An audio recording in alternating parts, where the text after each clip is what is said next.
Hello, everyone. Hi. Hi. Hello. This is the first panel of the Global Metaverse Carnival 2022. So it's very nice to meet you all. Okay, so Same. we will like to start. Nice to meet you all. Okay, our panel. Our topic will be Asia Metaverse ecosystem and innovation. We're gonna cover territory like Japan, South Korea, China mainland, and Hong Kong. So we have really great experts here. So I would like you guys to introduce yourself and what you do and where you base and what your area you mainly cover. So can you start with Ida?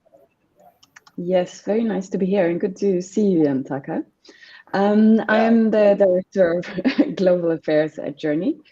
Journey is both a creative and technological solution that allows us to build white-labeled virtual worlds deployed directly in any browser with the highest quality possible in the web today. And we work with some of the largest brands and organizations in the world: H&M, BMW, Cartier, Vogue Business, EU, WWF, and many more. I am based between Seoul and Cape Town. The company itself is German. Great. Thank you very much. So, okay, so please start, Luis. Hi there, everyone. My name is Lewis. I'm the Chief Metaverse Officer here for Shadow Factory. We're a 6-year-old innovation agency specializing predominantly in XR solutions and Web3 solutions over the last 6 years.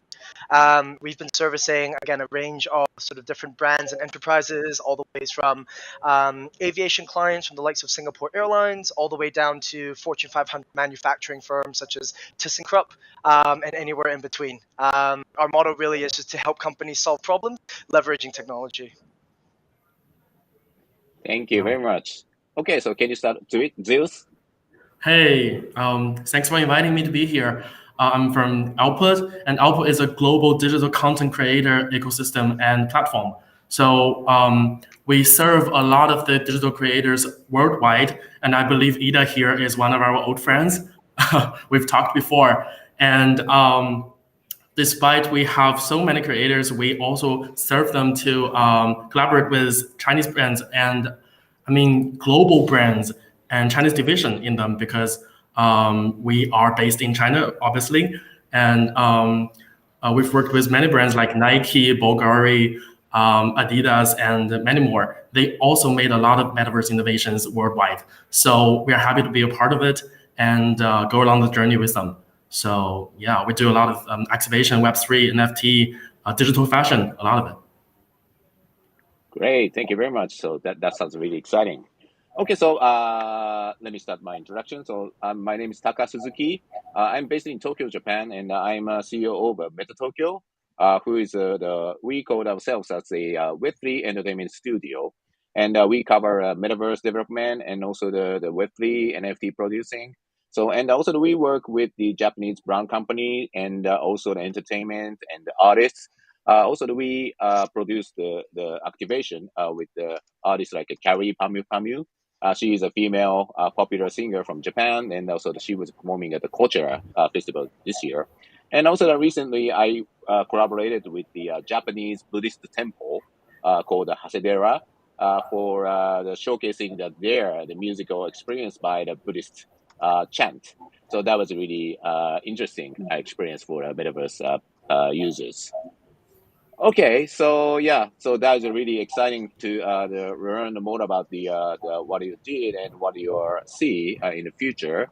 But okay, so I would like to my first question would be what was the year 2022 like for your business or the project? So can you start with Luis? Okay. 2022 has been a really, a roller coaster for the Chinese metaverse industry, because as we all know, the most important part of the metaverse is blockchain. And we all know that in China, some of the blockchain activities is defined as illegal fundraising, like all of it. So the first part of 2022 was a hype. But then it went down with the rest of the world, I would say. But like we have a different understanding and a different approach for the metaverse innovation in China mainland. Because other than blockchain, we can work on, like Louis said, XR solutions and a lot of media entertainment solutions, like online gaming, videos, XR shooting, and a lot of it. So I would say that for our company and our business, we've been working in this industry for like 5 years before even the concept of metaverse emerged. And we are proud to say that despite the really the down run of the economy of the world, it has been a great journey. And I believe next year will be better. Okay, great. Yeah, so that is a really interesting part of the Web3. The blockchain is a little bit kind of a different story in the China mainland. But Yeah. so when it comes to the XR, so I really I'm a big fan of the Rotae, and she's a V singer, virtual singer in China, and she was performing with also the real performer, and also she was performing at I think Winter Olympic Games. So I think that this is really close with the metaverse concept, and this is really linked, right? Yeah. If you're in China mainland, you'd say that people are crazy about virtual idols in China, and a lot of people are working on it to improve the qualities of the visuals and the qualities of the marketing and community managing. So it's really fascinating. Great, thank you. So Ida, what was the this year for you? Yeah, for me and for Journey, I think it was a wonderful year with all the turbulence going on in the world at the same time. For us, it was just brilliant. And I think it was a lot about, kind of metaverse ideas kind of growing up, but also crystallizing the importance of visual quality and accessibility, which is what we do, right? So we could see where last year maybe was sometimes things felt a little bit more opposing, that it was like blockchain here and the VR guys there and then us somewhere there. It felt like everything started to come together and become a very collaborative space. And at the same time, I felt that the brands and the organizations that we work with also went from hype, we have to do something, whatever, and this is what everybody else is doing, so we're doing it too, to actually maturing into having proper strategies, so we could have amazing conversations with them and collaborate in creating more long-term thing, where in 2021 it was much more short-term. So that I would say it's been really an incredible year for us. Yeah, exactly. So I think that I really have a similar view of that. The many element like also the Web3, NFT, and the metaverse is come together, and also to convert, maybe see the kind of convergence to see more holistic approach to the new generation and the type of the audience. Yeah, so that is really exciting, and also that we will see the more those of the coming maybe next year. Okay, how about Luis? Yeah, no, thank you. I mean, I think 2022 has been an interesting year for everybody, so to speak the least. I think definitely from a business perspective, it's been a interesting sort of growth year for us. Zeus, like you kind of pointed out just then, companies I feel like that have had a sort of foundation or grassroots sort of in XR, building sort of gamified spaces, this was a very new opportunity for them to kind of step out and be, well, look, this isn't just about games and entertainment. How can we actually tie this in with something that's a little bit more infrastructural, something that's a little bit more industrial and commercial? So again, I think it's always good having something to kind of keep us on our toes, staying sharp, seeing what's what. From a project's perspective, though, I think it was definitely eye-opening to kind of see again sort of how the brands were really viewing the space. A lot of the discussions, Ida, you pointed out perfectly, it's definitely driven by that FOMO. in the beginning of the year, as I'm sure was for a lot of people, not just brands, right? But retail investors, NFT buyers, this and that. But I think what's interesting is, again, over the course of this year, obviously COVID and everything that's been happening, brands have been a lot more risk adverse. So we're definitely seeing a lot more like tightening and budgets for sort of experiential or experimental type of activations. But however, it definitely seems like, again, they're not, brands here aren't looking to test the waters, so to speak, but they're more so kind of saving that initiative to kind of make big splashes in the pool, with something that does have kind of a bit more of a longevity period. So that it's not just, here for a couple months and then gone, but again, how is it something that's actually building adoption, attraction, onboarding, and all these other sort of key business considerations? Yeah, great. So related to the your answer, Luis, and so yeah, you already mentioned that you worked with the aviation company, like it's a big company and the brands, and how they see what is the potential in the metaverse, and what is the challenge in terms of the longevity or the upcoming the potential project. That's a good question. I would say, like, when we're talking sort of like the bigger enterprise or like, so the more like MNC type of clients, the opportunity is that, despite this being the COVID rush, I'm sorry, the metaverse rush brought on by COVID, again, a lot of them, they've been already experimenting and sort of deploying things like VR solutions, AR solutions. The term digital twin has been around for sort of like, that discussion has been around for maybe like the last 4 or 5 years. The metaverse now gives these brands and these companies an opportunity to go, well, now that I have this one particular product, how do I add on to accessibility from different users? How can I potentially leverage, and put on revenue streams on top of this product? And then also looking at other ways of deployment, so again, you're not just using this for one team. This one product can address, concerns, needs from multiple different stakeholders within the organization. And the challenge, that being so, is that again, there's a lot of testing, there's a lot of, development work that needs to go into it to ensure that, again, when this is launched and it's public facing, again, it's not just a proof of concept that looks good. Again, there is something that, again, over the next couple of years, we're seeing people actually using it, staff adopting it, and it's generating data and results that people want. Yeah, that is really true, and yeah, this is really testing period, and great. So Ida, so also that you already mentioned that you work with the really luxury brand and pop culture street brand, and so you have a really great experience the working with them. So in the more brand perspective, so how do they see potential in the metaverse, and how do they try to engage the new type of the audience through the metaverse? Yeah, we are very lucky at Journey to be really in this year. We've been really sitting with a lot of brands in their strategic process, right?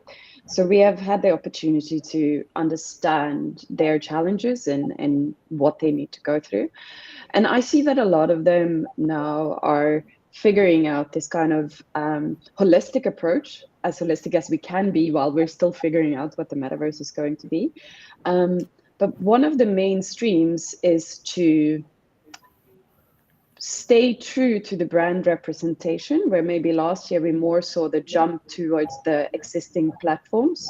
And now it's more, how do we build something that is truly ours in the metaverse, where we can give the audiences a very interesting, stunning experience that stay with the audience, right? So that's what we have seen mainly, and it's super interesting to see also what they come up with, the solutions to that.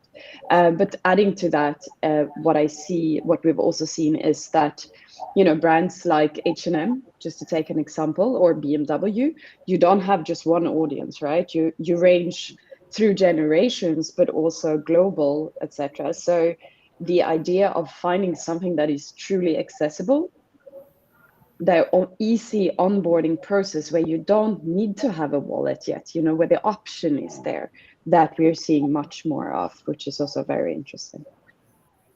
Great. Yeah, so I really like the graphic and also the creative narrative of the metaverse of by Journey. So Thank where you. does it come from? Yep, is the creativity there? Yeah, the the creativity and what you see, like the touch point, the visual touch points of Journey, what you see is very much our DNA. So we were born out of a design studio, a German design studio, where we're working a lot with different creative technologies. And a lot of us that work for Journey has experience in working with creative technologies, but very physically. So on stage, for example, or with architecture. So when you take a bunch of people like that and then put them onto like a flat screen, which is what happened in 2020, right? That's where you see that output. We need something to be stunning. We need it to blow our mind. We don't want to just make a copy of reality, right? And we also, what's important to us is to really create something that you can feel, something you can connect with. So that's us. Great. Yeah. So maybe next question will go to Zeus, but maybe Zeus, hello. Okay, so yeah, let me take my question by myself. So yeah, yeah, this year, for Japanese metaverse market is so as you guys maybe know, there are lots of the domestic metaverse platform, and so there are really interesting narratives like more anime, manga character, avatar, and also graphic and architecture, and so for example, uh, there is a platform called the Cluster, who work with the kind of big brand and enterprise. So so they and also the other metaverse really like to replicate the reality.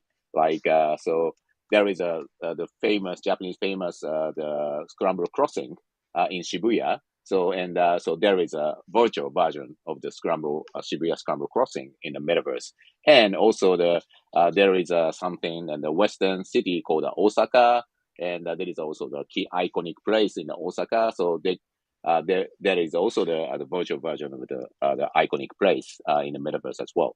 So yeah, this is really interesting that the so Journey are really exploring the new. I think that I can say the new reality in the metaverse, but really Japanese market and Japanese player is like to replicate our reality in the virtual reality. So I think that this is really the great the difference and also the uniqueness in terms of the narratives and the storytelling. Yeah, so this is really interesting, and also I've been really working with the Japanese Buddhist temple, so who are really who who don't have who have no idea what is a metaverse and how they get in. But so in context of the media and maybe buzzword, so they see the lots of the potential to the share and expand the narratives of the Buddhist and Japanese culture to the global. So yeah, they are really happy to see our activation in the metaverse, and so we engaged the people from all around the world, like 82 countries. So this is really big the outcome in terms of the despite we don't do not much the advertisement to gather the people. So yeah, this is really the for this year, and also we collaborated with the Carrie Pampamu to the bring in to the giant the dancing doll, collaborate with the Japanese artists and in the Decentraland. Okay, so yeah, maybe so we I would like to wait Zeus, but so maybe let me start with the next question. So yeah, I would like to talk about the government's policies and their regulation towards the metaverse. So maybe so there are lots of the different situation and a different demand or the topic on the. Okay, oh, welcome back, Zeus. Oh, finally! Oh my God, what is happening? I had a bad connection and I just logged out. Yeah. No worries. Okay, so yeah, I would like you just ask you about the so we talk about the more kind of creative and storytelling side. So obviously, so the metaverse, in terms of the visual quality on the bandwidth, and also the graphic power on the smartphone or the tablet and the PC. So the creative wise, so there obviously there is also, this is also the really lots of going on the part to visualization to the audiences. So for your creative experts on the background, so how you tackle this visual communication through the metaverse. Oh, visual connection, communication. Okay, that's basically what we do over the past 5 years. Yes. And because Ada already talked about how to keep the essence of brand images and information, so I would like to add a very interesting perspective through our business lines, which is how to enhance offline and physical interaction and experiences through online powers, like digital content and what we say digital visualization. So besides doing CGI and animations, and let's say take an example of our recent case, our magical experience collaboration with Adidas Original, and its recent campaign called Osworld. So in this campaign, we created a full set of background stories and two visuals for their avatars.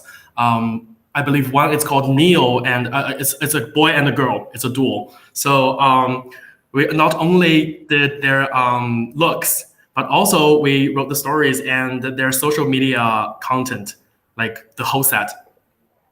So through this process, we realized that if we want to present and communicate to the audience of a brand, especially. Okay. Oops. Yeah. So yeah, this is live. Okay. So yeah, we would like to talk about the government policies and the regulation and towards the metaverse. And so when it comes to the welcome back. So What is happening? No, don't worry. Sorry, so sorry, but I can hear you guys all the time, like when I'm out. So I can hear you guys. Where was I? Okay, we did two avatars for Adidas. So for a global brand like Adidas, it is really hard to capture what it wants to present to its audience. So basically, we did all the work about how original Adidas and Osworld sneakers were made, what it wants to combine into its design. And we literally reiterated its design language into a fully constructed out of nowhere cityscape, like a metaverse city. So we had two avatars dropping from the sky, doing cool stunts, and basically a lot of VFX effects. And it was just so cool, and so lucky to see that Adidas was so satisfied with what we gave. And especially on the social media, what everybody was responding to the work that we done. So I believe the key to capture the power of visuals is to really dig into what the audience wants, and most importantly, stay true, like Ida said, stay true to your own creative desire. So, yeah. Wow, that's great. Yeah, this is really interesting part, and also that this is also in ongoing development for visualization, and so there will be a lot of coming from them. Okay, so I would like to talk about the government's policy and the regulations, and so as you Zeus, you said already talk about the regulation about the blockchain, but so how do you see the government or care about the metaverse regulations or the policies or something like that? I was afraid you would ask that because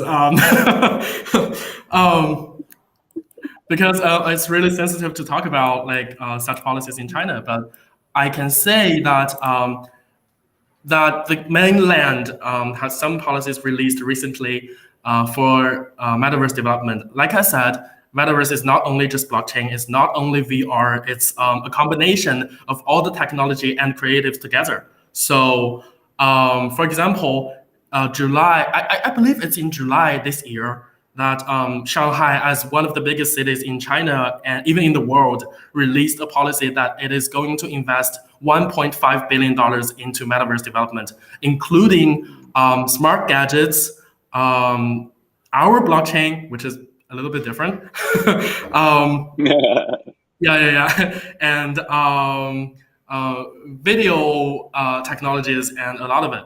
So I can say that China is definitely not missing out the opportunities on metaverse, and not just on the city level, but also on a national level. That a lot of the major cities in China, like Beijing, Shanghai, including Xiamen and Macau, are also putting all its effort into developing metaverse on a national level. Yeah.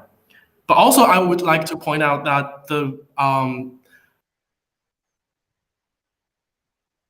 Okay. Sure. Yeah. So yeah, this is interesting. Okay, so Luis, you talk about the government's policies and regulations in Hong Kong and any other topic regarding the regulatory. Sure, absolutely. So I think Hong Kong's obviously, in a bit of a special position. A lot of, obviously what's happening in China as well is something that we're paying very close attention to, understanding how that implicates and, how we can prepare for that. But in general, looking at kind of like the current circumstance when we're still catering to kind of global businesses, brand, you know, looking at the Hong Kong government standpoint, I think right now, South Korea, especially the Seoul Vision 2030, that is sort of serving, as far as my research and what I'm seeing, as sort of like a development blueprint. The Hong Kong government is monitoring that very closely in terms of, well, look, what are some of the data infrastructure implementations? What are some of the things that really kind of like keep an eye out as they kind of scale up into the space? I think the interesting thing though is looking at Hong Kong. Again, we've had in many different ways, kind of like what Zeus was talking about, right? Again, the metaverse isn't just one thing. It is a culmination of many different, not just existing businesses, but technologies as well. So again, Hong Kong has quite a fair amount of regulations right now that's kind of governing things like, anti-money laundering, data protection, gaming and gambling, IP, tax and financial regulations. These are all there in place. And these are all very relevant in many senses to the metaverse. I think right now the government is, especially in Hong Kong, I feel like they're more taking a stance of propagation, meaning that their focus right now is to really cultivate that innovation and development talent here. Again, one of the biggest things like Cyberport, which is a huge technological hub here in Hong Kong.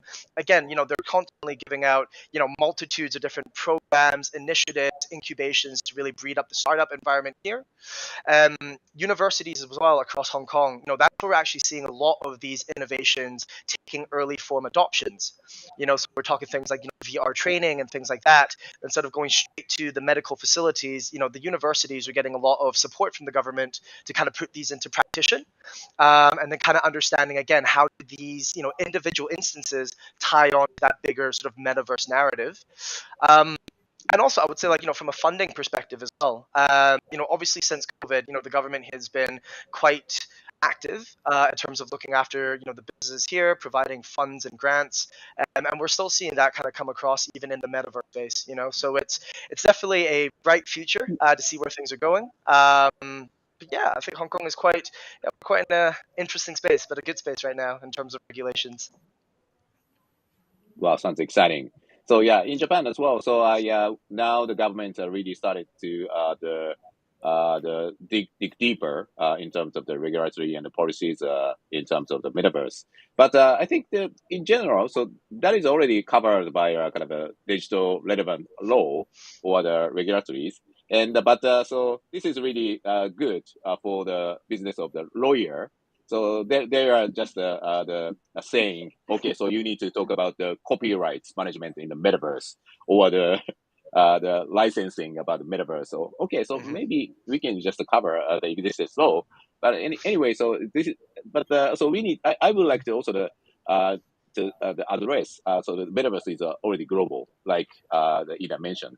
So so I am also parallelly the sitting on the advisory board of the Japanese Music Copyrights Management Society, the biggest management society.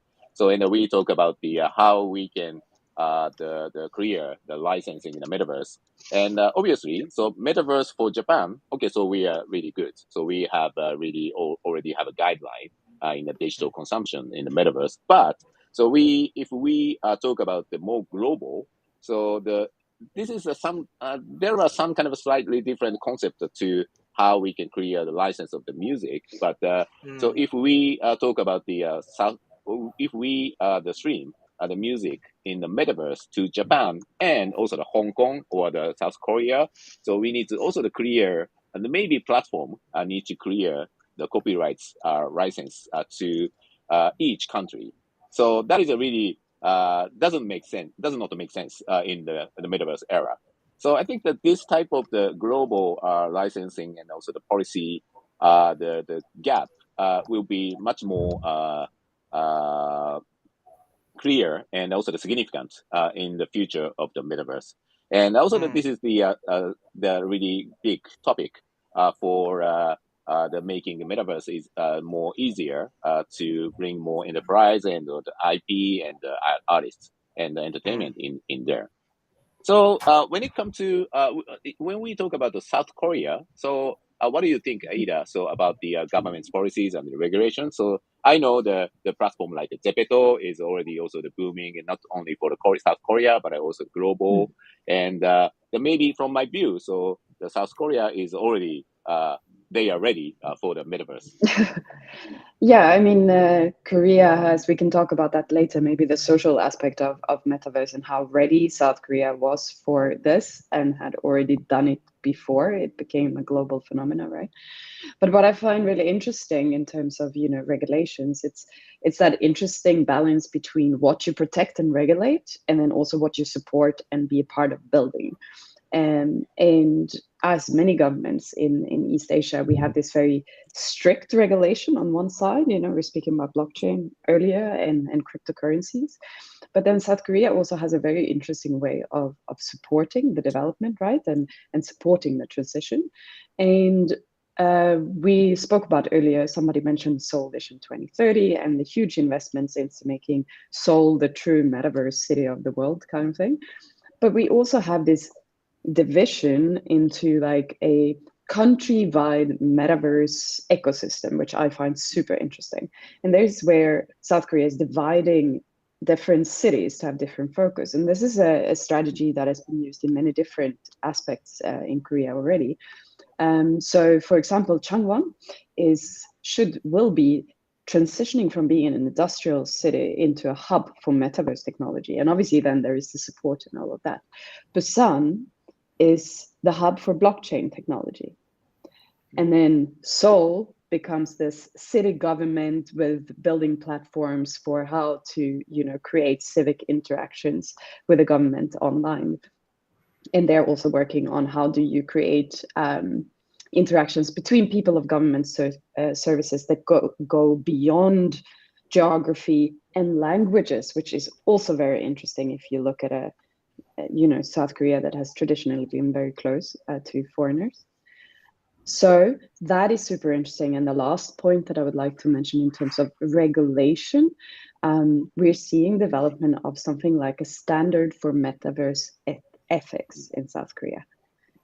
That is not done. There's nothing we can read and compare yet, but I find the idea of ethics, not just regulations of blockchain and cryptocurrencies, very interesting. So how do we prevent misuse of bad actors in these new times?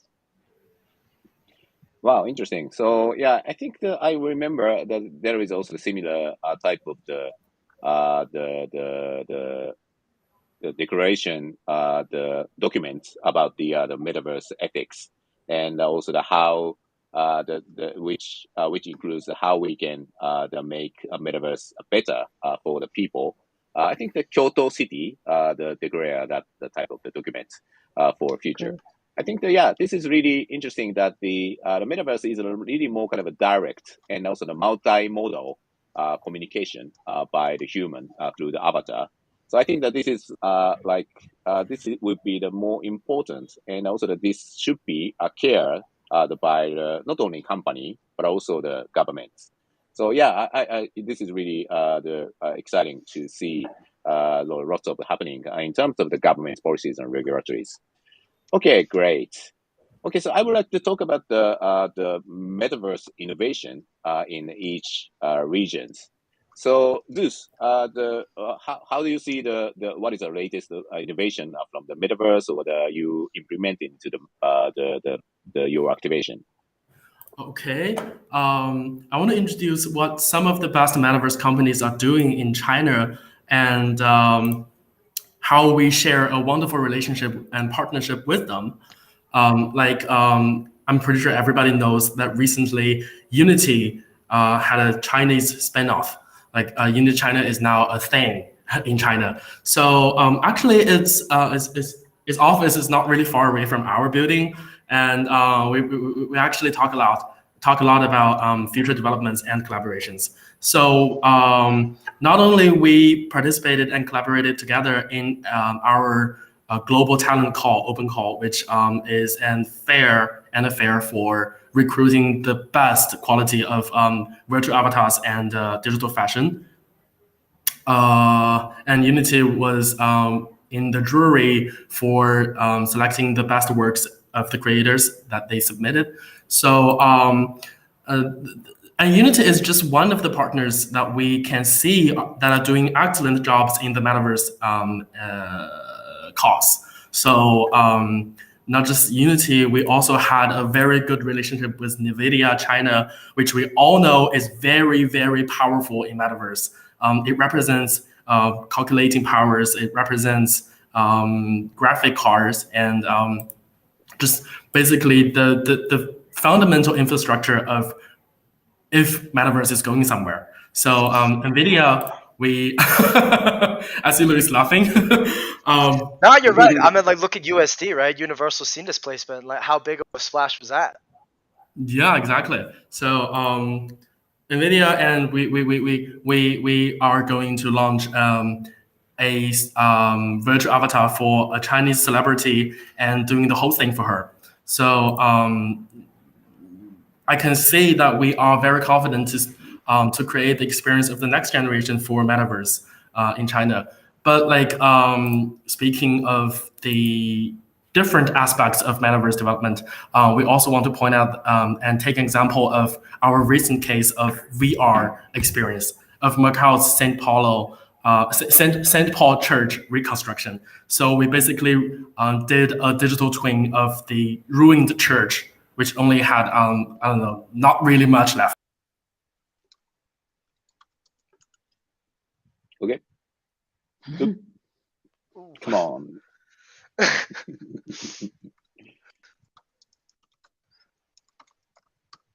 Okay. Okay, so yeah, maybe also let me hand over to Luis to talk about the latest metaverse innovation and what you did. It was your from third party. Sure, absolutely. Okay, welcome back. It is. All right. Well, let me just finish up. Oh yeah. Yeah, just please finish up. I was talking about the players and the audience can actually view the church that was long gone in a VR experience. So I would say that the latest innovations in China is quite promising, and I can see a lot of people are working on it with all their efforts and talents. Great, thank you very much. So yeah, that is really the wide variety of the metaverse and XR technology to do to cover the more cultural aspect, and also it brings more kind of a next level. Okay, that is really exciting. Okay, so yeah, let me hand over to Luis. Thank you. I mean, I think in Hong Kong, it's a place here in the city. Hong Kong being such a sort of consumer-driven, commercially driven city. I think a lot of the stuff that we kind of saw earlier this year in terms of the innovation was definitely things that were quite sort of retail focused. I definitely remember one of the big splashes. One of the telecom companies here called CSL, they sort of did a citywide AR application. And the whole purpose was basically to, encourage people to, get back out into the house, feel a bit more comfortable in the streets, go back into the shopping areas. And when you opened it, again, there was sort of like geolocated, AR placements of stores. So I think that was a very, very good way. And this is one of the many examples as well. But this is one of the things I saw that, in terms of in the Hong Kong scenario, getting people a little bit more familiar, using AR, not just for selfies, so I win like a lucky draw, right? But kind of like integrating that a little bit into our daily lives. That was definitely something interesting to kind of see take place. I think the other big thing that we're also seeing, what I've seen in Hong Kong is, there's been a huge rise in sort of virtual banks here in Hong Kong. So kind of like, noticing and leveraging on that, trend where, younger shoppers and demographics don't really necessarily want to go to branches in store locations. And again, being able to kind of cultivate that habit, right? So that I'm actually used to doing things digitally on my phone. I don't actually feel the need to, not to say that it replaces it, but again, bringing that on as an additional option for me to go, well, actually, this is a good alternative. This can actually work. And, in terms of how they've also been leveraging things like AR, VR, and this type of activation, that's definitely geared people towards that. And I don't know if you pay a lot of attention to things like the sandbox, but, sort of over this year as well, there was a huge push for, sort of like the Hong Kong mega city. And so as we're seeing, sort of like a number of, major domestic brands moving into the space, again, that's sort of like making splashes for people to kind of go, okay, well, maybe there's a different way for me to interact with, food brands, clothing brands, and, even the MTR, which is like our local train system.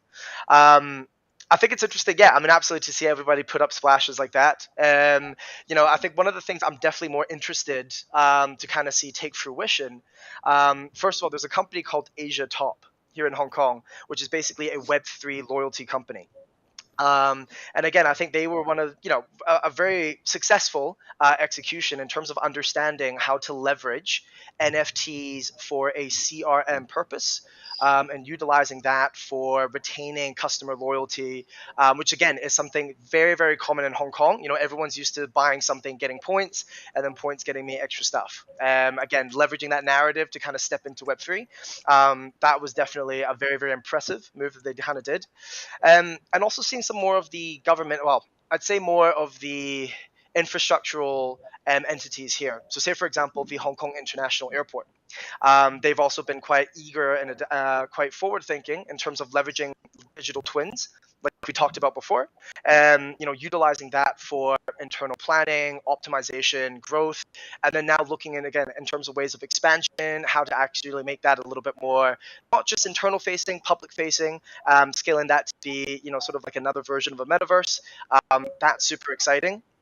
Hong Kong also has a very, very good organization called the Geospatial Lab, which is basically an organization from the Hong Kong government that really propagates the use of GIS, right? So geospatial information, which basically allows for, again, if people are looking to do, instant mapping of Hong Kong, if you're looking to basically do things like urban planning, things like that, familiarizing people and not making tech seem so scary and distant, but make it just a little bit more approachable and familiar. I definitely think these are some of the more interesting innovations we've seen here. Great, lots of happening in Hong Kong as well. Okay, so Ida, so how about South Korea or also the global perspective? Also, it will be welcome. Yeah, I feel very, at the moment, since I work globally, I have so many things to share, and I have no idea where to start. But I thought, because Lewis took a very the more technical approach to the answer, I wanted to bring in a couple of more soft points. I think could be good to this conversation. So what I find really interesting to watch is more the psychology, like what happens with us when we are in these worlds.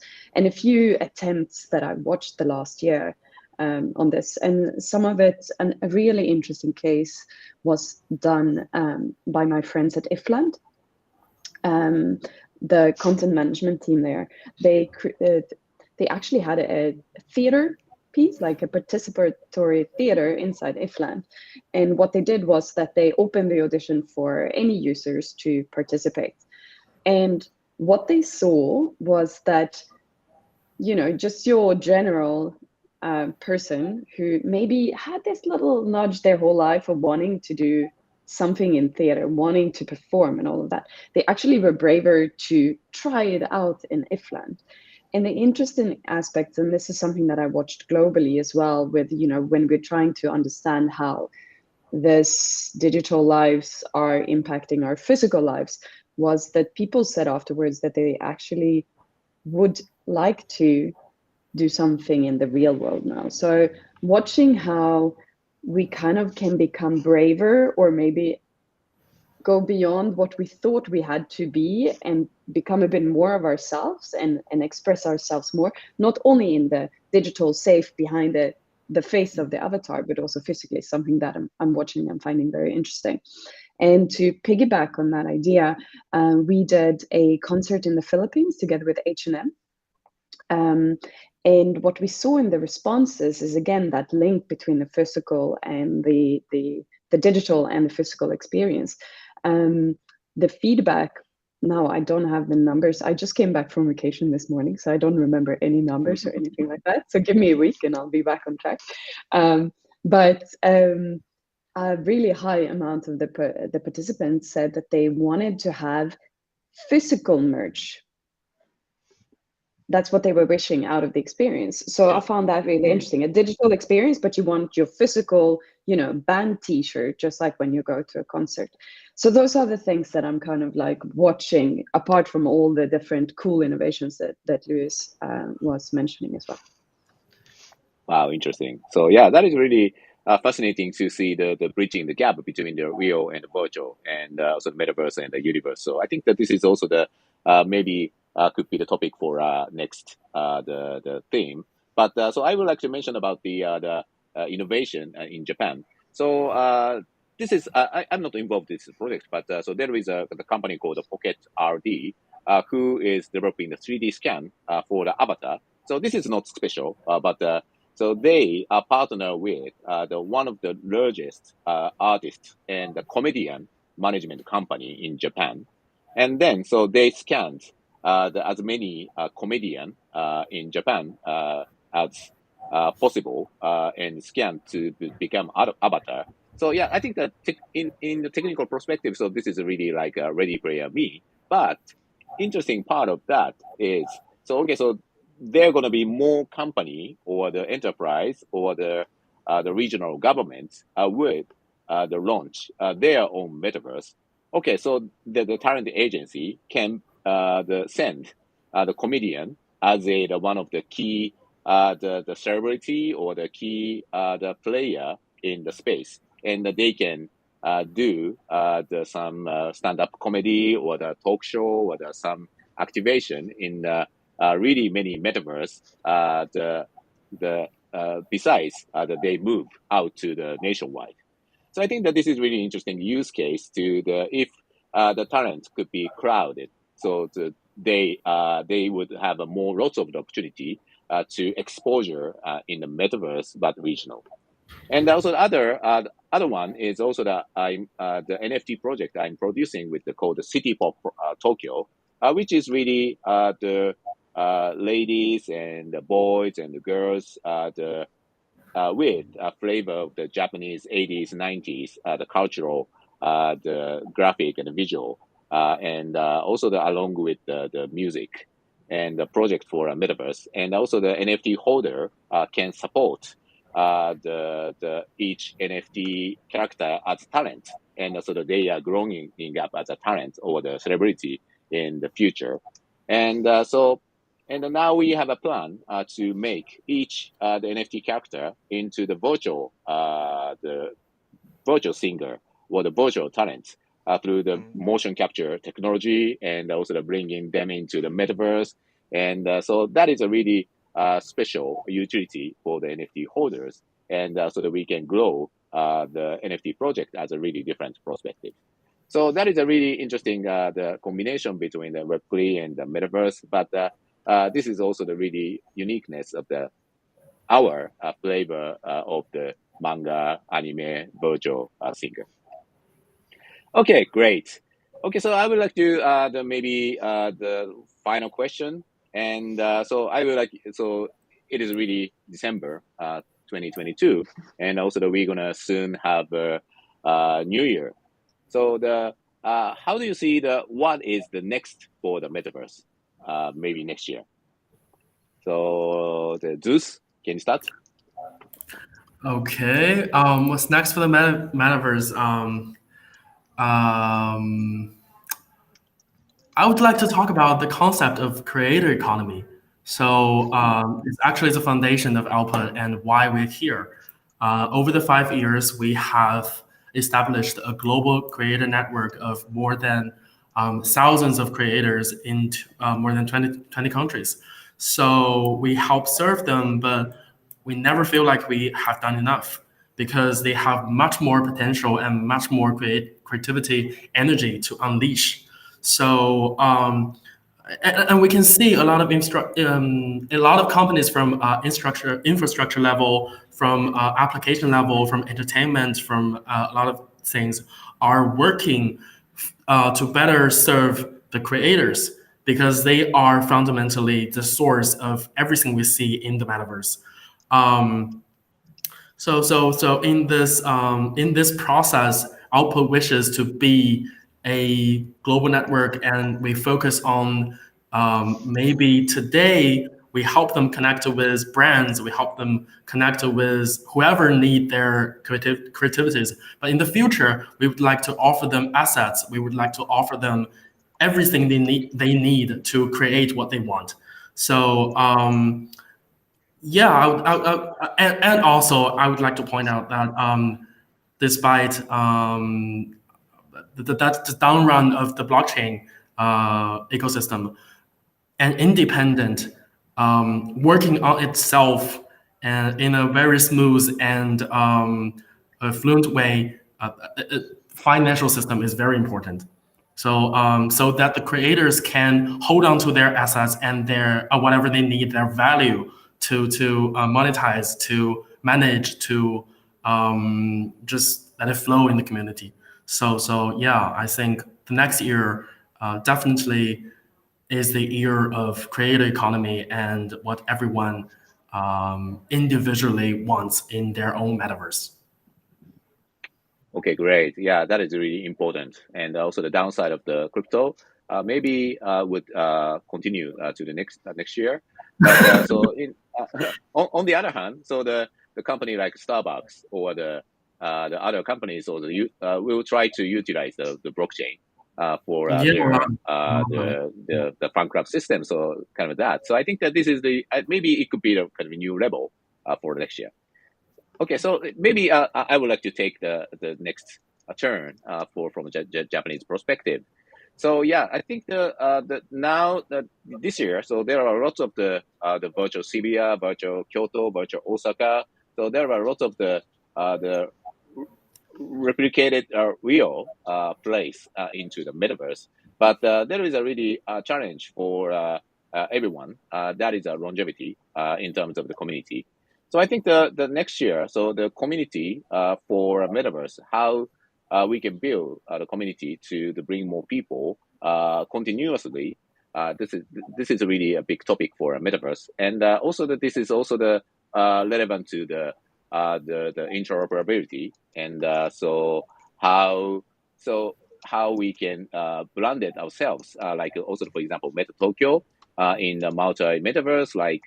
Not only for the Decentraland or the Sandbox, and maybe we can be more multi-aspect approach to the metaverse. So I think that from me, that is next for the metaverse, especially next year. So how about Ida for what's next for the metaverse? Yeah, lots of interesting points already. I mean, we're all guessing when we're speaking about the future, even if you're just speaking a week ahead, right? So, but from my perspective, what I kind of start sensing is that we'll see more persistency. So more higher quality, persistent examples, brand owned examples. I believe also, as Taka was mentioning, interoperability. will become a bigger thing. So we will see that overarching sort of meta layer of the metaverse where we are becoming less, I don't know, protective of our own thing and actually start collaborating and finding bridges. I also think that we will see more high quality. I can hear, and we're also seeing it obviously for us as Journey, that the conversations are going to that the metaverse needs to be higher visual quality and it needs to be more beautiful in order to retain those communities as well that Taka was mentioning. I also think that we'll see more accessibility to find it. So finding a way to bridge for anyone, you know, my grandfather and my niece should be able to enter the metaverse, not just my niece. So seeing bridges between those who have a wallet and those who don't, that's what I think we'll be seeing more. Reward systems, definitely, but I also want to do a point to the 3D, so the creation economy. I think we'll see an even faster democratization of 3D creation, so that we'll have more and more creators, and that will require us with platforms, technical platforms such as Journey, to open up for these kind of creators. We are preparing for that. We're launching something that is called Journey X, where people will be able to deploy on our technology. So I think those are, well, we'll see. We'll sit here in a year from now and see if we were right, but that's what I think we will be seeing next year. Yeah. So I'm thinking about the we can launch Meta Tokyo in Journey X. Oh, cool. Yeah, okay, great. I've been on vacation, so I've missed the internal conversations. No, it's fine. It's fine. Okay, thank you. Okay, so Luis, your turn.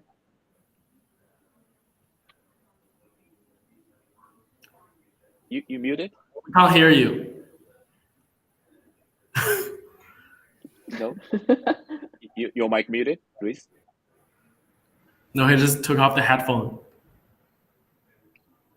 I think the headphone, the devices, I think that it's moved out to your. How is it now? Is it better? Oh, yeah. Okay. Yeah. You have just 3 minutes. Okay, no worries. I'll be quick. Everybody definitely covered like a lot of the big ones. Zeus, you absolutely nailed it. Creator economy, for sure. I think there needs to be a much bigger narrative as well moving forward for brands to also kind of tap into what the community has to offer, instead of, in many cases, I think it's interesting because, I'm sure for all of us here participating in that creative thinking process, it's one thing to kind of go, well, look, am I implementing what the brand's vision is? And then the other aspect is also, am I trying to guess what the consumers want? Or do we actually have data that's telling us, look, your consumer markets want this type of content? But again, Ida, just going back to your point as well, different audience members have different criterias, right? Some people want ads, some people don't want ads. Some people like first-person perspective, some people like third-person. I think one of the big things we're going to see, and what I'm excited about, is idea that we've actually kind of been curating and trying to push a little bit. This term is called hyper-curated content. Meaning that the idea of the metaverse is when I go into experiences and domains, it's less about what that world has to offer me, but more and so of me telling these places, this is the experience I want. Me as a consumer, this is how I want to experience your digital world, your digital information. And I think that's going to be a very, very interesting transition.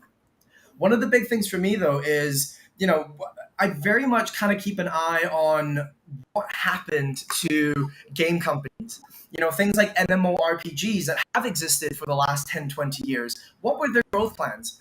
Where did they go right in terms of securing the first batch of users? How does this become a 10-year IP? Going back again, Ida, like you said, that aspect, when you love the virtual, you love the idea so much that you need the physical. When you start seeing things like Anime Con and Comic Con coming to fruition and people being able to kind of live that, I think there needs to be an element in terms of that sort of next step, where I like to call it kind of like BYOI, bring your own identity, right? Before it was bring your own booze at parties, and it's bring your own device and tech. Now I think it's that idea in terms of, the wallet aspect, move it away from the crypto narrative.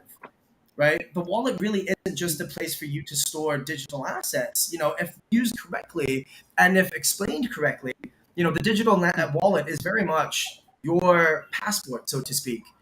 my Ready Player Me avatars that I have about 6 version of for games, meetings, all that. All that's tied to one single account.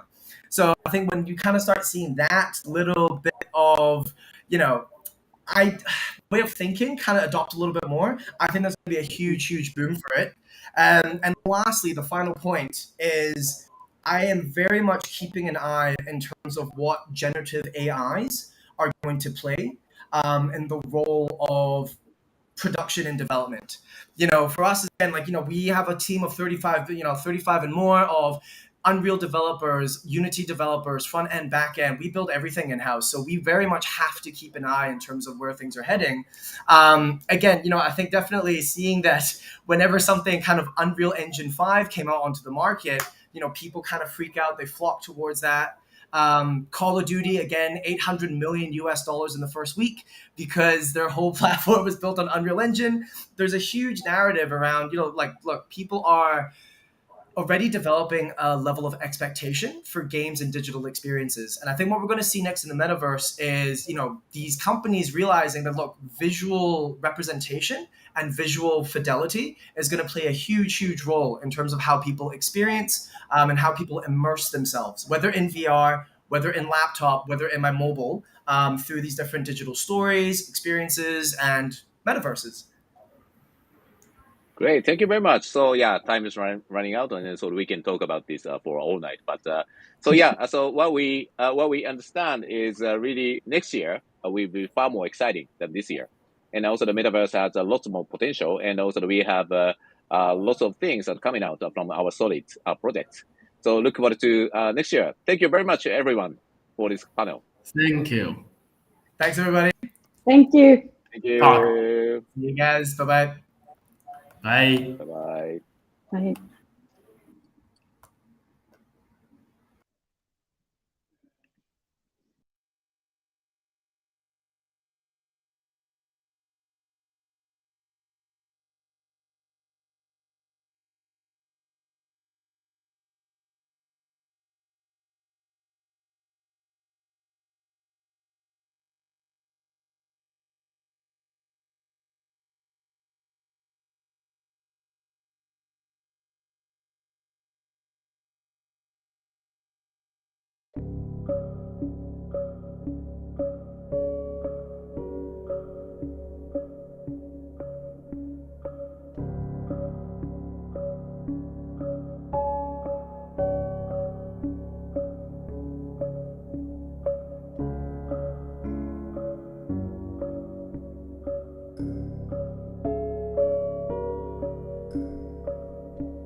Hi guys. Hello, everyone. Good afternoon. Hey, Rudy. How Gaurav? How Samuel? I'm good. Hello, I'm good Philip. morning, good afternoon, good evening, depending where you are. How are things in your That's side? right. Excellent. So I think today is another exciting. Or this is the first panel, so this is an exciting opening of panels and discussions with really leaders in the space of the metaverse, each in his space. We're all from Asia. We're all from different points of Asia, trying to discuss and trying to really understand more and trying to bring for our audience what's happening in the metaverse and especially in the Asian metaverse ecosystem and what are the innovations. So I'm gonna do a round of introduction quickly. I'll start by whoever is on my screen. I'll start with Felix and then I'll move to Sam. Felix, if you introduce yourself, please. All right. Good afternoon. Good morning. Good evening, everyone. I'm Felix Asuncion. I'm one of the co-founders of Tetrix and the chief revenue officer. I'm currently handling the sales, marketing, and growth of the company. Tetrix is a blockchain infrastructure project which we ideate during the pandemic way back 2020, and we are the creators of Pitaka. Pitaka is a self-custodial wallet, and we also create another MVP which is Link, which we use for sovereign identity, events, and also exchanging of datas and personal information as well. I'm so glad to be here. Excited to share with you all our experience in the metaverse here in the Philippines. Thanks, Rudy. Thank you, Phillips, joining from the Philippines. Samuel, if you mind introducing yourself. Thanks, Rudy. Thanks, Felix. Okay, this I'm Samuel. I'm actually the co-founder for Aventus Metaverse. We are the first graduate school that has ventured into the metaverse. So in Singapore, we have a brick and mortar registered business school. So since our launch earlier this year, we have got coming close to 200 courses and 60,000 learners in our ecosystem. So our aim, obviously, is that to leverage on metaverse to make executive education accessible and affordable to learners across ASEAN, in Philippines, in Vietnam. We are running some courses in India. So I'm very excited to be here to share and to learn from the fellow panelists. All right, thank you, Rudy. Great, great. Gorav, introduce yourself, please. Sure. Thanks for having me over. I run India's leading crypto exchange called BitBNS. Over 5 million users, close to a billion USD in trading volume on a monthly basis. And we have sort of tinkered around running a centralized exchange, creating decentralized products, and also are doing activities on the metaverse side of things right now. And it would be an interesting session with fellow panelists to sort of learn and understand how things can sort of scale here for metaverse from here. Thank you. And for those who doesn't know me, my name is Rudy Shushani. I'm a consultant and strategist in the world of technology and blockchain. I have my own talk shows, Crypto Talks Wednesdays. Do join us whenever you have the time. For the sake of time, let's start our interesting panel. I would love to understand the latest technologies and trends and development in the metaverse space. I think we are really living today a boom, not just a trend, a boom of innovations, a boom of growth in the ecosystem, and we're still early in the space. Sam, what's your take on that aspect? Thanks, Rudy. I guess definitely very interesting time, especially in the area of metaverse, especially here in Singapore. 2 months back, with even Token 2049, there has been a lot of initiative that's been launched. Okay, in Singapore, in fact, we have in partnership with Mobler Studios, we have launched the first metaverse wedding. So we've got live couples, getting married in the metaverse. So there's a lot of technology that's been developed between VR and mixed reality that's venturing into the metaverse. So I think we're in a very exciting space. So I think the biggest question now that we are trying to adopt company is their decision to rely on either centralized metaverse like a Web 2, things like Roblox or Minecraft, or venture into more advanced metaverse in the Web 3 space. So I think it's a definitely very exciting time. We've met many players that are outside the game industry. I think so. I think the metaverse has actually ventured beyond the game. There are now Edufy. There are now many other lifestyles brand involved in the metaverse. So I'm excited to share and listen from the rest of the panelists as well.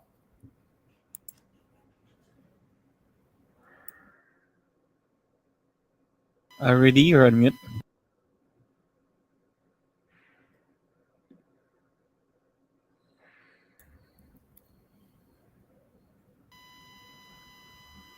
Yeah, I think there's some echo. Maybe Felix, you'd like to give your take on the Felix, landscape. I'll jump to you, and then what's your take on this? All right. So, first and foremost, Filipinos are are the most optimistic about the metaverse in the SEA because, as we all know, we are also one of the um, country wherein we are the top consumers of these things in terms of the play to earn space, and we've ranked top two across the globe.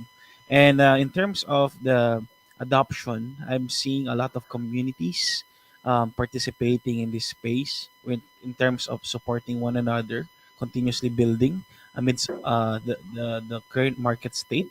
And most of the Filipinos are really consumers in terms of the opportunities available out there.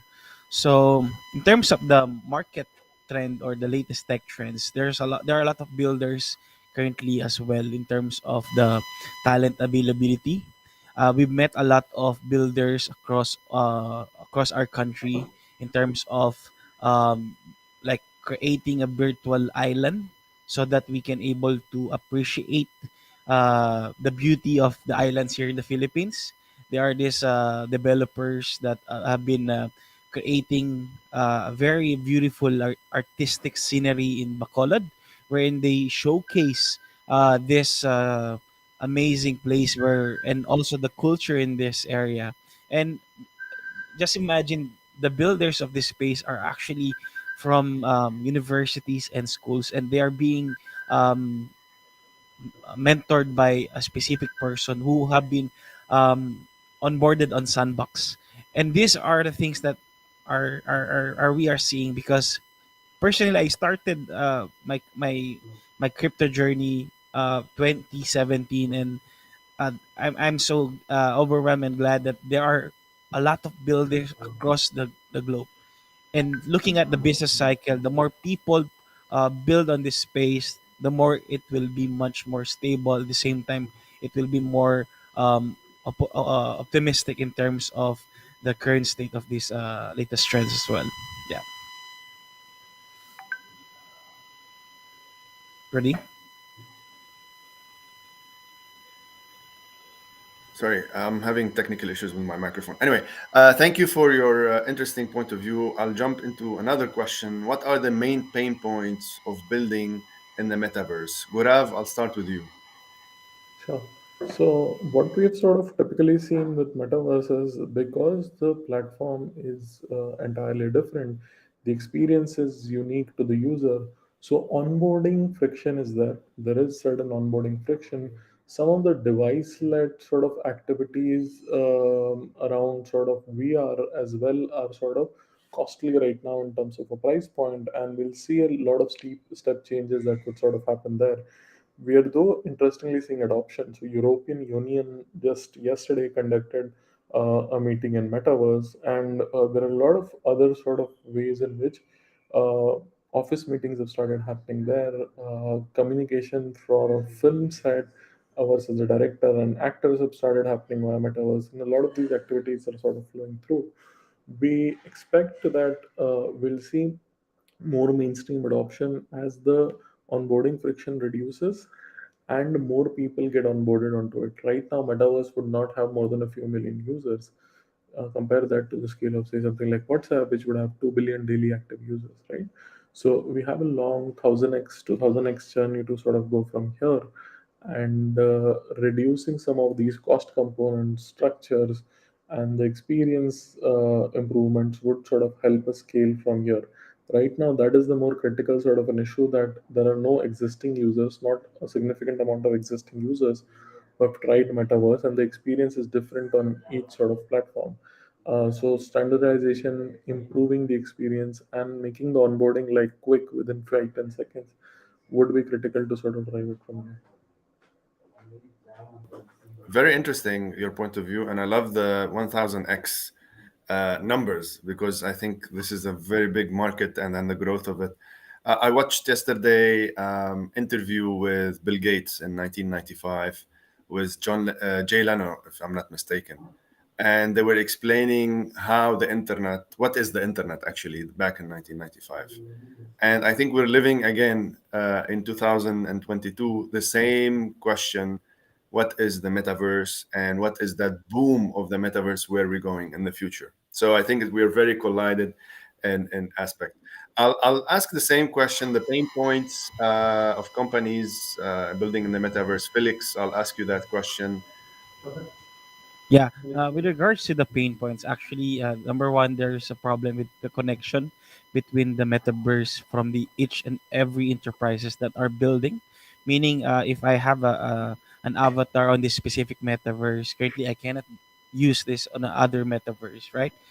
That brings us to the problem of infrastructure. Number two is the load of data or the gigabytes of data, because we all know that the metaverse also requires a huge number of data, and it's really heavy in terms of the graphics, which will also be led to the infrastructure currently has a problem in terms of the issue of tagging of assets into the blockchain. So what we can do right now in terms of this problem is we should create a common ground. It's like a common language that will create flexibility in terms of connecting all this metaverse or the meta world. And also, we're actually seeing a huge problem in terms of the developers, because as we move forward, the number of developers also decreases in terms of the opportunity. That's the reason why most of the developers right now are increasing in their salaries because of the supply and demand of the developers. And we're also seeing some regulation and financial aspect issue, because building in the metaverse requires you a lot of resources. So in as a whole, the support is really needed in terms of the community, because the community will drive in the momentum for us to create this kind of new emerging technology. So that's for Great. me. Sam, I don't know if you want to add anything on Yeah, this. thanks for the sharing, Felix and Rudy. I guess fundamentally what it takes really from our end, from migrating Web 2 to Web 3 is really the trust factor in education. And I think this is a very important factor that is stopping or slowing down the rate of adoption. So I guess, for example, in Singapore, we see that there are, when we run Metaverse workshop, we have a lot of senior business executives that are very interested to embark on Metaverse. But the question here is that there's just too many choices. That's number one. So I think education becomes a very important stepping stone for more people to onboard into the metaverse. The second, like what Felix had shared, the lack of talent, especially metaverse builders, developer, that's very critical. And that's the reason why actually we collaborate with Smaller Studios and Sandbox to set up the first Sandbox Academy here in Singapore. So already we are starting to run Sandbox Bootcamp to create talent so that they can work on real life projects. So I guess education, having a safe and trusted community that you work together with, I think these are very important factors that we can promote and enhance the speed of metaverse adoptions by companies and individuals. Yeah, I think adoption is a critical key in here, and how and the user experience and all of this is a must. I'm gonna jump into the brands and the metaverse to enhance the customer experience. I read a report yesterday from Dubai. They've done a survey about 1,600 luxury brands, and they said that 80% of them will be jumping into the metaverse. And the study will be released actually tomorrow, so we can dig more of what's happening in our region. But I'll take it to your side, and then how can brands use the metaverse to enhance their customer experience? I'll start with Felix, and then I'll go with around. Yes, thank you, Rudy. Actually, a report from consultancy PwC predicts that 23.5 million jobs worldwide will be using AR and VR, in which technology will be used by brands for employee training, meetings, and customer service. Wherein personally, I'm actually working on a fashion company wherein we are bringing an NFT fashion um, items into the metaverse for us to promote the rights of the indigenous people here in the Philippines. So we promote this idea for us to also bring in the education part on onboarding the next million users as well. And secondly, we also have this project in terms of educating the UAP, or the United Architect of the Philippines, in Dubai. So we work with these architects, and we're building a term, meta architect. So these architects will design the metaverse in terms of structure, or the digital version of each and every location in the Dubai or in the Philippines, so that they can able to showcase their artistry as well. And lastly, we're seeing as well not only the luxury brands but also the enterprises. The enterprises will jump into the metaverse in terms of the meta commerce. So meta commerce is the way wherein people can roam around, and then they can buy some stuffs or goods that can also support SMEs or the small medium enterprises, in which we all want to have, because not only the luxury or the big brands will benefit from this, but also those small and medium enterprises that will be definitely would love to explore and to understand what is this new and emerging technology. And from that standpoint, I actually believe that all these things will gonna push forward. It's just a matter of right now we are seeing consolidation phase, and things. I mean, as a tech founder, we've seen a lot of companies as well whom they survive during this time, is who they continually build their project, and they're gonna thrive as long as they have a great product that people, not only the enterprises but also the consumers, because we have to understand that when the consumers move on a specific thing, the enterprise for sure will gonna move there. But as we see it right now, even Porsche, I think that was yesterday, I saw an article about Porsche moving into the NFTs. So that's actually a great indicator that we've been moving on the right path, and this will be definitely the future for everyone. So yeah. Yeah, I think the consumer sometimes is pushing more the technology or the regulation always in that space. I imagine, in the future, Amazon shopping experience is fully immersed in the metaverse. I think that's one of the greatest use cases that because we deal with it on daily basis. So now it's a very flat experience. How about holding the items? You can check them, read them, and so on. So that would be another experience. Sam, I'll take your feedback on how can brands use the metaverse to enhance their customer experience. Great. I just want to follow through with Felix that as of now, you can see all the big brands are all going into the metaverse. Like in Singapore, the use case is that I think 2 months back when DBS, one of the largest banks across Asia, announced their venture into the sandbox metaverse by building the Better World. So I think the big brands are all going into the metaverse to give digital experience to the learners and to the users. So I think what we are seeing the trend here is that besides the big brands, the small brands and the non-profit organization are also coming onto the metaverse bandwagon. For example, I think if you again reference back to the sandbox, they have big sandbox plot of land such as Hong Kong mega city. Singapore, we are starting a Singapore verse in the sandbox where they're onboarding smaller SMBs into the sandbox metaverse. So I think the cost of onboarding is much lower. The risk is much lower. When you go into the metaverse, you're not just seeing a single brand, you're seeing a community. So I think that's very important. We are also seeing, for example, non-profit organization and family office setting up. For example, there's a recent initiative on Metaverse for Good, where a philanthropic organization has set up a space in the sandbox and lent it rent free for any brands that can do social goods in the metaverse. So I think a lot of these companies that are gaining exposure are trying to support the metaverse, and it's not just the big brands. I think the smaller brands are given an opportunity to go into the metaverse, and for the not for profit organization that are coming on board. Recently, we had a discussion with Temasek Trust, is a non-for-profit group in Singapore. They are building a philanthropy hub along the Orchard Road, which is a prime district in Singapore. So they're saying is that, look, we want to give our learners or our tourists a digital experience. So they are onboarding many charities, even like, for example, SPCA. So what they can do in the metaverse is that they can actually do virtual pets where people can adopt as NFT. So there's a lot of ideas that's going along.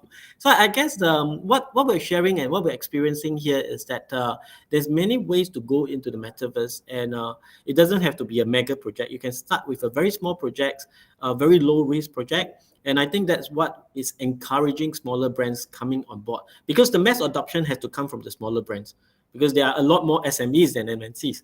Right. So I guess that's what we are seeing here as a trend in Singapore. Yep. Very interesting. Thank you, Samuel, for this. Gaurav? Yeah, so what I sort of feel is not just the large brands. Large brands are already there. There is a Nike, there is an Adidas, there is sort of Puma that has sort of already sort of done efforts around that. We're also going to see a lot of SMB adoption because of Facebook's push. Facebook is trying to sort of create its own metaverse, and Facebook has one of the largest distributions of SMB businesses on it. SMB business on Facebook sort of pages via WhatsApp sort of distribution. So what we've sort of seen is, as you sort of pointed an example, that Amazon's shopping can be sort of a lot more sort of immersive if we have metaverse sort of an experience there. And we're going to see that actually happening even with the smaller retailer that is out there, because there is an entity sort of backing and sort of putting all its future onto it. And there are a lot of startups that are also building some really, really amazing stuff there. So we'll see brands sort of utilizing metaverse really efficiently. And once larger brands come, we reduce onboarding sort of friction, improve the experience for people to sort of transact in metaverse, actively utilize metaverse, and do that on the go. Like they don't need to sort of utilize specific hardware or something. I think that is going to become really, really sort of seamless, and a lot of people would start trying metaverse from there. Thank you, Gaurav. I think it's a very interesting point of view also. I'm just gonna ask one kind of final question regarding legislation, regulatory, and so on. I don't know if anybody can give his input and his take. What do we need from our government? What do we need from them to maybe legislate, or maybe us to propose? You mentioned sandbox. You mentioned a lot of things. I'll start with Sam, and then we'll move a little bit depending on the time. How are we Okay, on great. time? I think we're good on time, So on legislation, I would like to say that based on what we are feeling and seeing in Singapore, I think the government is still very pro and receptive to metaverse and blockchain technology. I think, in fact, as recent as 2 months ago, Temasek has invested 100 million into Animoca brand to support the drive in metaverse related area. And in Parliament, the government has also shared that they are even exploring offering legal services such as marriage proceeding, court cases dispute, and government services on the metaverse. So I can share that the government are very receptive in terms of metaverse technologies and blockchain technology in the fintech area. I think what the Singapore government is claiming down very strongly is on the crypto coins and related sector. So I think I think they are having a very regulatory approach in terms of those that are listing their coins and circulating in terms of the use case and the utility. But other than that, outside that, I think when it comes to metaverse use case, the government are very proactive. In fact, they are adopting and they are already onboarding metaverse use cases as well. So I think Singapore government has been very receptive in this area. Yep. Felix?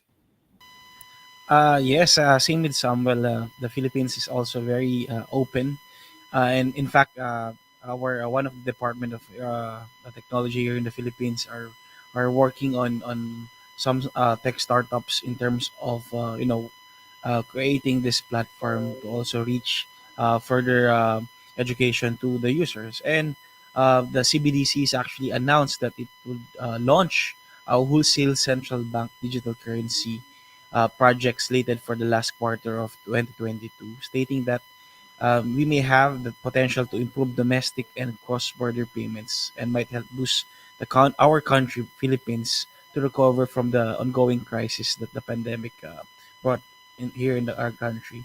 This also aligns with its goal of converting 50% of payments into the digital by 2023. So we are looking at these things as indicators that these are good signs. And as I mentioned earlier in my first sharing is Filipinos are usually they are more consumers in terms of any opportunity. And in terms of um, the Roblox things, the meta verse things, the market of this um, specific game are actually on the Gen Z side. And of course, if again, as I mentioned, if the consumers are there, the enterprise will definitely move forward in where the consumer are. Yet the authority here in the Philippines has not drawn any clear path for metaverse, blockchain, and crypto in our country.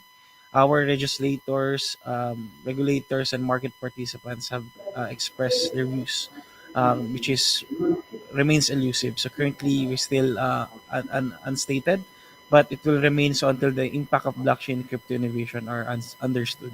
So what we are pushing forward is more on the education part, so that all the fraud scams and other illegal activities will be pushed back, and more on the understanding what is the risk involved in this space. So Okay, that's it perfect. for the Philippines. Yep. Thank you, Felix. Gurav. I think the industry should self-regulate, create guidelines that are given to the government, and ensure there's proper education in place. And by self-regulation, I'm also trying to make all the other participants sort of understand that we have to ensure that the bad actors are weeded out. I think these would be the fundamental principles based on which metaverse can sort of flourish from here. And I think we'll see that over the next few quarters happening. Very interesting. I have a question. I want to take it before we start concluding, which is on the standardization part, as Felix was pointing out. How can the bridging process be maintained across different communities? Who will be the main bodies to oversee such standards? And how they can contribute on communicating a real idea of metaverse to the masses?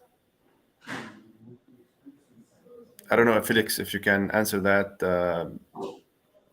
Honestly, it's really hard to tell because, as I mentioned, there's a lot of players in the industry. Currently, as per the blockchain, we have the EBM based blockchain that we are currently working on. But as time progresses, definitely there will be someone who's gonna step up in terms of bridging the gap or creating this maintain APIs, because this is actually a big problem. But again, Web3 is all about owning your data and openness of the community in terms of connecting collaboration. There will be no competition, but more on the collaboration. So I think that's yeah, that's more to it. I don't know if anybody else has another Yeah, something to I add. can share some views, Rudy, and thanks, Felix. I think again, as I said, when you look at the big boys and the big players in Web2, players like Meta and Microsoft, they are already having metaverse standards forums, and they're driving it. But of course, they're not having many Web3 metaverse coming along and joining the standard. But I think so. I think the big boys are still going to lead. So most likely, players like Sandbox or Decentraland are going to form a very critical part of the standards. But I think the big boys in the Web tools are already taking very strong initiative in trying to establish the world standards in the metaverse. Very, very interesting point of view. Yeah, I think we are in a time where things are somehow, of course, not connected at this point of time, but as we move, we can see them coming there. And this is where, I come from a region. As a region, it's not doing anything, but in specific one point in this region, which is UAE, Dubai in specific, where they drafted their own metaverse strategy, focused not just on blockchain, it's on actually on the metaverse. And I have my session today, I think in an hour and a half, focused on Dubai metaverse ecosystem and innovation to try to explain more what's happening in the space. So it's really amazing how we are moving forward towards um, moving forward towards this metaverse, moving forward towards this digital economy. But it's really amazing from different aspects. Before we start concluding, actually, we want to start concluding. I want from everyone, to share his rounded, information or recommendation, whatever small advices that you can or you want to give to our audience today on the Global Metaverse Carnival 2022 edition. I think this edition is kind of, I don't know if you went to the metaverse. It's a fun metaverse to join. Please do join it. I'll start with Felix, and then we'll move on to the screen. Yes, with so much excitement, I actually logged in around 2:30 or 3 p.m. just to, you know, uh, go around, try this new experience. Because last week we had our Philippine Blockchain Week, wherein we have a in real life event. There are more than 5,000 participants real life, and we've been talking and working on the full week blast. And this time we are on online, and this is actually a new experience, and this new experience bring us excitement because this is a way we are working efficiently. We're all at our office and our homes, but we were able to connect, which is very important. We build a relationship, we build trust, we build new connections with people. And my advice to all the participants is to maximize this opportunity to connect, get connected with the number one, those builders out there who are looking for support for their communities, because each project definitely needs support. And of course, number two is to also learn. The more we learn, the more we earn, right? So the more we learn about this space, the more we understand what are the implications, and the more we understand it, the more we also know how to navigate this space. And lastly, get connected with individuals who can help and support you, just like this gentleman. And I'm so it's actually a privilege to be one of the panels here. And of course, Rudy, thank you so much for moderating us. Thank you, guys. Samuel. Thanks, Felix. Thanks, Julie. So for the Web3 user or Web2, I got three words. Explore, experience, and enjoy. I think just experience it. Don't take it like a to do list or a task. Just explore, experience, and enjoy the experience. So I think that's one thing for builders. Regardless of the current situation, I think is to continue to build and to grow and build that community. For Aventus Metaverse, as I said, when we and I think constant iteration is very important. When we first started, we were only focusing on graduate education. But 6 months in the journey, we are working with international schools, we're dealing with high schoolers, we are working with university partners across India, Philippines, and Vietnam. So I think it's having an open mind, be receptive, and iterate your ideas along the way. So I'm very excited to be part of the Metaverse project. And once again, thank you, Rudy, and the fellow panelists for having me here in this session. Great. Thank you for that. Gaurav. Yeah, so I feel as sort of audience, I would sort of say they should experience different metaverses that are out there. Try out. Eventually, they can even get airdrops for some of these, because some of them might eventually launch the tokens. So in any case, trying out some of these metaverses would benefit them. For builders, it's like try and figure out more common frameworks, and try and open source some of the tools that are built, because that would set the pavement for having a more common metaverse sort of an experience, and that would help adoption to sort of scale from there. Yeah, I think it's very interesting how all of this is going on, and how we are becoming more and more connected towards a different future. Um, Before we conclude, I just want to maybe ask one more question. I know we did a summary, but I just want to ask a good question, because this is kind of haunting me always. We're strategically we want to go to Mars, right? And then we're trying to go to the moon, and there's a lot of innovation that's happening, in the space. and now we see that there's a step before going into the space and venturing into the space, which is the metaverse, which is what we're talking about, and then all of this innovation. What's your, I would say, final opinion or take on this? Would this be the first step towards going somewhere else, or it's just a natural evolvement of technology and how it is going? Samuel, I'll take your answer. Thanks, Rudy. I think this is a million or $1 billion question that's at the back of everybody's mind. And obviously, Meta has taken a big hit with the loss of billions of dollars. But I guess, Rome wasn't built in a day. So I think it's important the constant evolution of technology. So eventually, I think 5 years, 10 years down the road, we will not even talk about Web3 or Metaverse because it is going to be part of many people's life. For example, I mean, I've got kids that are already very engrossed into Roblox, Minecraft. They have their own community. So I think for the next generation, they are already in the metaverse. So what we're trying to bring in is really um, the working professionals and the businesses into the metaverse to tap on this opportunity. So again, I think it's more an evolution from Web 2 to Web 3. And I think the adoption is already happening way faster than we have seen. And it's going to have a tipping point, and then that's where the mass adoption happens. Sam, before we continue, I just want to ask you a following small question. Yep. Your kids are playing in the metaverse and they are playing PUBG. Which one do they prefer? For example, PUBG or other games? Because the Unreal Engine is something amazing versus what we are seeing in the metaverses now.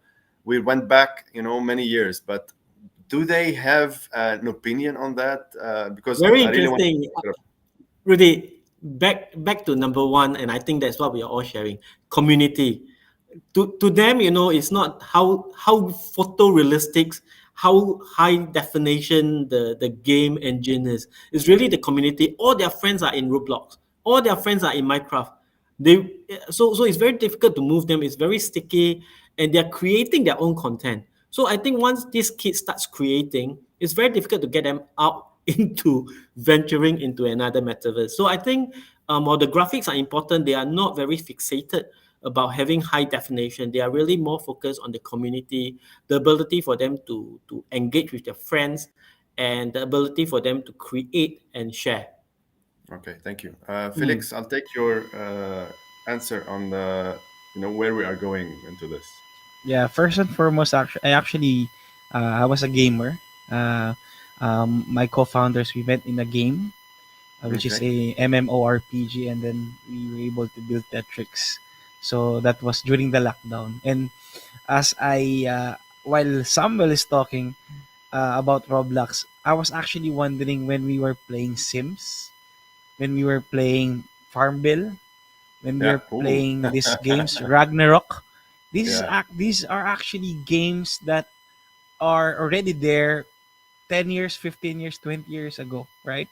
And the difference right now is we have the ownership of any digital asset on the metaverse. Unlike before, you only just pay, we spend money, we pay the developers, we buy some items. But right now, the difference is we were able to monetize all the digital things that we purchase online. So that is the big difference. And as we move forward, people are now monetizing these ideas, and in terms of opportunity and monetizing it, people will jump into it because they feel like they're gonna earn from it, right? They're gonna enjoy from it while they're doing it. And as I move forward, I also had a chance to speak with a group of marketing students, and I keep on telling them that the metaverse will be the future of marketing, because one day you're gonna wear some glasses that this LED something just pop out of nowhere. And we are seeing actually all of this in other countries such as Japan, Korea, and it's just a matter of time. And as Samuel mentioned, community is actually the main driver to this. The more people consume it, the more people use it, the more enterprises will move their business. They're gonna pivot and try to look at what's in this new space. And definitely the convenience of jumping into this space will be definitely for sure um, be 100% beneficial to everyone. And I'm seeing a lot of builders trying to maximize their phones. I mean, they have a metaverse inside phones, and our phones right now actually will be built in terms of their capacity and usage into the metaverse. So we're seeing the big players out there introducing the NFT wallet and NFT digital creation. That's the reason why we at Tetrix we built a wallet, because the wallet is your passport. It is your gateway for whatever metaverse or whatever NFTs or crypto you want to have, right? You have to have a wallet address, and that's the reason why we built it.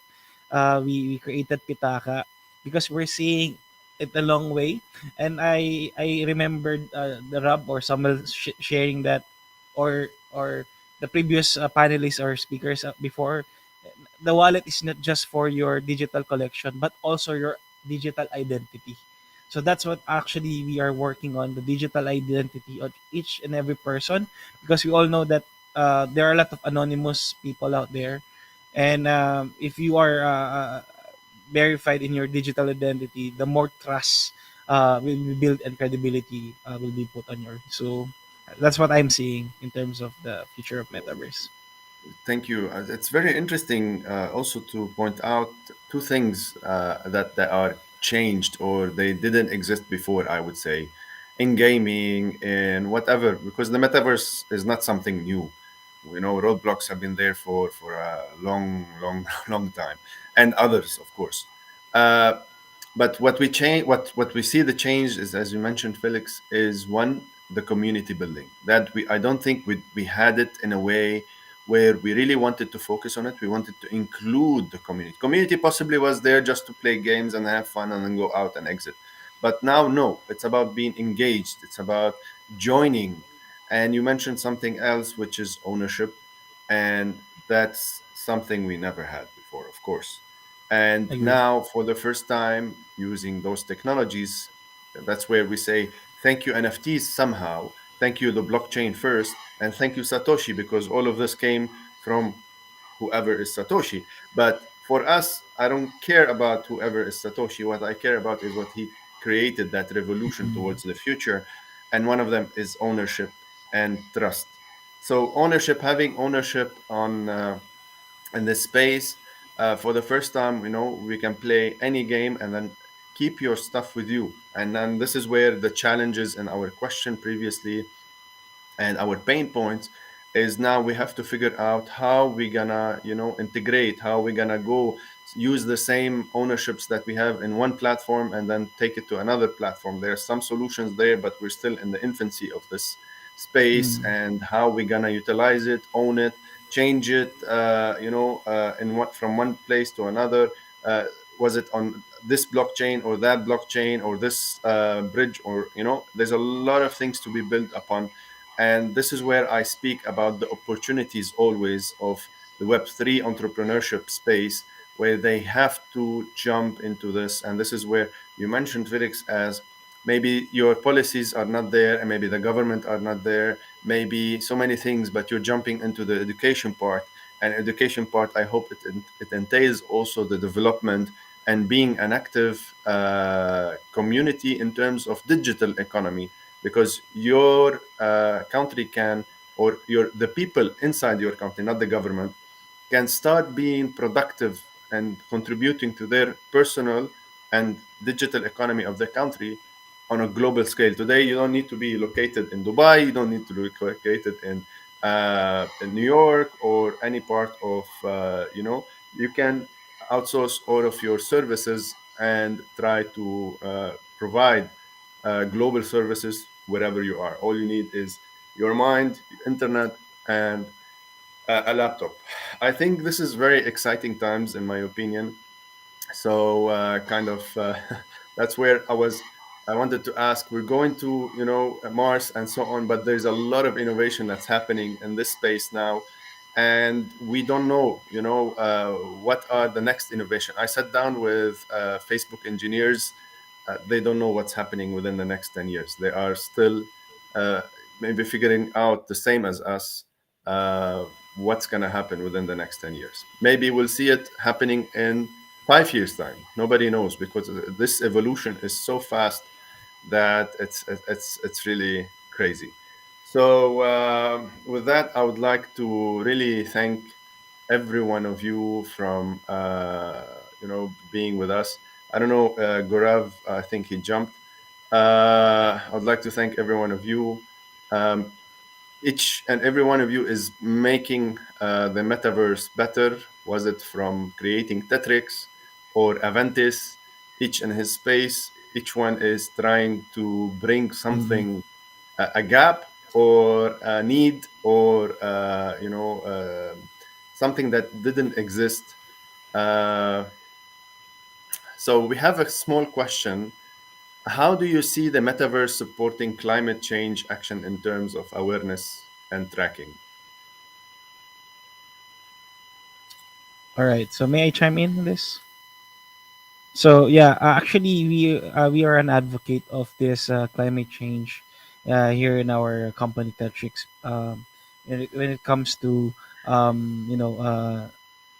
saving the trees here in the Philippines, because what actually we did is when we experience a lot of networking events in Dubai, Singapore, across the globe, is that we give cards, we exchange business cards, right?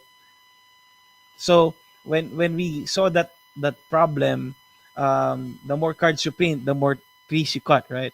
So we develop a technology in terms of creating a digital identity, which is Link. So Link can now bring in awareness, because when they tap it to their phone, it's an NFC card. Just imagine this: you have a card that we call Link. You tap it to your phone, or you scan a QR code, it pop-ups your digital identity or your profile. In a way, we bring in awareness, okay, and also we help also the government in terms of our advocacy into the climate change as well. But in terms of tracking, of course, we value privacy. The reason why we built the Link is we value the privacy of our users, and the ownership of that data is actually owned by our users. So the more you share your data, or rather that data is actually stored by you. It's not stored by wherever. So that's actually what we are seeing in terms of the metaverse. There will be a lot more use cases that we are currently definitely see, including I visit a restaurant in Dubai. They call it Meta Terrace, wherein you scan the QR code, and then you're gonna see all their menus: the hamburgers, the spaghetti, the cola. It's a new way of creating a better experience, a better customer journey experience for your users or for guests. In a way, it also helps the climate in terms of not printing all of these stuffs. So one day there will be more QR codes, and it will be much more enjoyable and fun in terms of engaging with a lot of use cases and enterprise. Yeah. Yeah, I'm really looking forward for Samuel Thanks. take, because education part is a massive Yeah, that's I, where I I mean, Aventus Metaverse is built on three key pillars. The first pillar is digital frontier technology. The second is in care and social science, and the third pillar is sustainability. So we've got graduate diploma in ESG and sustainability reporting. If you go into Aventus Metaverse website, in fact, we work with a Web3 partner called Ntrax that actually help you to track your carbon footprint. And it's a very interesting, it's a simple widget that you just embed on your website, and it can help you to track your energy emission. So these are already players in the space that help you to measure and to analyze. All right. So how are we going to promote sustainability, not just in the Web3 space, but in business? I think we do global, and we do participate in a UN Global Compact Initiative, and to educate. I think the baseline is still education. There's no two way about it. So we organize many events. We do lunch talk to really educate to share about what are the latest, UN global plan. Like in Singapore, we are actually having a new tax called carbon tax. So companies are all focusing very closely on the carbon tax. All right, how to reduce the carbon tax, and how to reduce the carbon footprint. So I mean, if you go to our website, Aventus Metaverse, you will see that our partner Antrax is already, so it's a very simple widget that you can just embed into your website, and it can actually help you to track your carbon footprint. There's no rocket science behind it. All right, so there are many small little steps that you can do. And obviously for us, education, we are like to do a quick shout out that any educators or any professional bodies or even training collaborations that are interested to grow in this space, do contact us and connect up, and we can actually do join event across the world, especially Dubai as well. I mean, Dubai is huge in this area as well. Very interesting. I went to your website, and the first thing I see is a green leaf. Exactly. And it says this website is green. And then I have saved 6 grams of CO2. Sorry. It's really interesting. And this is by law. You're telling me? It's by NREX, ENREX, NREX. Yeah. But is it forced by in Singapore to kind of do this? No. It's our initiative. The regulation is coming in, but this is our initiative with a Web3 partner called NREX. Yeah, very, very interesting. I'll add to this, traveling time, we're saving the environment, right? Computing powers, printing books, papers, because now we're paperless, right? Because I'm sure I attended my first Metaverse university with the University of Nicosia in last month. And that was my first ever experience in higher education and Metaverse. And they dropped us an NFT. Our course was dropped as an NFT. So that's kind of pushing forward towards more climate change adoption, helping the climate, and then environmental friendly also. And this is where the big responsibilities come in as SDGs on different aspects. And now, because the trees are essential elements of the climate change, and then we need them to help us more. So this is where another initiative is paperless, digital technologies, digital transfers, or digitization and digital transformation was something for me, back in 2-3 years time. Was we're only saving paper, but it went out beyond of this. I thought it's only saving paper, but it went out beyond, because also it's about the consumer, the citizen, the end user, the participant, whatever you want to call him, how he participates and how he really grasps this technology from A to Z in a paperless way, in a smooth way, and in the best user experience. So it's very, very interesting in terms of taking different points of view on aspects of Metaverse, of aspects of what's happening in the world, in our region, Asia, not just in the Western world. I'm very, amazed of the amount of not just the talents, the amount of projects, the amount of quality projects in this space, and then what you are doing. I jumped to your websites earlier on. I remember that's why I jumped into the website again to check on the climate change or the environmental footprint. Very interesting. I advise you to, if you're watching, I advise you to jump to their websites and then join us also on the Metaverse, where we are, where we'll be joined later on for some networking in different places. We're happy also as part of DX Talks to be media partners for this event, trying to really push the Metaverse, trying to push this Carnival on a global scale, and then trying to really enjoy our time as we move. So with that, I'd really like to thank all of you being with us today, joining and then taking extra questions and extra time from your busy schedules I really, really appreciate it. But this is how we have to, I think, evolve or adapt to changes in our life. One last words I'll give you, and then we'll end this. Yeah, I think carnivals like this are great. I think everybody is doing their part to make all of us global citizens in the metaverse, right? Felix with the passport, with the digital badge and education, Rudy in terms of doing global shows. I think we are all coming together. So I think we should do more activities like this, and really generate more awareness, building a very safe and cohesive and collaborative community so that we can all go, because we're going to go through setback. Let's put it this way. Yeah, But as a community, we are stronger together. So I'm really excited to be part of this community. And we urge anyone that is interested to come on board and join and collaborate with us. Yep. great. Yes, and to address this gratitude, we're so grateful to be part of this Metaverse Carnival.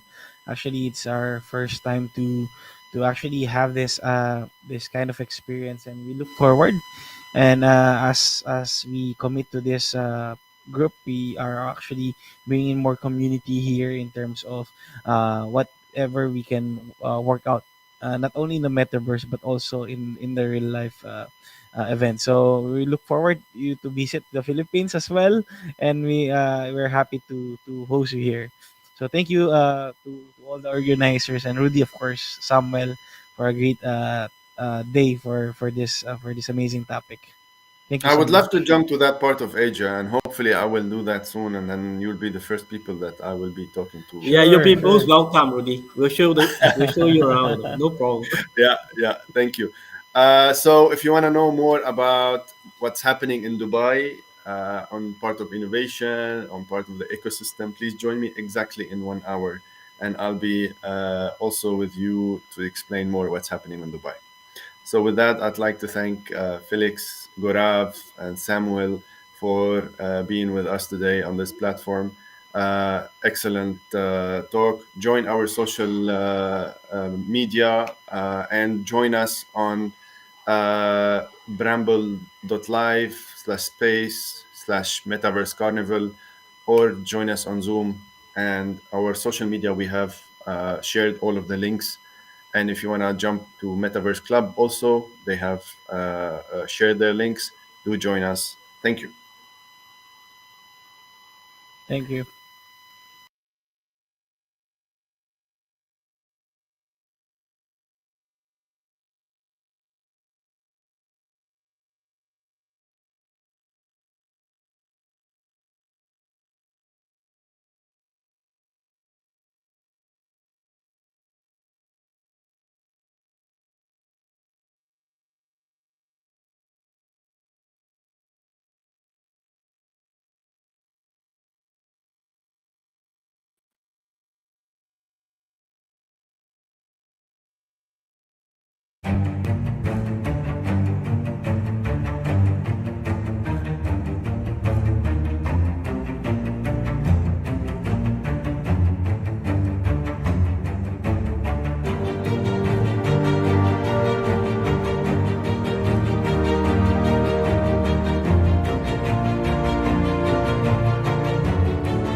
Good day, everybody. Good morning, good afternoon, good evening, across the world. Lovely to be a part of this global metaverse carnival, and I'm thankful to the organizers for this invitation and for this opportunity to speak about a niche vertical, which is the heritage of India and extensively of the world. Um, Metaverse for a lot of us is about recreating worlds, and when we talk about recreating the worlds, we are about recreating characters within the worlds, the monuments, the buildings, the scenery, all of it. So I believe that any metaverse that is built in the future would need some kind of a past flow or a heritage walk and things like that. And it's going to be the future of the metaverse, where tourism will be on the metaverse and not as much as in the physical world, right? Though I am an advocate of physical travel more than the virtual travel, but as be that as it may, I think the idea behind heritage as a vertical or as an industry vertical for all of us should be the fact that there is this opportunity that our generation has to bestow upon the next generations for posterity the knowledge of our past, the knowledge of our ancestors, and the deep sciences that they, kind of created on this planet. And a part of which we are privy to through monuments and archaeological sites and all that.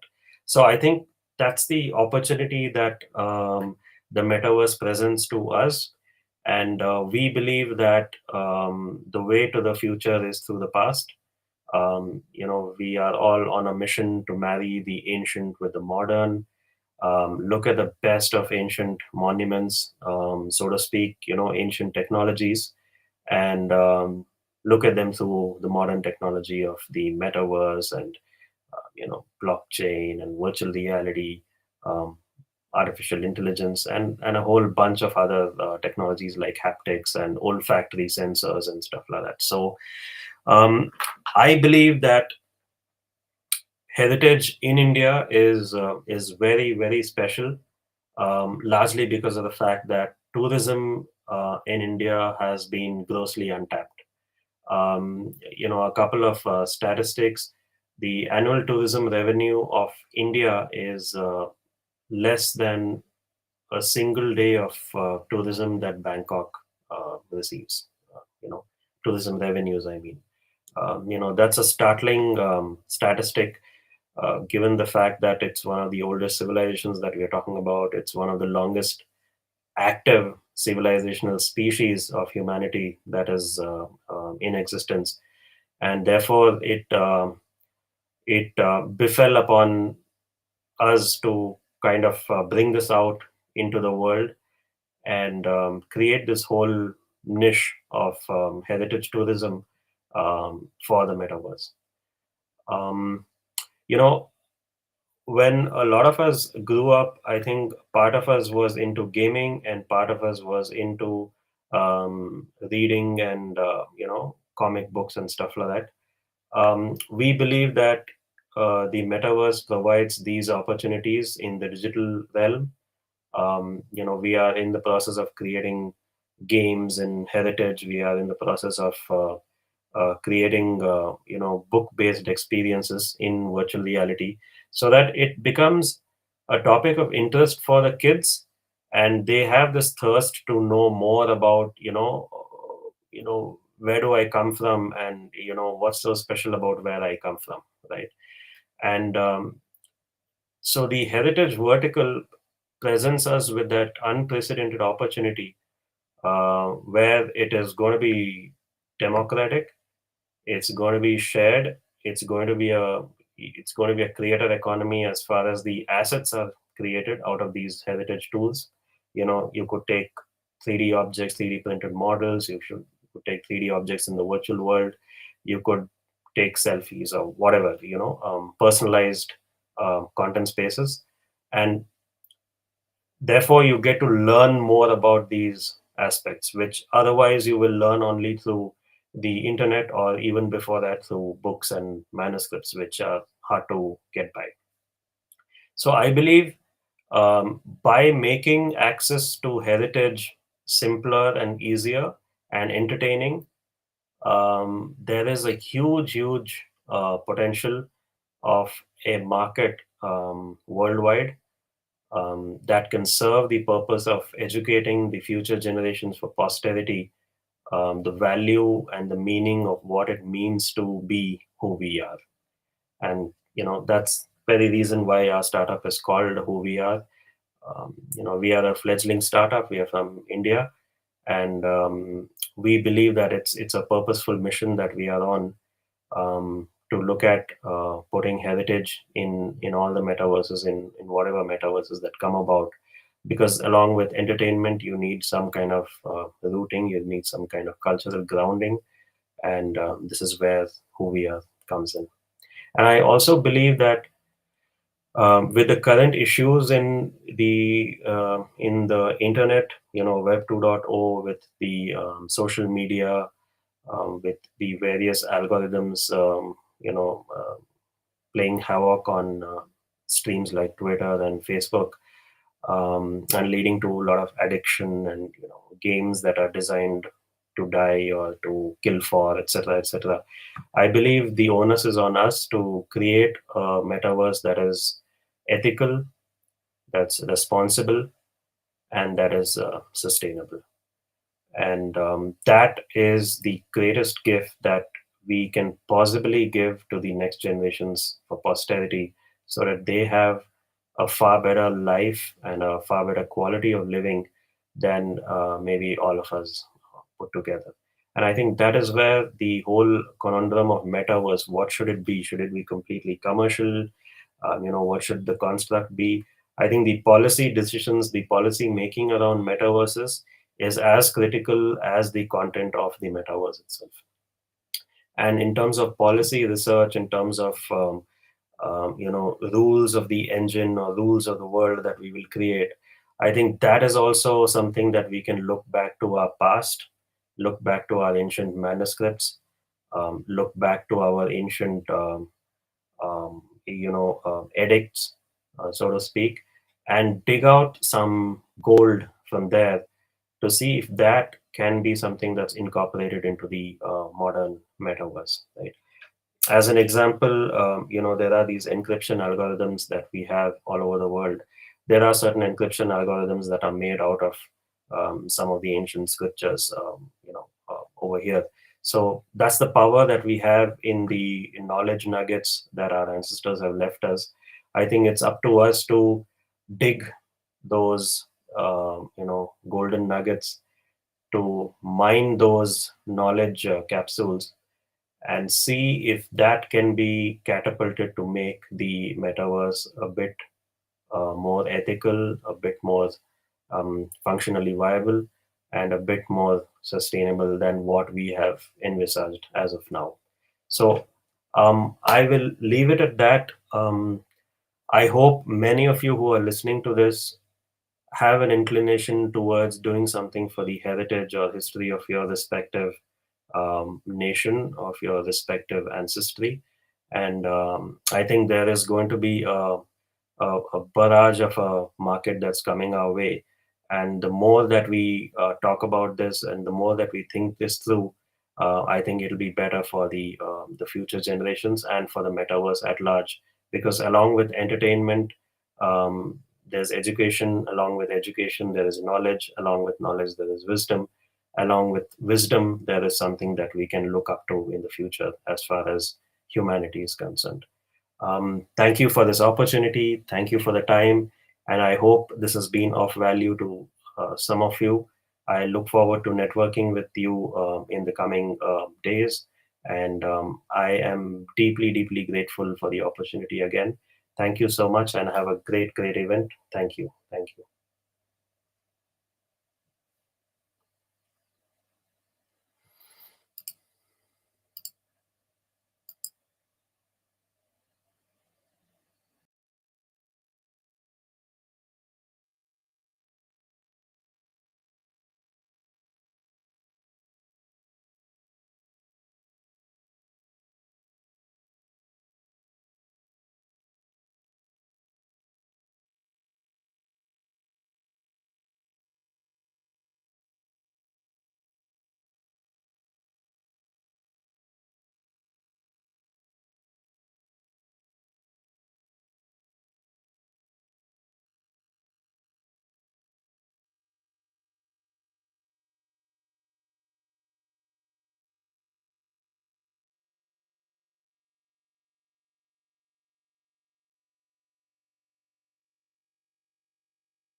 Hi, everybody. Hi. Hello. Hello. Hi. It's a great pleasure to share the floor. I want to thank for the organization of this great panel. And it's a great pleasure to share the floor with these great panelists, Vijay Praveen Maharajan, founder and CEO of BitsCrunch, Nuruddin Aboud, CEO of NovaQuark, the Metaverse company, and Nina Jane Patel, VP of Metaverse Research at Kabuni. So now I ask everybody to introduce himself or herself, and I shall start first. I am Massimo Bonomo, former UN global expert in blockchain, metaverse, NFT, Web3, CBDCs, DeFi, tokenomics. And I act as board advisor to early stage startups or venture partner to investors and funds in investing in startups from pre-seed to Series A and after. I worked in international financial markets for about 20 years as a senior equity analyst, and and afterwards I was a university professor on international finance in Rio de Janeiro, Brazil, Turin, Italy, and Wuhan, China. Now, please introduce yourself, starting from Vijay. Hey, hi, Massimo. Thanks a lot for the intro. Myself, Vijay, founder and CEO of BitsCrunch. We are into NFT forensics and analytics, and we are backed by some of the prominent VCs in this space, including Coinbase Ventures, Animoca Brands, Chainlink, Polygon, and a few others. And we are able to raise 6.5 million US dollars till date, and we are tackling the NFT frauds, NFT scams. So we are like the tick mark of NFTs. And in other words, we are like the chain analysis of the NFT space. So I'm based in Munich, originally from India, but then I'm living in Munich, Germany, since 2013. So it's been almost 10 years of Germany's life, and yeah, currently leading a team of over 30, sitting across Germany, Belgium, Canada, South Korea, and India. We are quite global thanks to the pandemic, and we are almost remote as well. So yeah, thanks for the wonderful opportunity, and looking forward to interact with you guys on several good topics. Great. Please, Noreddin, introduce yourself. Hi everyone. So my name is Nordin Aboud. I'm the CEO of NovaQuark. I've been in the metaverse industry and the game industry for many years. I started in Web1, etc. And then I spent 15 years at Ubisoft making big AAA games. And I joined NovaQuark as CEO last year. NovaQuark was founded in 2014. Did a Kickstarter for his first project, Dual Universe, in 2016. And it's quite a visionary company because we've trademarked the name The Metaverse Company in 2018. And so the company's goal has always been to be pioneers in the field of the metaverse. First, by delivering what we believe one of the most advanced 3D social platform, which is called the Dual Universe. Dual Universe. It was released in September after 8 years of development. And it's a sci-fi game where everything is built by the community. And so we believe it shows the possibilities of the metaverse, where in the future everybody will be able to create content in 3D the same way that people are creating web pages or blogging in the Web 1. And also by pioneering all the technologies. So we have a number of patents in 3D and also in online. And so we obviously intend to grow Dual Universe, our main product, but also come with new products, new games, and new usages of our tech. Finally, I had the opportunity to see the French ecosystem for many years. I'm based in Paris, and in all the companies in which I worked, NovaQuark, but also other companies, I saw the support we would be able to get from the French government, but also from the European ecosystem at large. Thanks for having me. Okay, thank you very much. Now, last but not least, Nina, please introduce yourself. Hi, pleasure to meet you all, and thank you for having me on this session. I'm Nina Jane Patel. I'm co-founder and head of research for Kabuni, which is a safe metaverse for children ages 8 to 16 to learn, grow, and explore. I'm also a doctoral researcher investigating the psychological and physiological impact of immersive experiences, with the vision to develop a measurement methodology to understand children's emotions and their emotional responses in the context of immersive technology. Kabuni Metaverse was founded in 2018. We're a community of educators co-designed and co-developing a safe metaverse to enhance education and to inspire the future of education and the future of work for children and young people today. Very interesting, Nina. And now let's start with the first question, which is really related to what's happening in the government's policies and regulation towards the metaverse in Italy, UK, Germany, and France. Now, I start by giving you some ideas, because the match between governments and metaverse is a little bit strange, in a sense that, as we all know, governments must enact or update data protection legislation that limits data collection and processing to include data generated and collected by XR systems, including medical or psychographic inferences. Governments should clearly define this data as sensitive and protect personal data under the law, even when it does not meet the threshold to be classified as biometric personal data or personally identifiable information under current law. Where the point is, where for instance, the metaverse companies all around the world? As we know, US and Asian metaverse startups run in front, but European metaverse startups are a little bit lagging behind, and there are some problems in Europe: lack of funding, complex EU regulation, and even lack of knowledge of metaverse potential. As far as Italy is concerned, I can tell you that there is a strong presence of metaverse in fashion company with some Italian companies. There was, of course, the Metaverse Fashion Week, and where there was a need of an Ethereum wallet, cryptocurrency, to purchase NFTs on comparable clothes. Most events have had an open invitation, but some brands had VIP access or front row seats. There is a need of better laptops to assist to this event.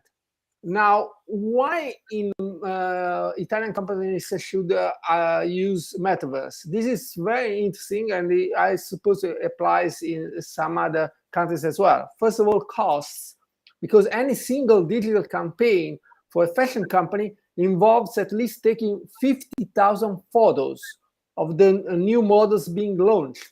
It is a massive effort that is either internalized by fashion companies with huge costs, or externalized by the fashion companies with potential loss of quality for their brands. There are also customers' approach, because Z generation is getting more and more in the metaverse. Z generation is made up of the consumers of tomorrow, and 30% of the world population, and that it would be crazy to ignore it. And then the concept of entertainment is changing rapidly. Blockchain gaming, 3D images, music, movies, all these elements are just pieces of the mosaic which come together eventually in the metaverse. We are moving towards a world of metaversiment, where metaverse and entertainment come together. So fashion business will become metaversiment. Why? Because the concept of exclusivity, together with the magic of 3 dimension and of phygital world, real and digital world, come together naturally in the metaverse. So now this is an idea about Italy. And let's come to Germany with the Vijay.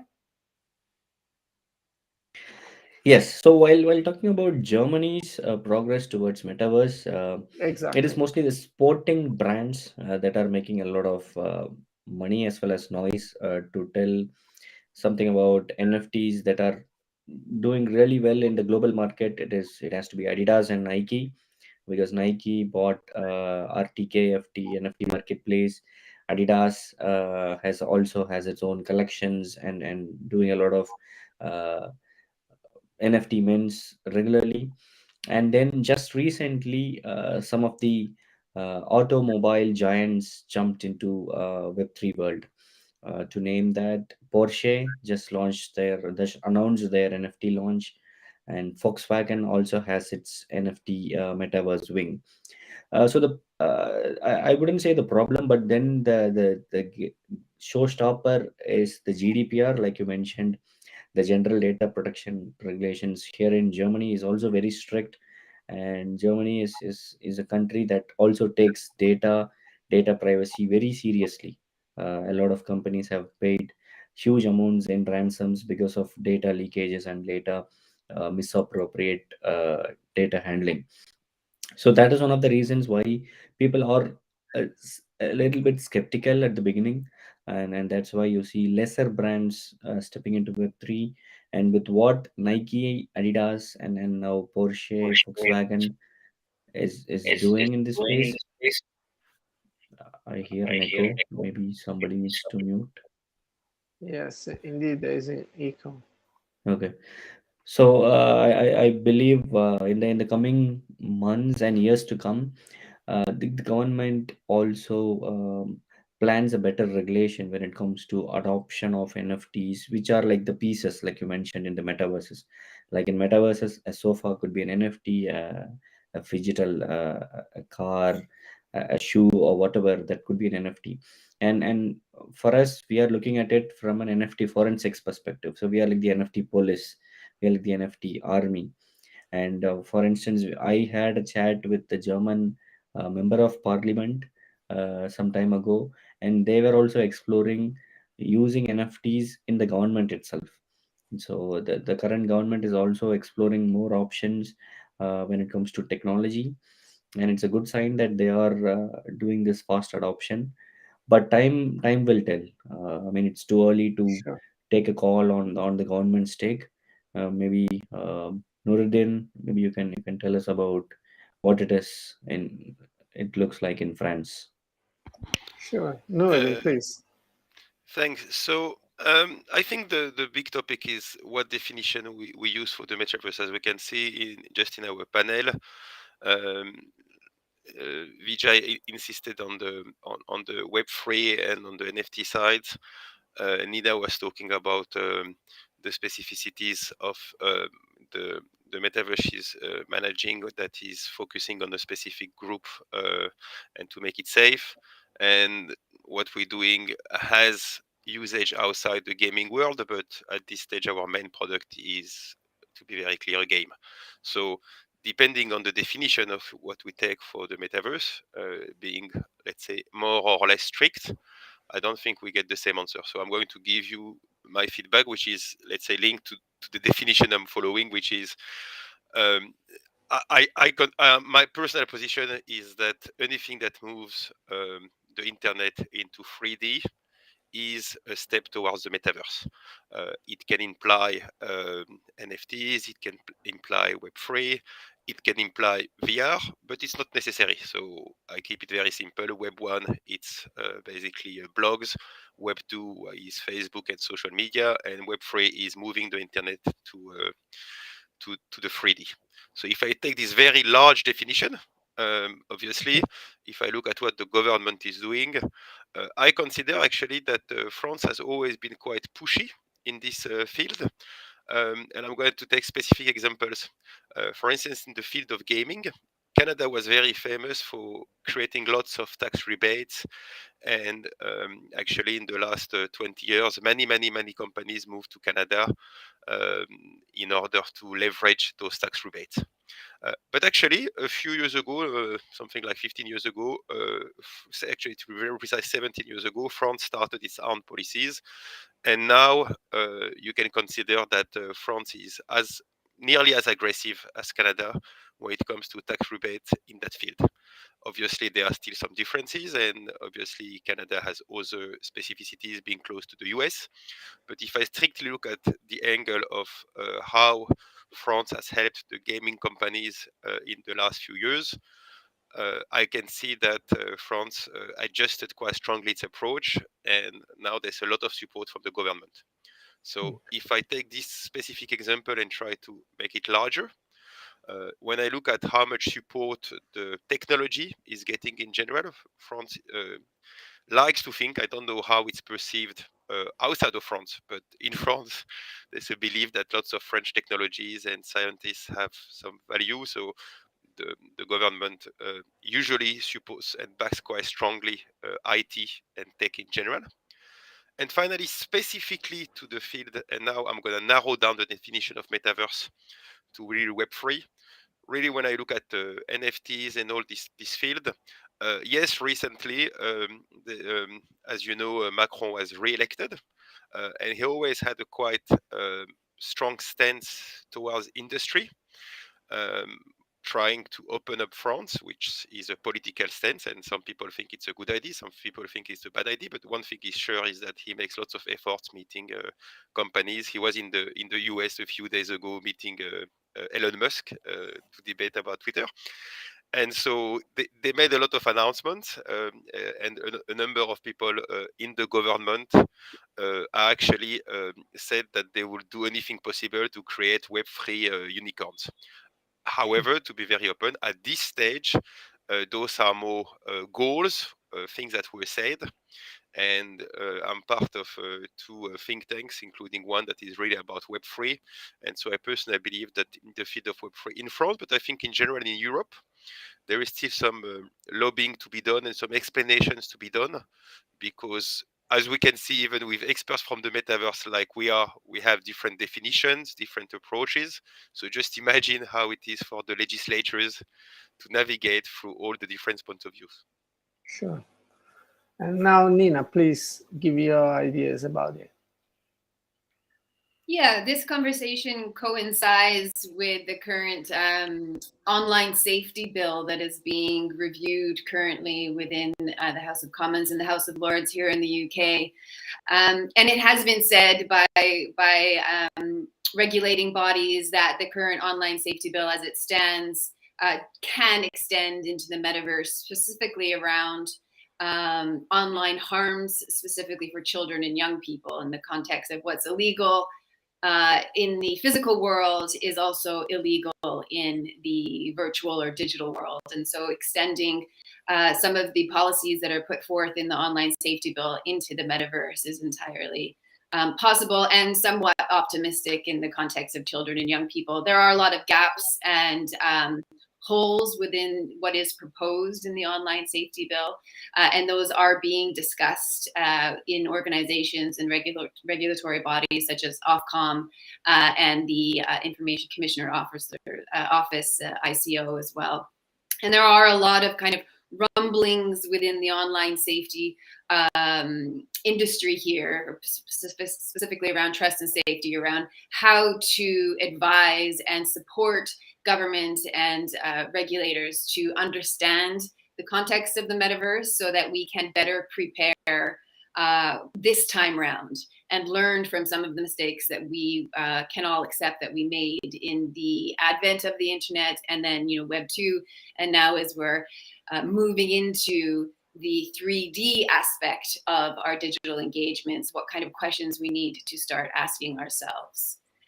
One of the things that I believe we need to start asking ourselves is around the immersion, the presence, and embodiment aspect of virtual reality, as well as within augmented reality, and where we're seeing this proposal of the convergence of physical and virtual digital worlds that are perpetually kind of blurring the lines between the physical and the virtual. What kind of questions we need to ask ourselves as we support children and young people growing up with this new, very exciting, full of opportunity technology, but how can we prioritize children and young people and their mental health as they integrate this into their lives in the full capacity in the next 5, 10, 20 years. And they will be the ones who are more largely and disproportionately impacted by new technologies and all the components of the metaverse. Okay, great point, Nina. Now a question that goes to the center, to the core of the concept of metaverse is in which ways the metaverse can interact and assist its users in their everyday life activities. This is something that I feel very strong about it, and in my opinion, and I'll explain this point right now, the metaverse is the biggest revolution in human history. Why? Because historically, as we all know, in human history, there always was the following sequence: thinking of doing something, and then experiencing it. Now, with the metaverse, this sequence is for the first time reverted, and the new one is thinking of doing something, experiencing it, and then doing or not doing it. In fact, the new sequence gives us an additional choice: doing or not doing what was previously decided. This way, we can avoid the mistakes of the past. So metaverse will be an environment where, with the headset or the proper technology available, anytime we are, for instance, thinking of buying a product, we experience it, and only after the experience, we decide to buy it or not buy it. Or even voting a candidate at the election, we make a query to different candidates in the metaverse on single matters that interest us, for instance, social policies, economical decisions. And after gathering all the answers from different candidates, we experience, in brackets, the consequences of our decisions, and then we decide which candidate we will vote, for instance. Or even doing or not doing a surgery. In the metaverse, we will experience how our body will evolve if we have the surgery, and then we will decide whether or not we have a surgery or not. And other examples are endless. The metaverse will be an open environment where we can experience anything we want in the virtual world without experiencing it in the physical world. And that is the advantage of the metaverse, in my opinion. Now, I would like to have your feedbacks on this point, please. Starting from Vijay, of course. Yeah. So, I mean, like you said, experiencing, that's the term that everybody likes to do in metaverses, right? I mean, why do we have so many metaverses? Why do we have so many virtual worlds? Look at some of the prominent names like Sandbox and Decentraland, and why do brands would like to buy a store, buy a land out there? So it is just to give that experience to their customers in the future. And if you ask if we are tech ready when it comes to metaverse, I would say we are 50-50 right up there. We still have a long way to go when it comes to a wholesome experience of metaverse. I mean, one of the recent interviews, Mark Zuckerberg, the CEO of Meta, formerly Facebook, he mentioned clearly that metaverse is a moment in time. It's not that you always have to wear goggles or VR headsets to experience that. As the tech evolves, it things will drastically change. I mean, look at the mobile phones. Earlier, the mobile phones used to be very bulky, Exactly. and we have to type everything down if you have to press any buttons.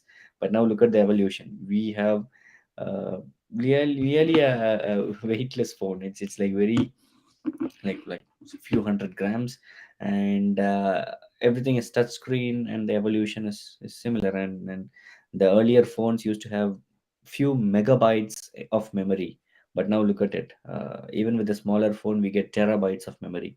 So as the tech progresses, you will see a lot of new ideas and new tech, hardware enabled tech that can let us enjoy that experience in metaverse. And if you ask me where we are currently in the metaverse, well, I would relate it to baby that has been crawling and trying to get up and getting down, falling down. But then as we progress, it will start walking, start running, and then emerge as an adult. So yeah, that's my take. Okay. What about you, Noedin? What do you So think? I would say, you know, you always get a different answer depending on what's your experience with technology. And running a company that is at the same time doing a hardcore game, which is really for online fans, people who really know gaming and technology, etc. But also heading a company that intends to use the tech for the general public. I can really see that the lots of our interaction with the metaverse really depends on where we are in our relationship to tech. And I consider that COVID was very important because it basically forced lots of people who didn't care about technology and online to connect. But now, as we can see, that COVID is kind of getting better. Some people have resumed their life as it was before, and some others have stayed in, let's say, very connected. And I think that gives lots of answers to these questions. We say it like that. For people who are gamers, they don't really even understand why we are talking about the metaverse, because if you've been playing multiple players online games for years, you can even consider that the metaverse is just a buzzword. And most of what people talk about the metaverse, you can already do it in games, but actually people just don't do it. But if you want, you can buy a high-end computer, you can even buy a headset, and you can spend hours and hours already doing it. However, um, people who play a game like Dual Universe love it. Our players play hours and hours a day, but it would be a lie to say that they are exactly like the general public. For the general public itself, I think there's lots of questions, like Vijay mentioned, about the technology. Is it ready or not? And I will say it like that. I've started coding games when I was 10 years old. I'm nearly 50, so I've spent 40 years doing that. I do not see a better understanding of technology. If I look at interns that we are getting, I don't have the feeling that they have a better understanding of technology than we used to have 40 years ago. I actually see the contrary. I see that the level of mathematics and understanding of the computers is actually getting lower and lower. And so my personal feeling is that um, the topic is not really about the tech, it's about the evolution of the human beings and how they'll be ready to spend more and more time in the metaverse. And honestly, at this stage, I don't know, because we can see that now that COVID is getting better, lots of people actually resenting being online, resenting lots of things, and there is nearly a backlash. So what's going to happen in the future? Are the people going to be more open towards the metaverse, or are they going to go back to how it was? I think some of the answer is also with Nina, because in her case, she's working very closely with younger people. And so I think part of this answer is going to come also from the next generation. And finally, I will add the European perspective, which is it's always the same thing. The US being less regulated has always, and having a bigger market, they always have an advantage. In every field, in every topic, they usually make the first moves in the first 10 years. And usually Europe comes with the regulation and the ethics and all those things. We mentioned data privacy. So I do think that part of the answer also of the future is going to come from ethics. Depending on how we handle ethics in the metaverse, we'll see if we're able to create a safe space for more and more people, or if the same way there's the dark web, there will be the dark metaverse in the future, and we'll see what happens. Okay, now the ball is to you, Nina.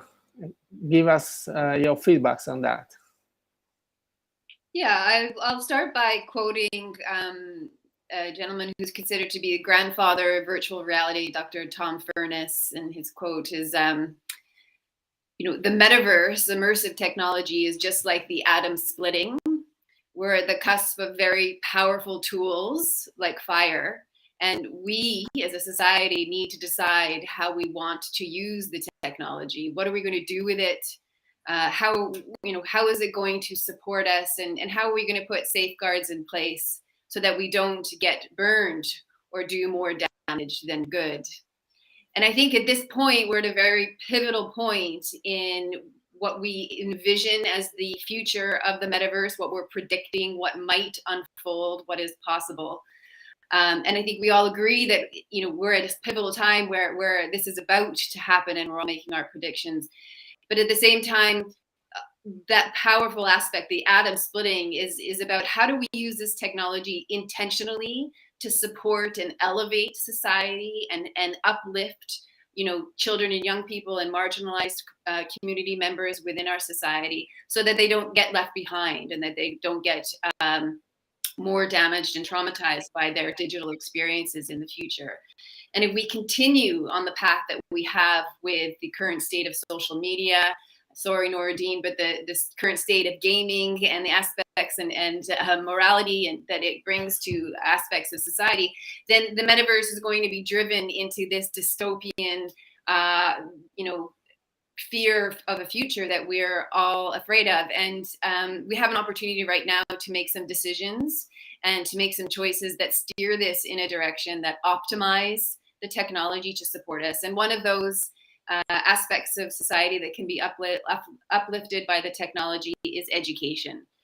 Very clearly, the technology, not only immersive technology, but aspects of blockchain and also tokenomic models can be elevated by the intentional use of this technology.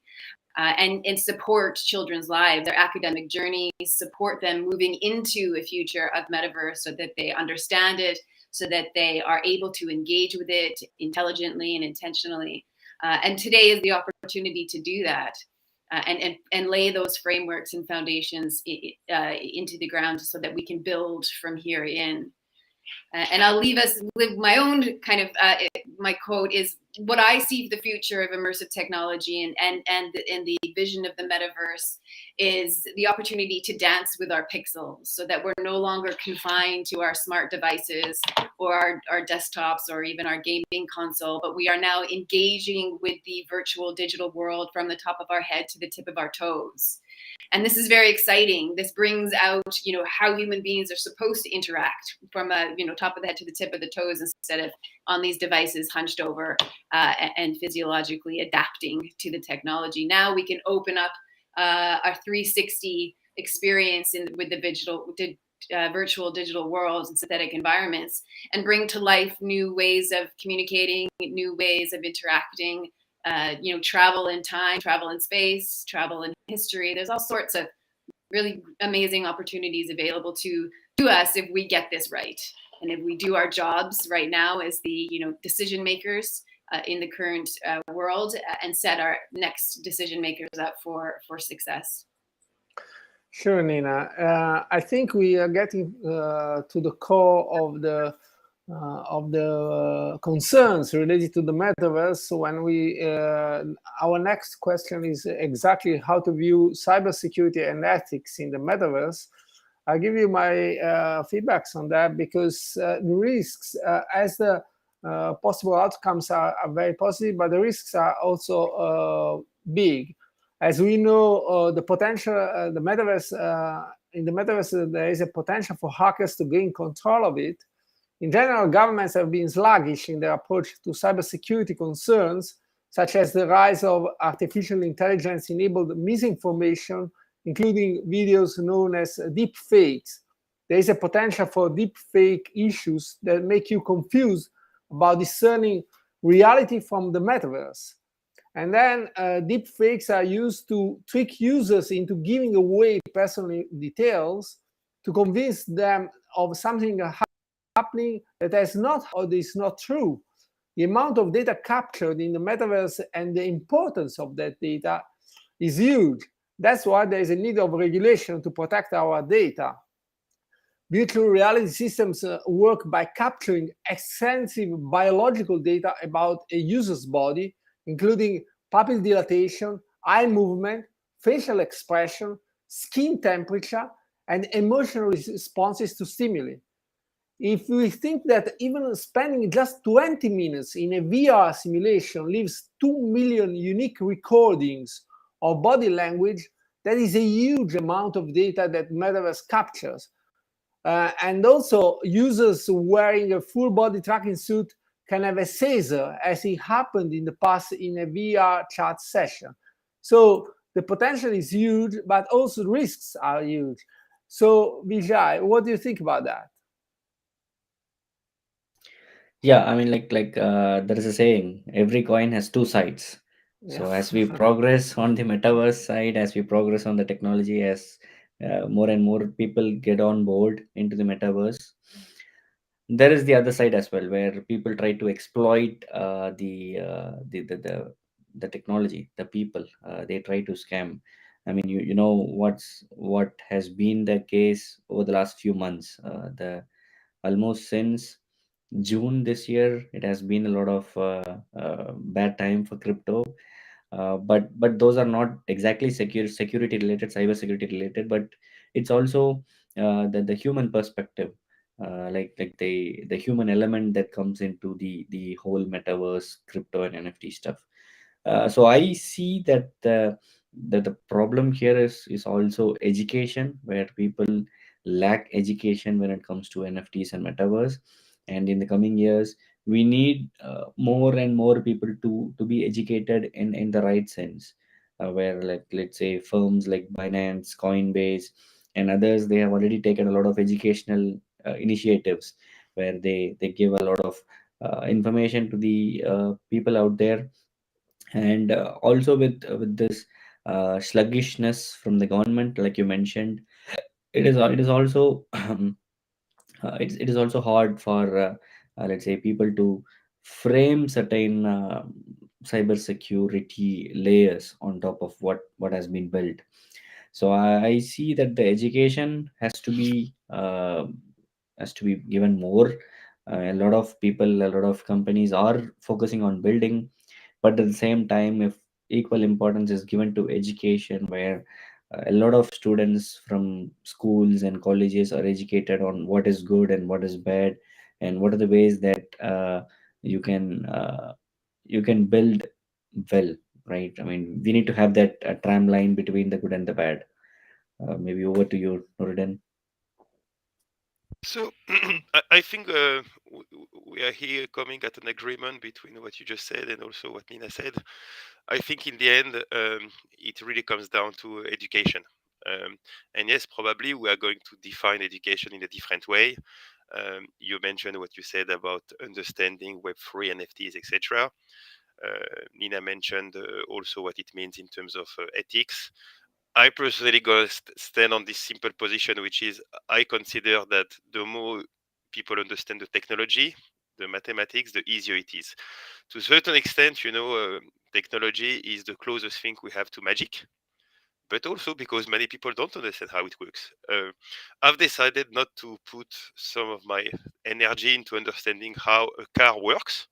So when my car breaks down or I want to get it repaired, I need to trust the guy who's going to repair it. So I have a trust relationship with one guy. I could, let's say, put 6 to 9 months of my life understanding exactly how the car works, and then I will be able to repair it myself, but I've decided not to.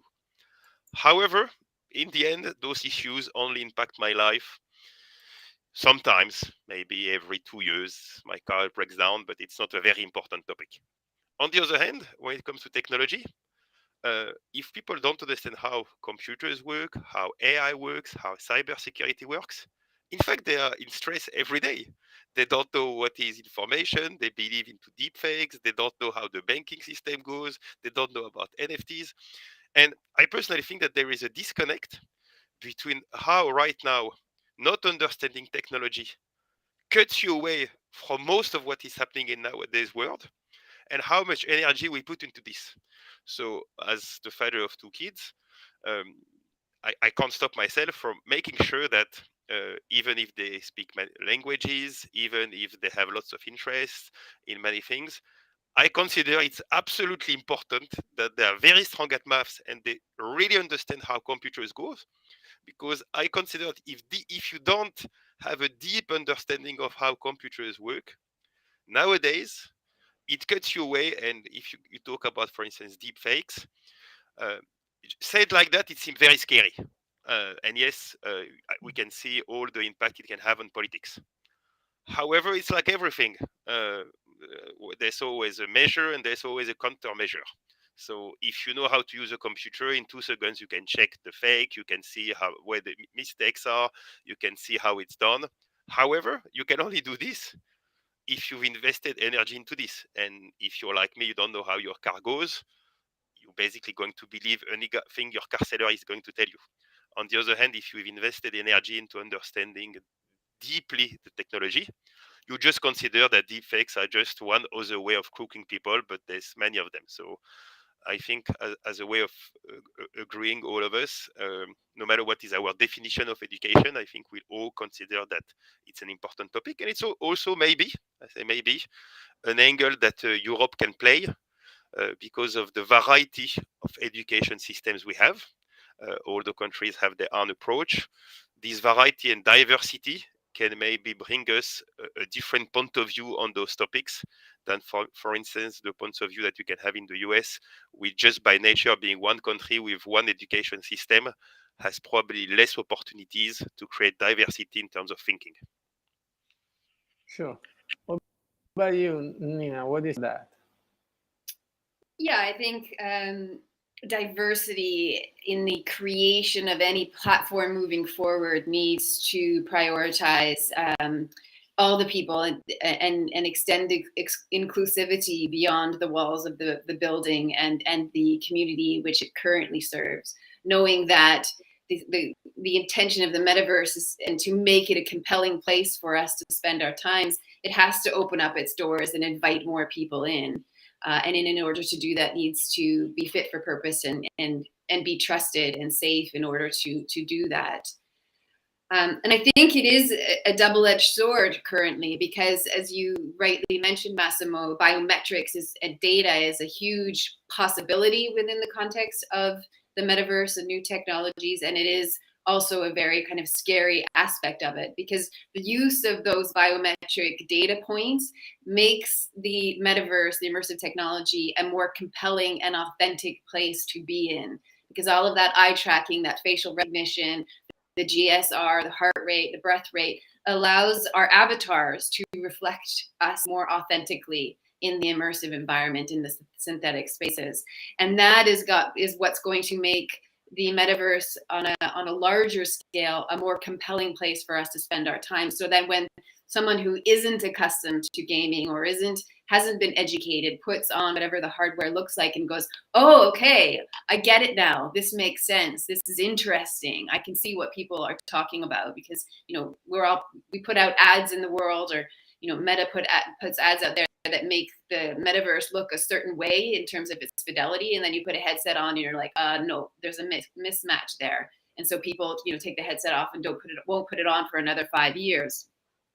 But as the technology improves, more people will find it compelling and interesting to be social, to go shopping, to engage with their healthcare provider, to engage with their educator. And so all of that data is making the metaverse better, but we don't know what to do with that data in terms of, do we own it? Do I own it? My personal biometric data about my eye tracking, because that combination of eye tracking, galvanized skin response, facial activity, all is as identifiable to me as my fingerprint. All of that data put together is me, right? And so that's one of the big questions we really have to grapple with right now, is identity in the metaverse, and in the space of interoperability, how do we manage that? What is the digital identity? Is it our wallet? Is it our avatar? We really need to figure that out. Otherwise, we're going to be continually releasing very personal data that is very identifiable. So these are the kinds of questions we have to grapple with on an ethical, a moral, legal, and platforms have a huge responsibility right now to not only educate their community and their users, but also prepare to educate the future community and users. Because as they begin to onboard, there's going to be a lot of confusion. There's going to be a lot of misalignment in values from one metaverse to another, where certain behaviors are permitted in one metaverse but not in another before we reach the stage of interoperability. And that's going to be very jarring, and is in the capacity of children and young people can be traumatic when in one environment a certain set of language and behavior is tolerated, maybe even and then you enter another metaverse and a child experiences that type of behavior, and in the real world that would be traumatized or considered online abuse. And so we have to ask ourselves these questions and to be able to navigate this moving forward. Okay, great. Now the last question is quite important as well, because we have to ask ourselves how to develop a sustainable metaverse environment for the players, partners, and the company itself. Now, this is important, and we come to the crucial point about the sustainability of metaverse. As we know, metaverse is a Z generation land. Youngsters are tomorrow's consumers, and therefore companies without a metaverse strategy will decline in the future. Gen Z consumers are the largest generation ever, almost 30% of the world's population, and therefore it's a must to understand the metaverse and what role their particular customer base may be interested in. But now there is an important side, the sustainability side. According to a recent survey in the US and Europe, there are also those who are more likely to purchase sustainable products are more than twice as likely to shop in the metaverse than in the real world. So that generation wants a new world where which is more sustainable and acting in the metaverse. And now another important point is before the pandemic, air travel accounted for 2.5% of global emissions. Now people conduct meetings virtually, but in the future, business and personal meetings could be conducted in the metaverse with some of the same benefits of in-person meetings, while reducing the emissions of air travel for discretionary trips. So the metaverse involves substantial reductions in carbon emissions through the substitution of physical goods with digital ones, replacing real-world presence with virtual interactions or digital twins. There is an optimization of the physical world, and there is a sustainability benefit. Fewer physical resources to create and contribute less waste through the use of virtual resources and digital twins. So a digital twin can reduce a building's carbon emissions by 50%. Why? Because using a digital twin technology, it's possible to make predictions on factors such as air pollution and carbon emissions, and then define actions to take to solve these challenges. Now, what are your ideas about sustainability in the metaverse? Let's start from Vijay.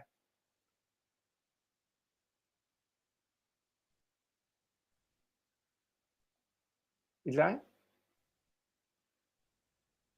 Maybe you can hear us. Yeah, my internet was went away just for a second. So sorry, I'm back now. Okay. So sustainability. I mean, like how this happened with internet, need support from technology evolvement. I mean, like Nuruddin, who is building for the last 30-40 years on tech, he has seen probably the best curve of tech advancements in metaverse than anyone else in this room. So we need uh, good support from the techies like Nuruddin and Go, who builds solid and robust platforms for us to immerse in a place, immerse in a place where we cut those carbon emissions, we enjoy the physical ambience by just being connected to the metaverse. And at the same time, we need support from the government organizations, from bigger institutions, where they check for frauds, legal aspect, and other cyber security issues, right? I mean, look at Mastercard and Visa, and then PayPal, Klarna, and Stripe. They have been fighting financial frauds for a long time. So now, if you swipe your credit card, if it is used anywhere in a malicious way, then you get an alert instantly. So for that to happen in crypto, it will require equal support from financial institutions as well. So financial institutions, uh, governments, tech readiness, and like I mentioned before, the education, people getting educated. So in order to create a sustainable ecosystem, you need support from all these sides. Only when there is an equal contribution from all these sides, then we evolve at a faster pace across all four dimensions. Otherwise, we will have the tech ready, but then the adoption becomes lesser, or the adoption is more, like you mentioned, 30% of the world's population is the Gen Z. So they are right now there, but then the government, legal regulations, and the tech readiness is still not there in most cases.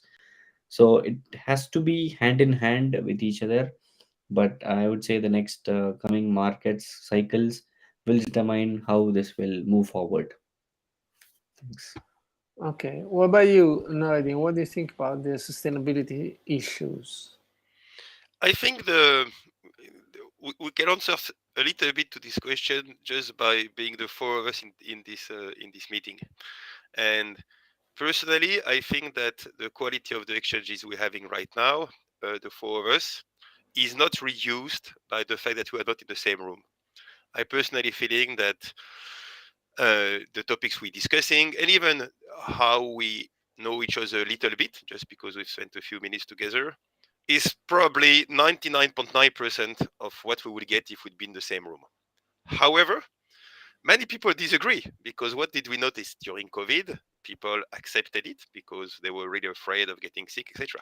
And as soon as it got better, people are back on their planes, back on the forums, back on the things, as if this never happened. However, it's clear in terms of sustainability and in terms of impact on the planet. And I'm going to be very specific. I took screenshots of the situation of the traffic jams in Paris during COVID. There was no traffic jams. Everybody staying home. So it was clearly documented that it had a fantastic impact in terms of sustainability. However, for some reason, out of the many things people forgot, this one is a very good example. And so you can even see it in companies, pushing for the employees to come back to the office, etc. You can even see people saying, oh, it's still better to be face to face. I don't think it's the case. And as a CEO, somebody who is heading a company of a little bit less than 100 people, we have a very open policy. We have people who work at the office in Paris, in Montreal, but we're also very open to people working at home. And it's not just because we're open. We deeply believe that in order to have the best impact in terms of sustainability, as an employer, we need to be favoring a lot digital and online interactions. And Nina mentioned the idea of dancing with pixels, and it's clearly a very good quote as one next step of how far we can be in terms of interactions thanks to the metaverse. But I also think even just now, if we want to tackle the topic of sustainability, by accepting that being online, on digital, or just on Zoom, and accepting that there's no way, and I really say that 100%, nobody is going to be able to prove that the little cost of cloud or data has nothing to do with all the cost of driving your car, flying your plane, and all the time that is lost by recreating physical interactions, specifically in the cases where it's not necessary, which doesn't mean we are not allowed to go on holiday or do other things.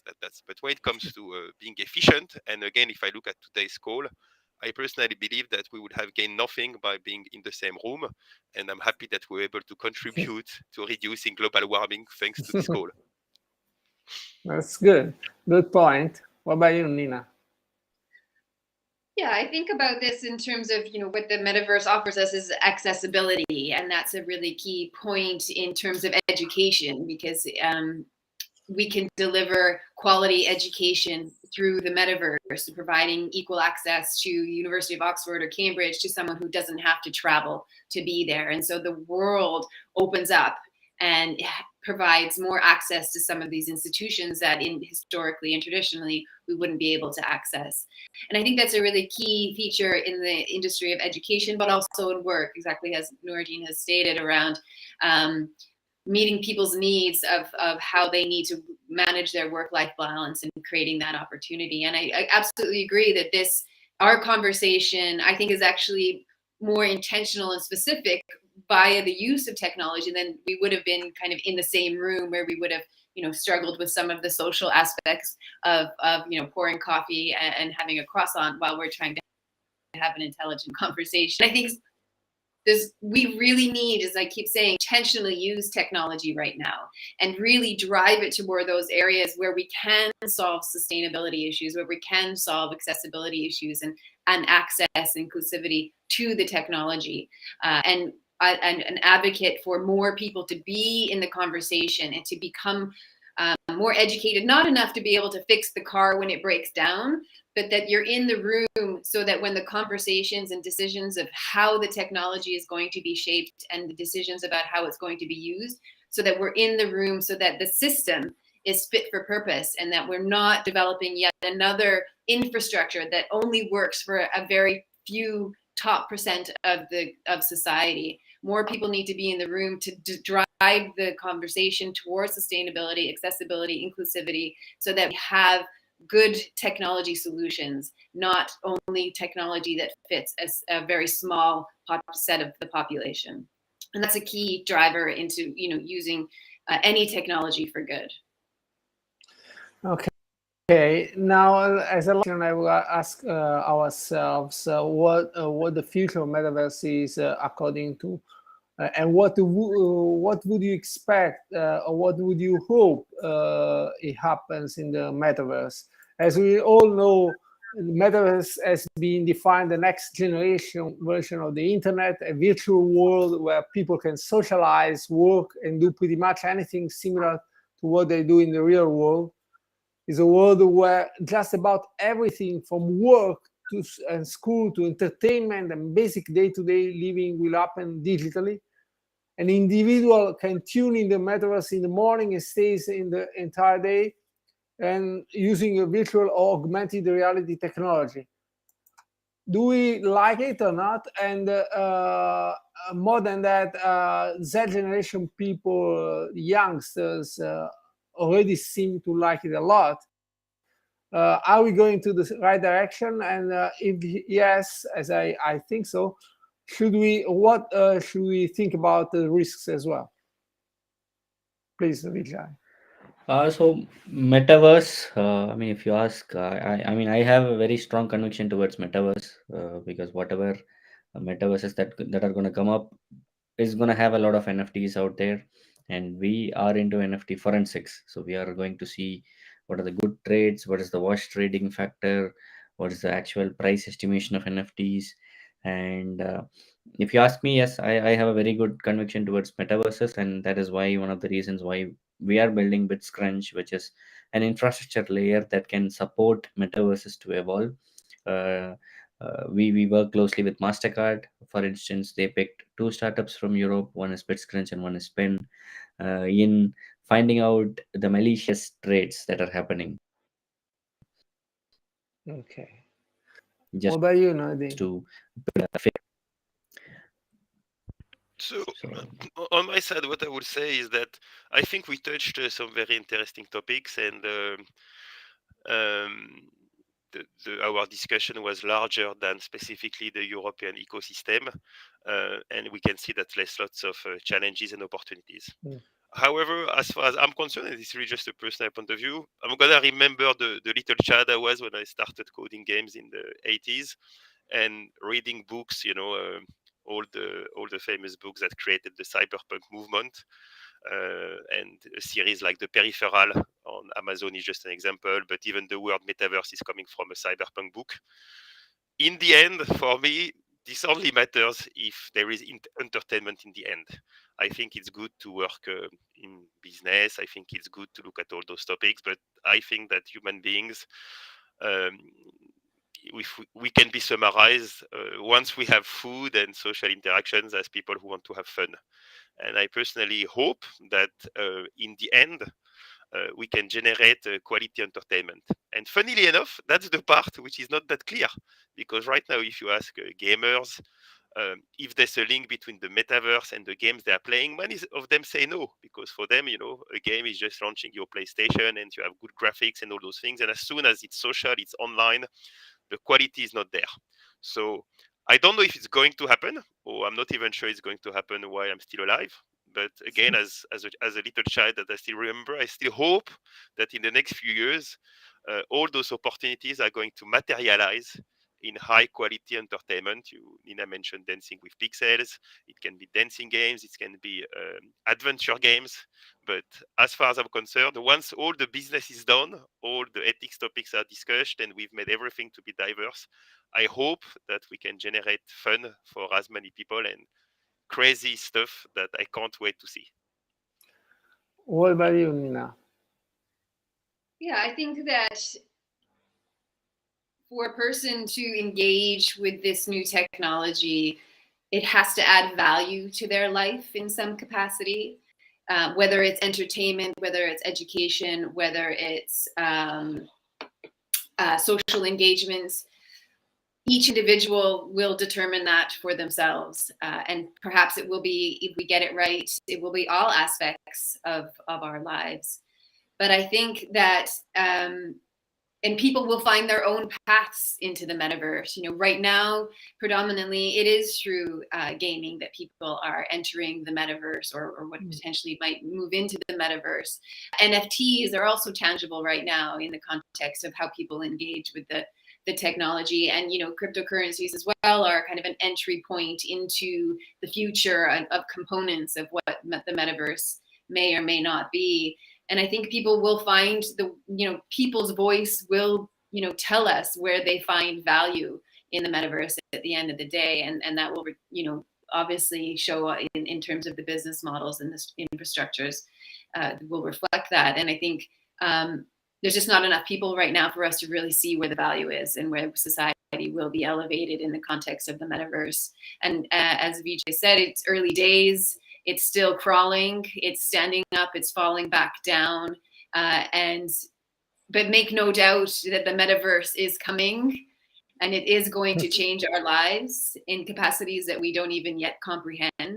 And it will be the Gen Z and the Alpha generation right now that truly understand the potential of the metaverse. And our responsibility right now is to point them towards the value and to point them to use it in ways that elevates their lives. Okay, I think our time is over. It was a great panel with great panelists. I thank you very much for your interventions.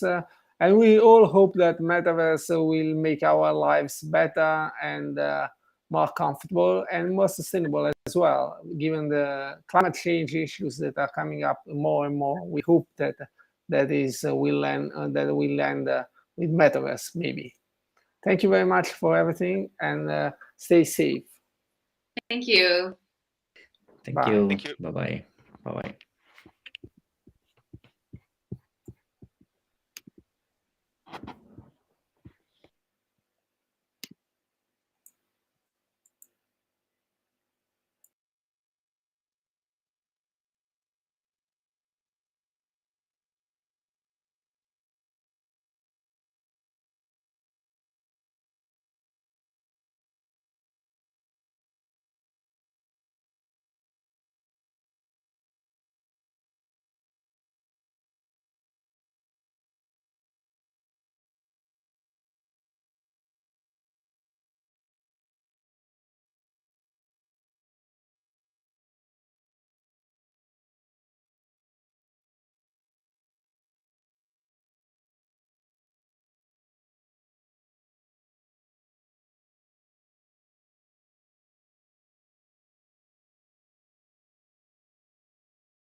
So I hope you can join me now to discover more about what's happening in the region and what's happening in specific in the Middle East, and none other by showcasing what's happening also in Dubai, because this is where actually the leading space of the metaverse. So let me introduce myself. My name is Rudy Shushani.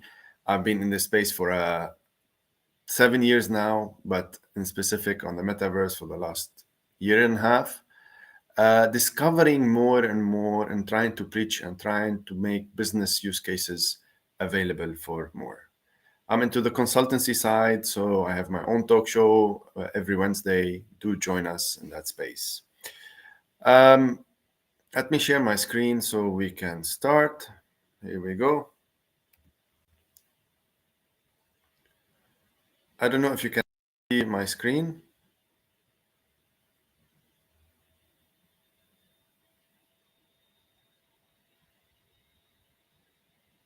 I'm having an issue on the platform.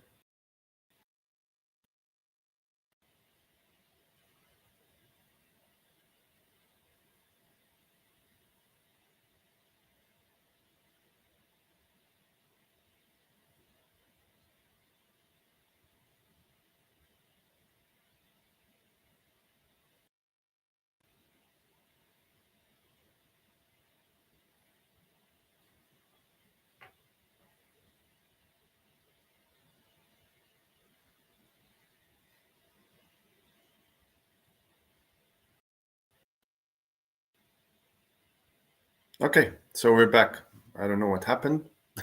Technical issues happen. So let's start. So we're going to highlight the Middle East as a first use case, and then we'll move on from there. In specific, as I mentioned, in Dubai. If you care to join me at Rudy Shushani. But the big question now is, why are we asking about the metaverse? Why are we talking about ecosystem? Why are we talking about the advancements? Really, it's simply because it's opening, and it opened a new era of digital business and communication. So we are seeing the beginning of things. Web 2.0 is really a broadband. Web 3 is the web of data.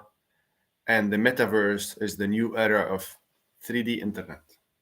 It is the next generation of the internet. I was watching a presentation, actually a meeting between Bill Gates and Jay Leno, if I'm not mistaken, in 1995, explaining the internet. What is the internet in 1995? So that is amazing to see. And look where we are today. We're in the same position, asking the same question: what is the metaverse? If you look on a global scale, look at Citi saying that metaverse economy could be worth $13 trillion by 2030. And then if you look at the numbers, it's a huge economy by itself, more than a dozen or even much more than a dozen countries' GDP or financial aspect. So we are really turning into something on a global scale. It might be a big hype at this point, but possibly we're not going to miss this revolution. So if we look into UAE a little bit, or on a global scale, there was a study done that 87% of GCC luxury shoppers expect of their favorite brand to be present in the metaverse. This is a new study that will be released tomorrow. I have some highlight from it. Look at the numbers. Metaverse present a multi-billion-dollar opportunity for Middle East itself. So we're really looking in the space, and we're going to focus more on the metaverse strategy of Dubai. So the metaverse is about building an interconnected ecosystem with multiple stakeholders and user operating in the space. Competition and cooperation will be needed. We will be much needed in the space, and very importantly, it will create opportunities and jobs. For me, the metaverse is the next thing of communication, the next 3D model of communication. Because in the last 10 years, we lost our physical presence or physical meetings, even though it's still available. But even with COVID, it was even made faster using technology. But now we are regaining some of those aspects of the touch, the physical, the view, the sense, the feelings that will come in the near future. Metaverse ecosystem will be built on the Web3 environment. And this is where the change of the mindset and the aspect of things, when you look into them and then understand why it is important. If you look at the Web3, we're talking about access infrastructure, building blocks, and protocol layers. And of course, we have to jump a little bit into the use cases so that you understand what they are.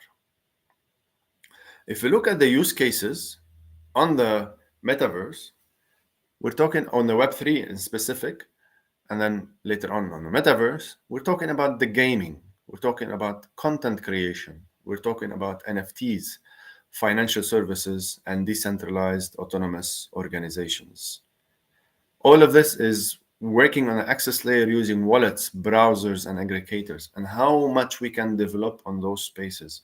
Even though we have wallets today, they're not fully developed. Even though we have browsers, I discovered Brave browser earlier this year. That's another innovation supporting Web3 by design, whereas Chrome is, you have to build on top of it. The infrastructure layer, we need to work on the security, storage, data, analytics, governance, identity, development, platforms, transactional behaviors, and market, and so on. And also on a layer one and scaling solutions on the protocol layer where we need to work on. So look at all of those opportunities to support the metaverse that we must really work on. And then if we look and understand more, this is a very important slide, which I think you should take a screenshot of it. Understand the elements of metaverse. First, the experience. That's what we see, right? Games, social media, esports, theater, shopping, and education now. I attended my first university course last month in University of Nicosia. So that's where the experience we will be having.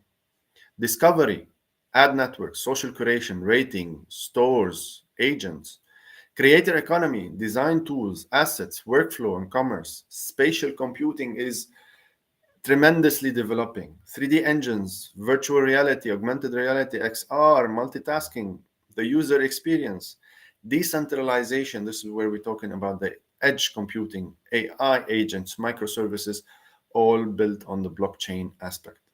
The human interface, the mobile, the smartphone, the wearable, the voice, and so on. And of course, the infrastructure that will support this, the 5G, the Wi-Fi, the 6G, the future of technologies, and the likes of it. So we have to explore those 7 layers. While exploring those 7 layers, I want to focus now on my talk on Dubai, what's happening in Dubai. This is the future of the museum, where we had our metaverse assembly on end of September this year. And with that, it came just after the strategy launch of the metaverse strategy Dubai, that they want to really immerse themselves into the next best thing, which is the metaverse. To note, Dubai Vara enters the metaverse. Look at this. This is the first ever regulatory authority in the world to enter the metaverse. Look at the innovation in this ecosystem. Look at where the regulator and regulator authority are now thinking. They are way ahead of many other countries in this space, to a point where now they are also in the metaverse, where you can go and talk to them at any point of time. So look at this advanced strategy that is available to build that ecosystem, because building that ecosystem, guess what? It starts with, of course, us, but it starts to be fruitful and innovative with the regulator.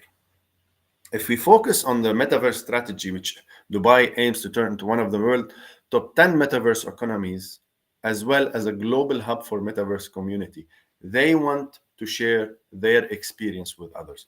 They want to be a center where other governments or other entities come and learn from them. This metaverse strategy wants to times 5 building blocks as an objective, from 1,000 companies to 5 in blockchain aspect to 5,000 companies within the next 5 years. The UAE intend to double its digital economy contribution from the metaverse, from 9.7 at today to 20%. Look at the numbers. Also, it wants to support 40,000 virtual jobs within the next 8 years. Now, soon we start saying 7 years. Dubai has already been crowned one of the capitals for blockchain and Web3. And the UAE set a target to achieve the highest number of coders per capita in the world. They're aiming for 1 million coders, and they have a beautiful initiative. This will further boost Dubai economy and support the UAE government vision of increasing the number of companies and having more unicorns and more update or companies producing towards that digital economy and contributing towards that digital economy. So if we look at the numbers that were shared with us, during the Metaverse assembly, which happened in Dubai, as I mentioned earlier, there were 300 plus global experts in this space. So they joined the world in under one roof, in the future city, I would say. 40 plus international organization, 30 plus regional and global speakers, and 25 plus interactive sessions and workshops that went over 2 days. The amount of energy for the creation of that ecosystem was crazy. I've been involved there for a while. I know what's happening with the ecosystem. A lot of companies, a lot of creations, a lot of venture capital is being put, a lot of startups, entrepreneurs, trying to build a lot of sessions, talks, projects, and so on is being built to support not just the strategy, but to support being the capital of the world. So let's understand a little bit of the strategy, because that will make us understand the ecosystem. The strategy aims to develop global standards in building safe and secure platforms for users and develop metaverse infrastructure, regulations. One of the most important factors, why? Because to accelerate the adoption and innovation of this technology. So if you go into the metaverse strategy, so foster innovation, enhance the metaverse economic contribution through research and development, collaboration and promotion, advanced ecosystem utilizing accelerator and incubators to attract companies and projects to Dubai. There's something called Meta Incubator that is being now induced in the World Trade Center, Dubai World Trade Center, that can support you in your metaverse venture or project. Also, the Dubai Metaverse strategy has to foster talents and invest in future capabilities. You cannot build something where you don't invest in your capabilities. By providing the necessary support in the metaverse education, aimed at developers, content creators, and users of digital platforms in the metaverse community. So they want to empower that ecosystem that is currently being built, and then they want to deploy more people to develop, more people to create, and more people to use. So they're working on 3 aspects. Also, they want to develop Web3 technologies and its application to create a new government work model and development in vital sector, including tourism in the metaverse, education, retail, remote work, healthcare, and the legal sector. which they are already immersed into. So we have healthcare already enabled. Remote work is already happening. The retail experiences are being shared. I saw a couple of projects also. Tourism, there's some projects being created in that ecosystem also, trying to support virtual tourism. So there's a lot of innovation happening there, especially with the government of Dubai and where they want to lead. So that strategy aims for leveraging real-time data. Aim at leveraging real-time data using machine learning, IoT, and employing artificial intelligence simulation and blockchain to enhance human thinking process. Look at where also this is going. So technology pillars of the metaverse strategy are data, network, cloud, and edge computing that focus on real-world data obtained, validated, stored, processed, and managed in a secure and privacy enabled. So the other pillars promoting this is 5G to enable the edge computing and provide on-demand computer system, edge computing to allow the data to be collected and processed via smart devices and local networks, instead of the clouds, to make it faster. So the pillar is based on the following: extended reality, so to bridge kind of the physical and the virtual world; augmented reality, virtual reality, and mixed reality. Adding to that, something called digital twins, a virtual representation of an object or a system. And this is where things are really moving fast towards a better system. So before I conclude, I would like to thank you all for being with me. And if you want to follow me and on social media, do scan the QR code or rudy@dxtalks.com. I'm ready to help you any of your strategy towards the metaverse or the future. So today we are really moving fast to the future. The ecosystems are being built in the region, and I'm proud to say Asia is leading the world in this space. So thank you again for staying tuned, and see you soon.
Hello, guys.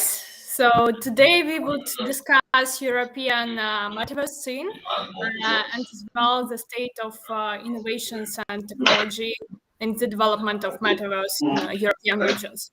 Great to have you here, everyone. And here are three of our speakers.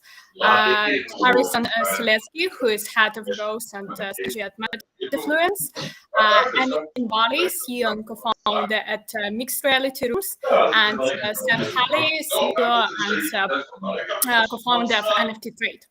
Great to have you, everyone, and let each speaker introduce himself and tell what exactly you do. So let's start with Harrison. Sure. Thanks so much for having me, everyone. Excited to speak. Just a quick correction. I'm the head of growth and strategy at NF Trade. Sam Sorry. is the CEO of Metafluence. But yeah, no problem. So anyway, NF Trade is a decentralized, multi-chain, and non-custodial NFT marketplace. We launched about 2 years ago on a lot of alternative layer ones like Avalanche, Binance, Polygon, Ethereum as well.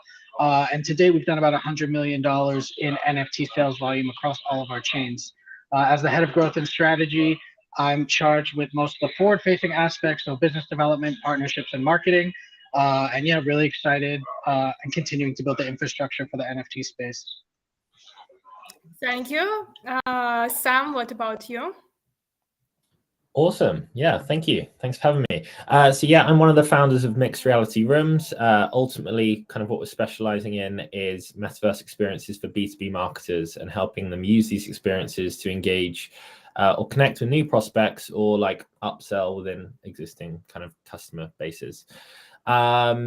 Yeah, we work kind of predominantly with larger enterprises, so like Google Cloud, GSK, Automation Anywhere, kind of software companies.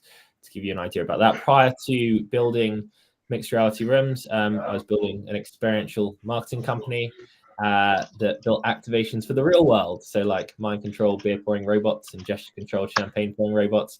Nothing that solves like pure world problems, but it did help marketers achieve their goals of standing out in person. When COVID hit, so we're kind of a pandemic baby, in-person events were stopped, and ultimately that need for marketers to stand out but online became apparent. So I like to say I had two options: go get a proper job or disappoint my mum again. And well, we're now here, aren't we? So but it's going good. But yeah, just the kind of, that's the caveat. I'd probably less of a technical kind of background, more of just an experience-based background. Any technical questions I would navigate to the smarter panelists. Thank you. What about you, Emin? I think there is an extra voice in panel. Yeah, now better. Yeah, thank you very much. Very nice to meet you all. We are building the Metafluence, the name of our company. It's a virtual world where the influence power is the fuel of the ecosystem and the overall the influencer ecosystem. We are in influencer marketing industry like 6 years, and automation of influencer marketing, and we started creating the individual private spaces for influencers and adding their monetization and socialization tools for influencers to migrate the audience from social media to Web3, and with the aim of the massifying the metaverse. So we believe that these influencers should be those people who will foster the adoption. And we know that adoption is a serious problem. From technology point of view, everything is there, and even so you can there are a lot of product startups that are trying to make things better from the tech view, but there is another part of the angle, which is the social part and education part. So how people will make the first steps easily, and how they will become the first movers and bring the rest. And so this is the aim of our company, to solve this issue through the influencers. And we have our own strategy on this, and we made a very good year. This year it was exponential for us. We did a successful IDO in the start of the year, fundraised, developed the product, alpha version, opened it to the service, and created hyper realistic world. And yeah, so now we are trying to move to the beta version, to the version that people will start using in a mass. And so it will happen in the first quarter of the next year. That's why this year was quite intensive. While the market was very, sleepy, we were developing and creating the product. Thank you. Let me introduce as well myself. My name is Anna Tutova. I'm a co-founder of Coins Telegram. We have a group of companies. We have a news media focused on digital assets, blockchain, gaming, and metaverse space. As well, we have a YouTube channel. We make a lot of interviews, project reviews there. We had, for example, CZ, founder of Binance, Vitalik Buterin, Sebastian Borja, co-founder of Sandbox, and many other leaders of the industry. And as well, we have PR marketing agency, and we help projects in the space with the promotion, with publications in media, both traditional business tech and crypto media like Forbes, Entrepreneur, Finance, Yahoo, CoinDesk, and so on. Regional media, we work as well with a lot of influencers, YouTubers, Twitter, TikTok influencers, and do social media campaigns. So basically, we do everything to support the projects and to promote them and make known to the wider audience. And as well, I'm partner at a fintech company called KYC Pay. We have a marketplace of fintech solutions, and we work as well with companies in crypto space and bridging the vault of Web 2 to Web 3. So we help those companies with opening of bank accounts, crypto fiat on-ramps, off-ramps, and licensing. And let's start our discussion about the metaverse space. And it's made quite a lot of noise since the last year. However, the term is not really new. And the industry is predicted to grow from $61.8 billion this year to $426.9 billion by 2027. And as well, the investments into the metaverse space rose quite a lot. They are more than doubled from the last year. So this year, there have been already more than 120 billion invested into the development of metaverse infrastructure, metaverse technology. And as well, we see crash on the crypto market and collapses with different hedge funds, Rare Earth Capital, with Luna collapse, and the recent overwhelming collapse of FTX. But still, luckily, we see the interest in metaverse technologies, and we see the interest as well from the government side, from big banks, like, for example, Goldman Sachs predicted that this industry will be $8 trillion industry within the next year. So Grayscale made a bet that it's $1 trillion industry, and so on. And as well, we see different countries revealing their metaverse strategies. So let's discuss what the government's attitude and policies and regulations towards the metaverse, and as well, what are the technological developments in the metaverse space in different countries. So let's start with Harrison. So you're from Israel. So tell us what developments in Israel in terms of metaverse do you see? Yeah, so Israel is known for having a lot of tech startups, a lot of financial tech, a lot of high growth tech companies. There are a lot of cryptocurrency companies that are based in Tel Aviv and in Israel. But right now, there isn't really the regulation in place for companies to feel secure in their metaverse or cryptocurrency products. So a lot of them will have to operate with entities, additional entities that are headquartered outside of Israel, just because of that regulatory red tape.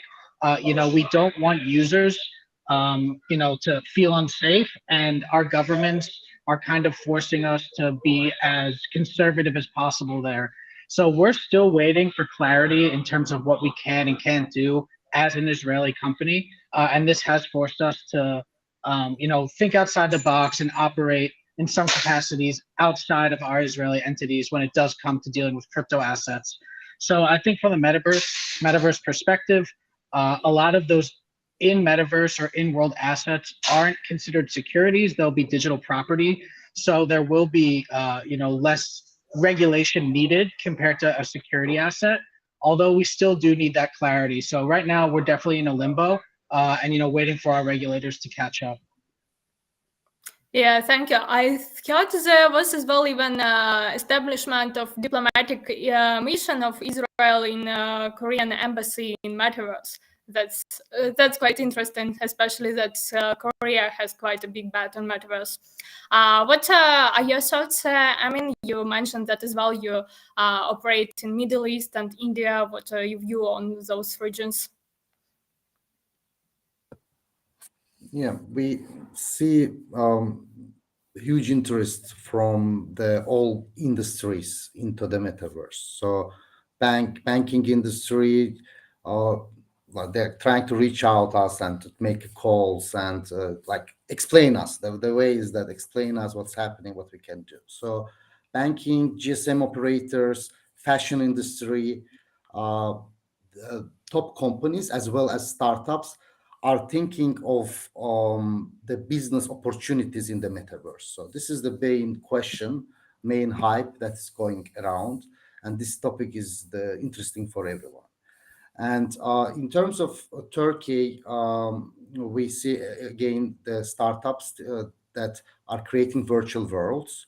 So this, and we see deep expertise of some startups in fashion industry. So some specialization in Turkey goes to fashion because historically Turkish fashion companies are very uh, strong, strong. Sorry, and they're exporting to the surrounding countries like Middle East and Southeast Asia as well. We are operating heavily in India, and India, the huge interest from all clusters of the ecosystem to the metaverse, and mainly we see from India the NFT projects coming up and trying to link it with some social aspects, social purposes, like working with NGOs, focusing on the art part of the NFTs and adding some story to behind. So NFT projects happening by different companies and supported by global brands as well, local big brands as well. So one of my forecasts is the area for metaverse growth in our geographies will be, yes, governments and centralized organizations. That's one way, but another way will be the biggest drive will come from the businesses and from the marketing budgets. So unfortunately, not it is most of the literacy of the decision makers who can invest is not in a very high level, meaning that understanding a learning curve takes a lot of time. But so many of the people, the industry is very new and fresh. So we are in a very starting point of the big mega trend. And we believe that once the budgets, marketing budgets, sales and commerce will move to metaverse, then it will catch the attention of the many industries. And once there will be success cases in commercial success cases, not like participation or other, the sales, real sales happening there, social selling happening there. So and the people feel the real money, real budgets going. So I believe that the main tsunami will start afterwards. So the competition and race will start.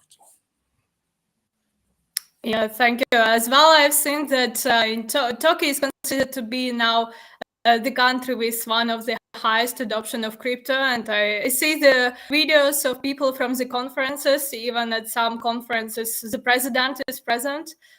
So great to see that the support even from the government to the space. Yes. Sam, can you tell about developments in UK? Yeah, sure. I mean, it's such a huge question, and you could probably talk about it all day, right? And there's a million different angles you can take it down. Just to kind of piggyback off Harrison and Emma's point, yeah, the financial services kind of sector is actually huge for us as well within the B2B marketing space. It seems like all banks and financial institutions want to go onto it. I don't know, maybe that's because banking's boring and they want to make it more enjoyable as well. I don't know, more entertaining. I'm just kidding. But also to Harrison's point as well about kind of being in limbo, I think the metaverse within the UK and how it's viewed, it's like all across the board. Like I think most governments really do understand the needs that they need to kind of get involved, but they just really can't figure out too well how yet, right? Just simply due to like the lack of the maturity of the space. It's not mainstream yet, as we've all kind of like touched upon.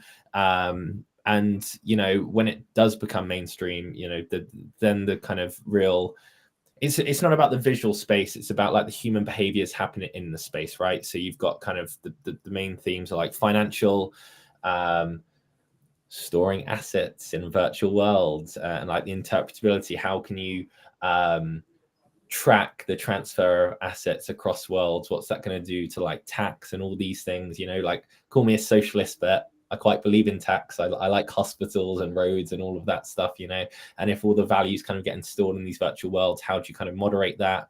Then what we've seen a lot of, again, across the board is like policing, like, if things get hacked or stolen, who do you go to for help?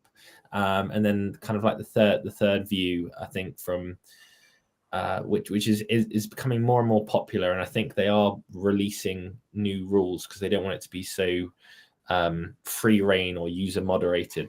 The concept of the metaverse is the psychological and social aspects, right? I tuned into Nudgestock, which is a festival by Ogilvy, the behavioral agency, this year or last year, and I think they said within VR, humans are 33% more utilitarian, right? They're willing to change their mind and kind of do things, which is great. Immersion is fantastic for that, but it also works two ways. Like if someone's getting abuse or, the negative aspects of dealing with people, they're also amplified. So, I think it's way too early to kind of the regulations to see if anything's kind of set in stone yet. And I think it's going to play out probably over the next few years rather than months before anything kind of core is set in stone.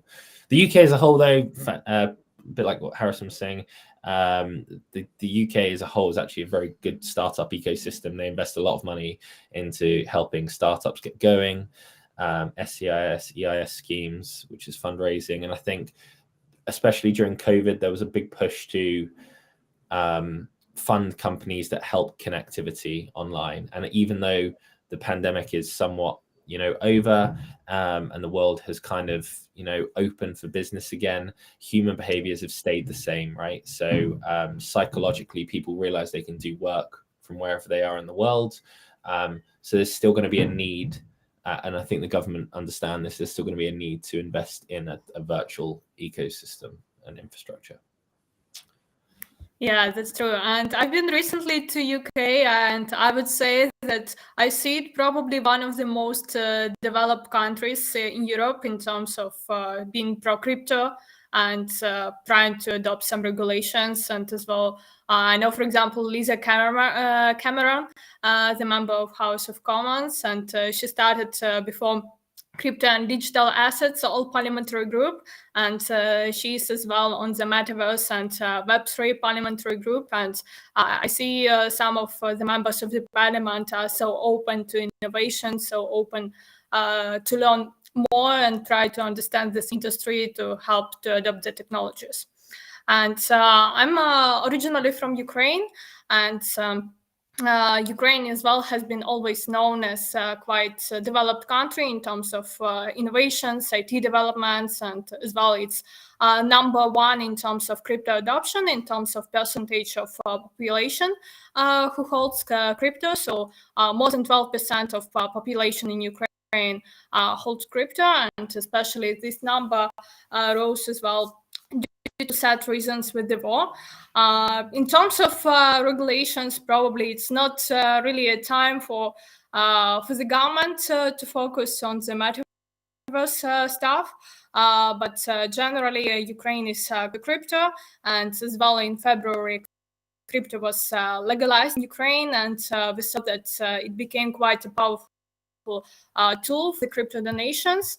Ukrainian government even accepts directly crypto as of donation on the digital wallets, and more than $178 were raised in crypto by Ukrainian government alone. And as well, with all the developments of NFT space and openness to NFT. And for example, I would like to tell about one of the use cases is Meta History Museum, Meta History Museum of War, which still uses NFT images of different moments of the war. And people can donate and buy these NFTs starting from 0.15 Ethereum, so it's about $150, and it's quite a great use case because already over $1 million were raised this way to help to support Ukraine, and as well, it's raise awareness about the situation in our country, and both a person can make a good and as well get in return some certificate and some NFT digital asset. Another thing is about Metaverse. So there is another project called Heritage Hub, and it's supported by Brittany Kaiser, who was a whistleblower, and she became known about from the data leakage from Facebook, and she is as well. She has Ukrainian roots, and she is as well a big supporter of Ukraine, and she advises different companies in NFT and sustainability space, and as well she works with Ukrainian government. So this Heritage Hub project was created to make like a digital twin of some historical places in Ukraine. So in case if any of historical places are destroyed, people can go into the metaverse and experience how it was. Or as well, even these days, people can go to this Heritage Hub and just experience how they can be present and make a virtual trip to Ukraine. So that's quite interesting use case. And as well, we see different brands, designers as well getting into metaverse space too. For example, Vogue Ukraine as well presented some of the collections of the Ukrainian designers in the metaverse, and they released as well some NFTs during Paris Fashion Week. And so let's discuss as well another question about how brands and creators can leverage metaverse technology to promote and monetize their products and content. So maybe let's start with Amin, since you work with influencers as well who promote those different brands. So can you share your thoughts with us? Yeah, we are focused on the selling power of the influencer. So this is our last 6 years research area, and we believe that in the metaverse and Web3, we can do much more what is available, what was available in the traditional Web2, and the many business models that we were trying to implement in Web2 seems to be easily implemented with the Web3. I can give several examples. So many companies also see this potential, and influencers also see this potential, but the adoption is in a very early stage. We decided to focus on those influencers who already in the area, who is already in the metaverse trend, and focusing on the evangelists and crypto influencers, digital marketeers, LinkedIn influencers, those who have some baggage, and we don't need this learning curve for them. So, and we are getting millions of ideas, and each being very important, and each idea you can build separate startup. So, and in these discussions, we are making most of the discussions in our own metaverse. And we are walking and like imagining what kind of business models we can add here. So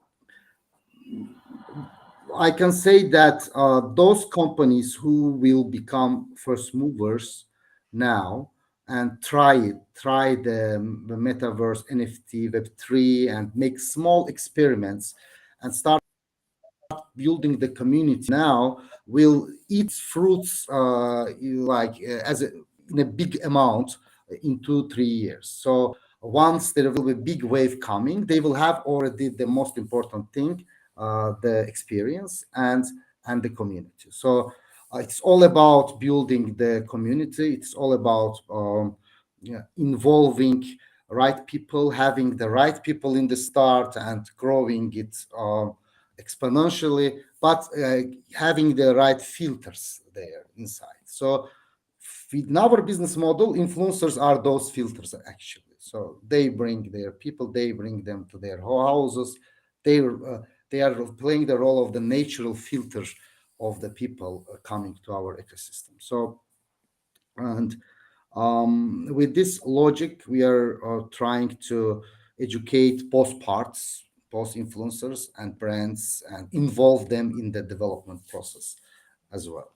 I see big potential in high-ticket companies, luxury car industry, travel, real estate, where the amount ticket size is huge, and the commission that can become in terms of conversion in absolute figure will be good amount. So these industries have the customer acquisition is quite expensive for these industries. And in metaverse, immersive technologies give this possibility to make people taste the product, feel the product before they acquire it. It can be jewelry, it can be expensive car, it can be travel to a nice hotel, buy a nice apartment in Dubai or in other cities. So giving this feeling to person and having this hooking him and making the pre-taste is very expensive in luxury products. So Metaverse solved this problem, this aspect, and we believe that once we include influencers here as an intermediary between the companies of such companies and bring the right people and present it the right way, they will get a good commission and sales commissions. And this one example is that we are very focusing, and it will happen on blockchain. So trust is there. Once sales happening or something happening, everyone is getting his cut. So yeah, this is what we are focused now, and trying to talk this with the companies and influencers, and we see that there is a huge interest, and so we should capitalize on this. Yeah, I agree with you in terms of that community is important to build your community, which would buy those products or services in the metaverse, and as well, yeah, it's really a great use case for luxury brands. What are your thoughts, Harrison? Can you share your experience with which brands or big creators did you work or which used your platform, and how was it beneficial for them to get involved? Yeah, so when it comes to the metaverse, currently in its present form, especially in Web3, I definitely have more of a contrarian opinion, especially when it comes to community. You know, we have multi-billion-dollar metaverses like Sandbox, Decentraland, and they're struggling to get 1,000 daily active users compared to something like Roblox, which has, you know, a valuation maybe 10 times higher, but they have 50 million, 60 million daily active users. So they're literally bringing in 50,000, 60,000 more, times more of the eyes with a very similar or, significantly reduced valuation. So from the Web3 space, it's really hard for brands to capitalize on actual marketing now because there's not much of a market to reach. I think what Amin said about establishing yourself as a first mover, understanding what it means to build in these type of ecosystems, and also referencing Web2 metaverses like Roblox, like Minecraft, seeing what's successful there, what's driving their users there, what's driving the interest there. That's what's really going to push the marketing and tools that brands can use as the metaverse continues to develop. I hope it's in the next 2 to 3 years. I think it might take 5 to 10 years. A lot of that will depend on adoption. It'll depend on the technical capabilities and the technological barrier to entry, because right now it's extremely hard for an everyday user to operate on these ecosystems. They have to set up a wallet, they have to buy their crypto, they have to transfer it to another wallet from their exchange. You know, they might have to pay gas fees on every transaction. So if you're not technically advanced enough to use these, it's really hard to break into that ecosystem. So at NF Trade, we deal with a lot of gaming assets, which I think will eventually evolve into what we consider the metaverse, which will be these interoperable digital ecosystems where everyone can seamlessly move their value across those, those planes. So right now, I think if you're a brand, it's really important just to understand your goals, what you're trying to reach, you know, whether you want this to be a full-blown marketing campaign or if you really just establish yourself as a fashion brand, as a car brand, getting into these future technologies that have the potential to take off in the coming years and really drive a lot of value. So I would definitely recommend brands to proceed slowly, proceed with caution. You hear a lot of these people that have spent hundreds of thousands or millions of dollars on digital land that is essentially worthless. So really, really proceed with caution, understand what you're getting involved in, understand the value proposition, and then use that to kind of cater your go-to-market strategy within the metaverse. Thank you. Yes, it's really a problem that all these new established metaverse crypto companies it's really hard for them to get engagement and real users. What are your thoughts, Sam? It seems your company was started not really from crypto side, but traditional B2B marketing company, and you work with a lot of other big traditional companies. So what are your thoughts about all this? Yeah, you make us sound like an old woolly mammoth, but yes, traditional companies trying to break into new spaces, I think. I'm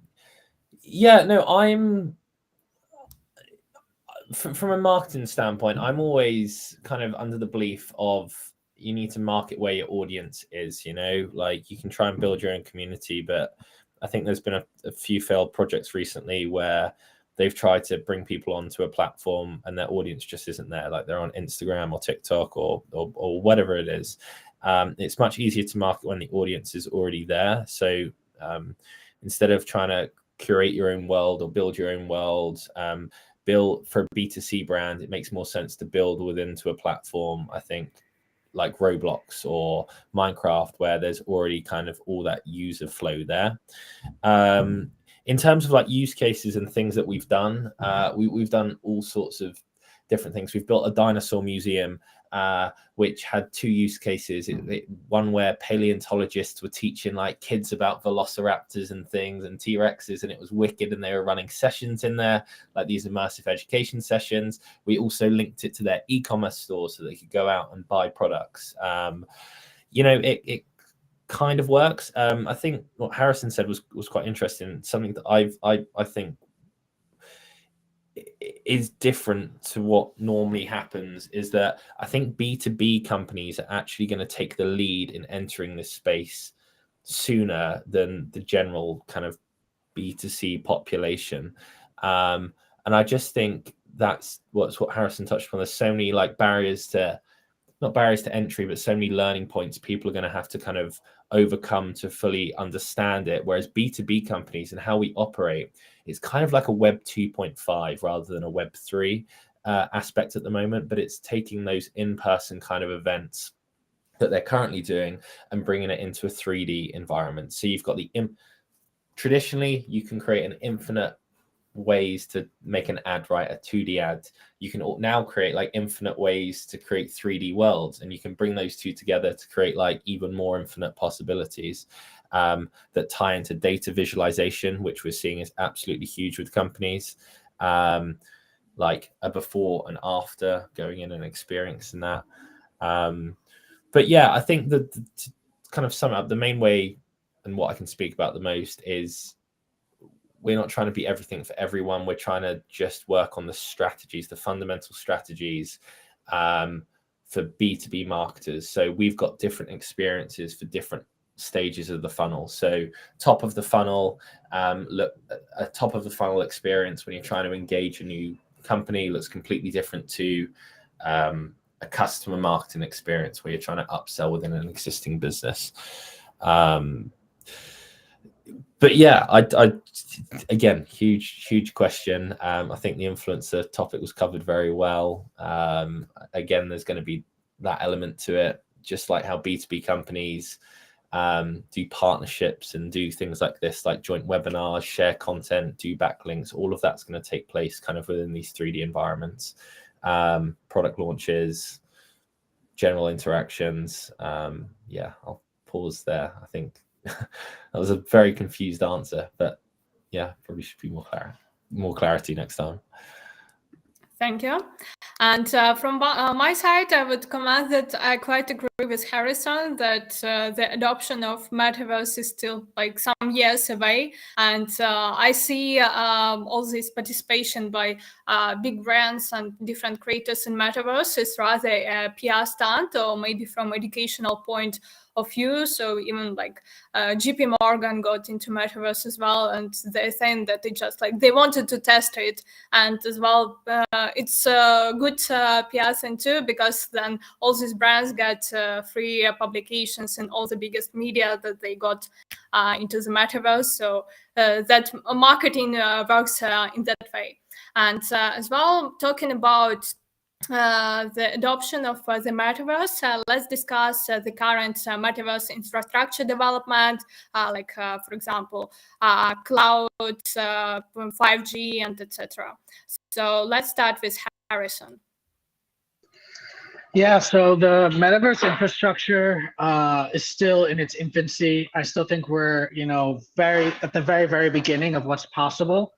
We have a lot of these base layers. So, what everyone here is building kind of to try and cater to different aspects of the metaverse, but it's just not robust enough yet to really support the average user or the average Web2 company.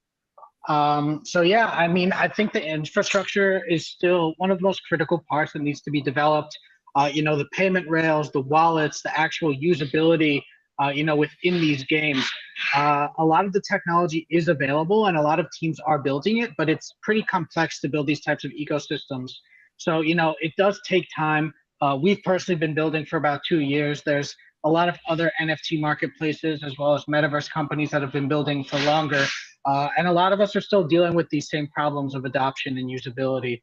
So the infrastructure is still pretty nascent and has a long way to go until it can compete with what's available on the Web2 sphere. Thank you. What are your thoughts, Sam? Yeah, just to kind of reiterate that, really, it's still early on. I think in the previous question as well, I think, B2C companies have a lot more hurdles to overcome than B2B companies, purely from all the kind of like the technical aspects, and the education involved is going to be a lot more kind of complex. But yeah, I think from a B2B standpoint, we've got kind of like the immersion that's there, the accessibility is there. Admittedly, our platform's not like on the blockchain or anything, but I think that would have slowed us down anyway, because we deal with like a lot of kind of sensitive information, and we've got the tools to kind of communicate and network.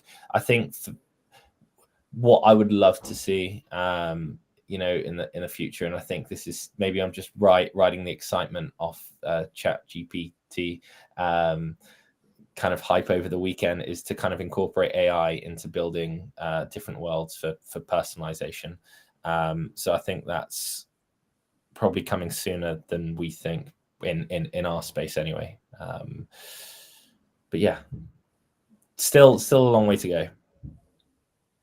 Yeah, maybe all the codes for the new metaverses will be developed now by ChatGPT. What are your thoughts, Aaron?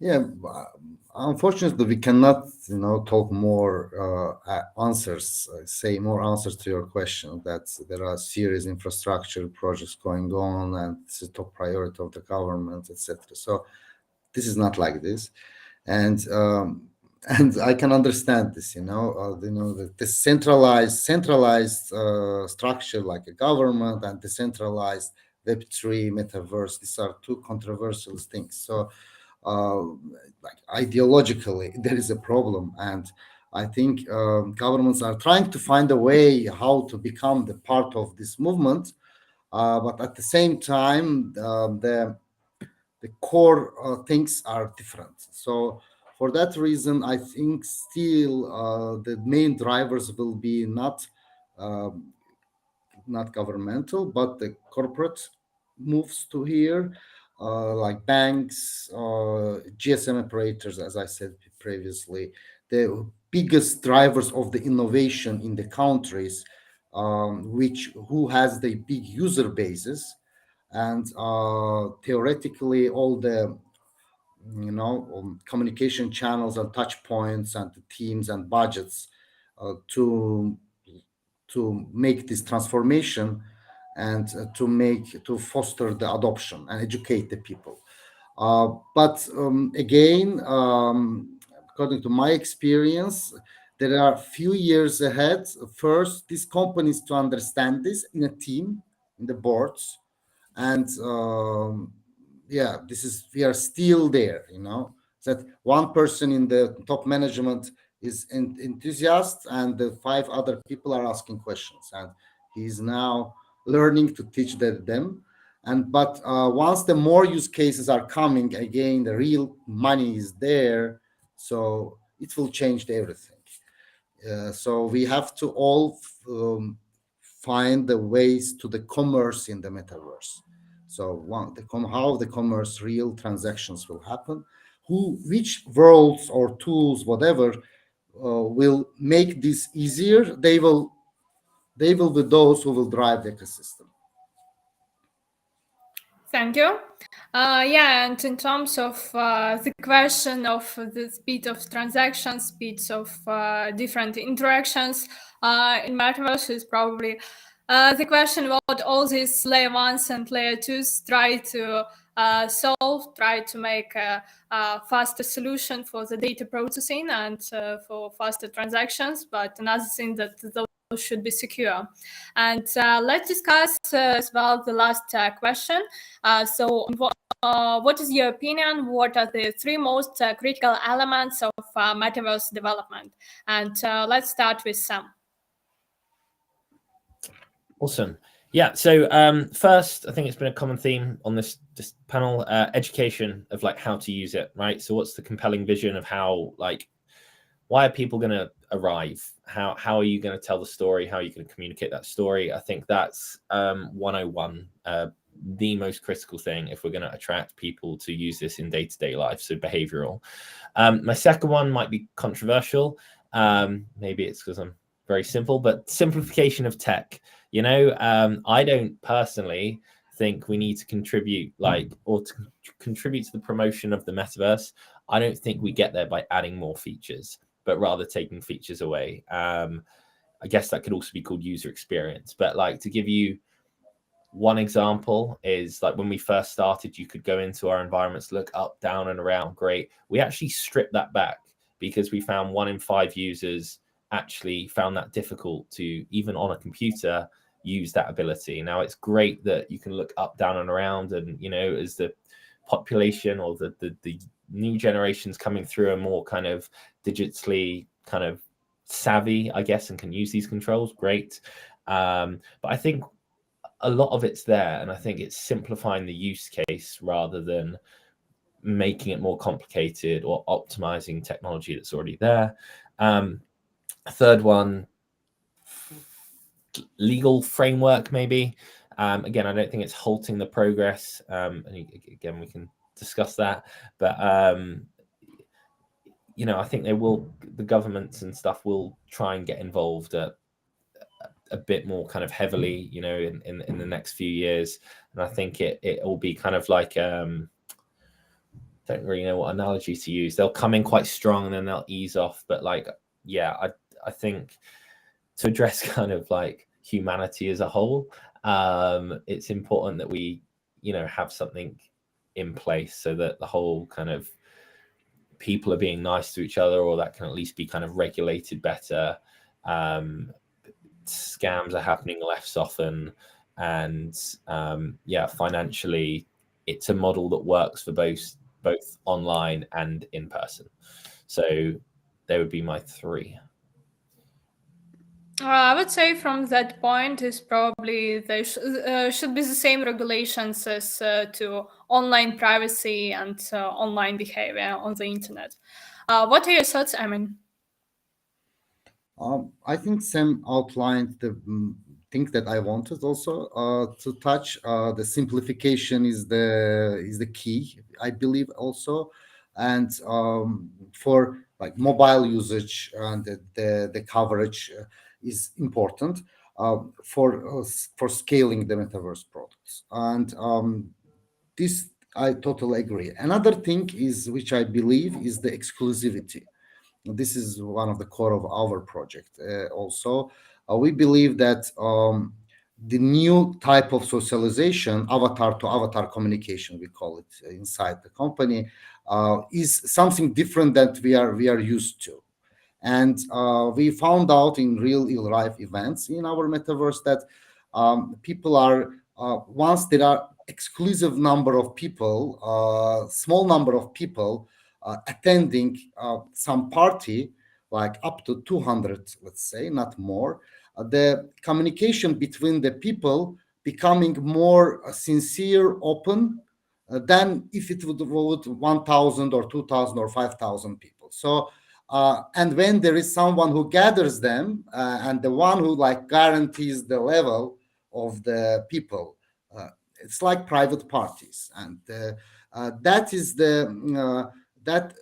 that is, we believe, is the main driver of the socialization in the metaverse. You can participate with your new identity, talk to your celebrity there, or attend some course, share the experience, and do it in entertaining way. So we can do it the same in the Zoom, but Zoom is boring. So we want to. Not everyone wants to show the face like within 1 hour, and many other barriers that we have are eliminated by the new technologies in 3D format. So we believe that exclusivity is key, and if something is exclusive, it should be good designed and be maximum attractive. So the one problem of the current metaverses like the Decentraland and the Sandbox, since like top platforms, let's call them, in terms of market capitalization, not users, but they are since they're coming from the gaming industry, their avatars and the worlds are cartoonish, and this is not the image that masses will get adapted easily, and brands will all the brands will invest, and this actually limits many things to make it massive. That's why we believe that hyper realistic worlds and avatars, this trend will lead. This will be these startups will take the leadership, and then the gamers from cool games will come to that world and like feel themselves comfortable and excited. Yeah, that's as well important how realistic something looks and how is it organic and naturally for somebody to interact in the metaverse. What is your opinion, Harrison? Yeah, so I think both Sam and Amin brought some very interesting points. For me, I think the most important thing that these projects need to focus on is the value proposition. Again, why would someone want to use these metaverses? Are you just walking around in a digital world? Are you playing? Are you communicating? Who's there? Why are they there? These are all essential. And right now, that's not really defined from the infrastructure side or from the brand side. So it really needs to start from the ground up. And then my next 2 points kind of piggyback on what Sam was saying, but essentially just usability and accessibility, which comes down to user experience, education, knowledge. Again, why would someone use these Web3 iterations compared to their Web2 counterparts? If that's not clear, then it's going to be very hard to drive any meaningful adoption there. So that education, those resources are going to be super essential to driving that mainstream adoption. The value proposition needs to be very clear, whether it's verifiably unique digital ownership through NFTs or interoperable worlds, gaming worlds, art, fashion, everything, which blockchain facilitates especially well compared to Web 2. So yeah, I think those three aspects are really what both brands as well as the metaverses themselves need to focus on moving forward. Yeah, that's true. And so that was the last questions. Thank you guys for the interesting discussion and for the contribution for the development of this space. Thank you, Anna, for great moderation. It was fun talking to you guys all. See you next time. Yeah, thanks guys. See you in the metaverse. See you.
Depositing your savings in the bank is everyone's default choice, because having a savings account is the most secure way to have your finances reserved. However, they tend to offer very low rates of return. After keeping your savings there for such a long time, you can't help but wonder, can't the returns be just a little higher? Well, here at Liquid, we believe you deserve more. We want to empower you to safely invest in physical assets. With the same amount of money or even lesser, you can now invest in fractionalized assets with Buy a Brick. What does this mean? You get to invest in an asset with just a fraction of its price. Liquid gives you access to many assets that you can invest in, and all you have to do is buy a brick. Compared to your current investment, Buy a Brick allows you to enjoy attractive returns from rental yields and capital gains. Monitor your rental yields, track your capital growth, and view your investment portfolio in just a few clicks. You can buy as many bricks as you want with no limitations at all. Enjoy the easy, safest, and accessible way to invest today. Buy a brick on Liquid today.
Hi, guys. Thanks very much for joining this special event, Global Metaverse Carnival 2022.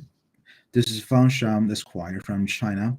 I'm the partner of MHP law firm in Shanghai, China, and a practicing attorney of New York State of United States. And today I'm going to talk about the practice and progression of NFT digital art e-commerce platform in China. As we have noticed that last year, March 11th, the NFT, a digital painting, 1,000 smaller images by artist Beeple, was sold for $69 million. The auction sale placed Beeple at its price for a living artist and sparked the worst widespread debate around the world and outside, inside and outside art world. Because the living artists always do not enjoy high premiums of their works, because only one artist is that the collecting world can confirm the scarcity of his works. Previously, a famous writer, Mark Twain, wrote a very small short story, Is It Still on Earth? Tell us the story about Miller. When Miller was young and poor, his famous painting Vespers failed to sell 8 francs. So Miller and friends drew lots to decide who had to play that, and the winner was none other than Miller. Sure enough, after Miller's death, the price of his work soared, but Miller was forced to spend the rest of his life in anonymity. So we can see the value of art is never inherent in the work of art itself, but the meaning and scarcity, especially the value of the work of art, is constantly produced by critics, galleries, art dealers, and audience. Even though the digital technology advances have been made it possible to reproduce works in bulk, and uniqueness cannot be guaranteed, and scarcity cannot be highlighted, reducing the people's willingness to buy and collect. And that's the reason why the digital arts can spread very worldwidely, and it's interactive, it's reproducible, but nobody wants to collect them, want to purchase them. However, the technology of blockchain, which is non-fungible, non-temporable, non-reproducible, made the digital arts easier to store and easier to purchase, which means that this technology makes the digital arts can be stored by one person and can be shared with lots of people. And that's the reason NFT became the hottest topic, and the people enjoys the highest price for a living artist. Since I'm the chief legal counsel of the famous e-commerce platform of digital arts in China, namely Weiyishu, which has more than 10 users. Let me share some findings and thoughts with you related to client and the policies regarding to the NFT digital arts in China. We usually the one that art has successfully launched the Huang series, Forbidden Cities series, and state administration of heritage and a lot of traditional IPs. The one that art also has been featured in People's Daily, China.com, Hangzhou TV, People's Daily, and official media. So it is so popular and make it so successful in this area. I think we have to clarify some policy issues and issues first. So first of all, what exactly is NFT? A couple of months ago, the first UK NFT case clarified the property of NFT, and the court found that NFT legal property under English law and eligible for injunctive protection, and makes order to freeze it on March 10th and 31st respectively. And how about Weiyishu has won case that in Hangzhou, and we won the case. This is my case as well. The Hangzhou Internet Court found that technically NFT is an encrypted digital rights. It says that NFT is a kind of real, temporary and indivisible encrypted digital equity token based on blockchain technology, and it is an online virtual property, but it is different from tangible property and intangible property that exist in reality, and also have the characteristic of uniqueness and tradability, which is obviously. And secondly, the digital collection is displayed in a visual interface into unique mark through the blockchain technology, which is the NFT uniqueness. And since the NFT digital collection are not restricted by law in China, it is legal virtual property under the law of China. And so what's the relationship between NFT and the literature and art? There's another case in Hangzhou Internet Court. The works in a field of literature and art traded through the NFT can be called NFT digital art or NFT digital works. And so the platform the running an NFT e-commerce is a legitimate platform. Secondly, even so, it is legitimate business. Is it supported by the Chinese government? I think the blockchain industry policy is very clear since October 24th, 2019. On that day, the General Secretary during the 18th study of Political Bureau that blockchain should be taken as an breakthrough in independent innovation of core knowledges and accelerate the development of blockchain technology. This year, the 14th five-year plan also the blockchain technology innovation such as smart contracts, consensus, encryption, algorithm, and distributed system will be promoted. Blockchain service platforms and application solutions in the fields of financial technology, supply chain management, and government service will be developed with focus on chains, and the regulatory mechanism will be improved. The next development target. However, on the other hand, the virtual currencies, the digital assets, kind of like strictly prohibited since 2013.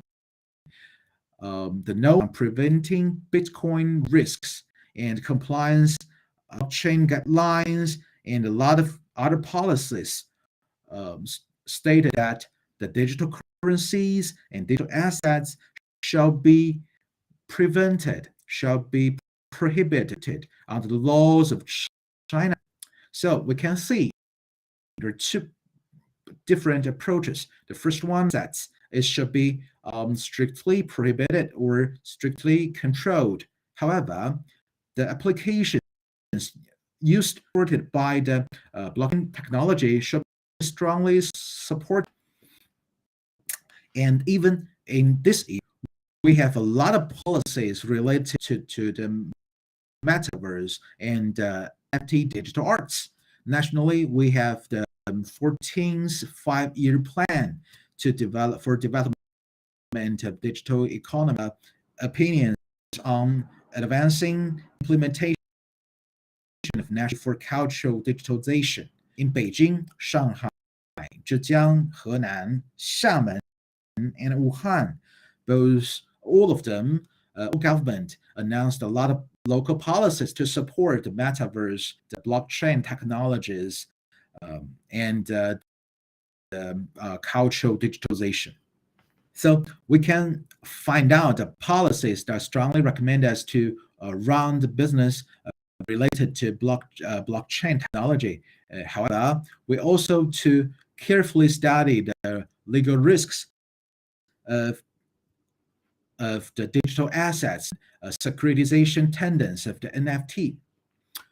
This year, on April 13, the China Internet Finance Association, China Banking Association, Securities Association jointly called on their members to launch an initiative to firmly curb the tendency of financialized securitization of NFT.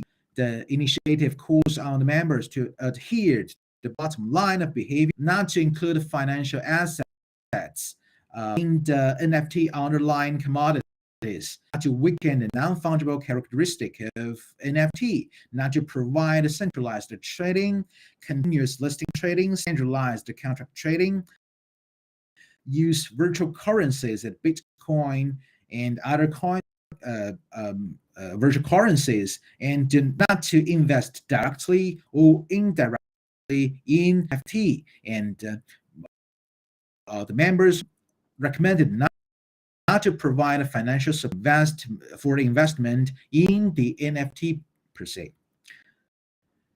And this is not news, as we can see previously after talked about this securitization tendency of NFT, such as the preventing risk of Bitcoin policy in 2013 and preventing risk of token issuance in 17, and further preventing and disposing the risks of speculation in virtual currency trading in 2021. So the last thing is sum it up. What is so popular? We issue so popular in China. Why it is so successful? I think there are 8 points in my view. The first thing is that adhering to the right innovation, the use of the new technology, use the new models to cultivate and encourage excellent works that enlighten the mind, warm the soul, and enhance the life, health, and qualities. They practice the technology for goods. They go to the cultural revitalization during the real economy. The digital arts is to be into with other national economy related industries, expand breadth and depth of the development, empower rural revitalization, brand building, and the economy, and to help to build and spread national, local, industrial, and brand software. That's the real of the NFT digital arts. And so implement the main responsibility as a internet service provider. They define rights of the works, the of the platform, the consumer of the digital arts. And last but not the least, they always appearing to the bottom line of the industry. They're not using any virtual current in the transaction of the NFT digital art. They also played a lot of important roles to prevent pyramid schemes.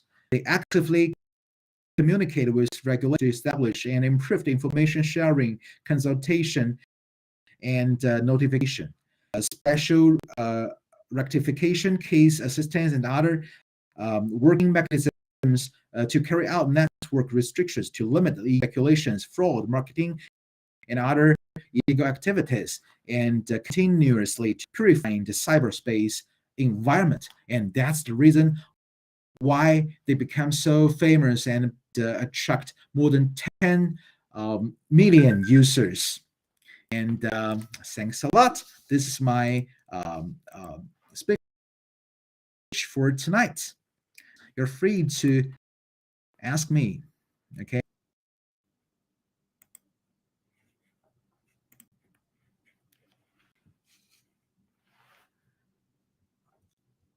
So, is there any questions for me?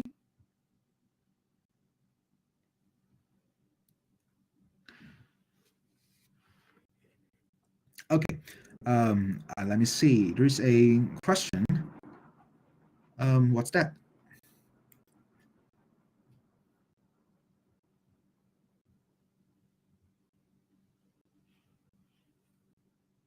Okay. The question is, will Metaverse come with laws? Definitely. It's not a space beyond the law's control, but problem is who will govern this space. I think it is to be determined by the technology and also the governments. Month ago, I think those United Kingdom and United States have 2 cases that the court given a email to and also a summon token to the wallet holder to ask them to clarify their identity to the court. And okay, that's the answer to another question as well.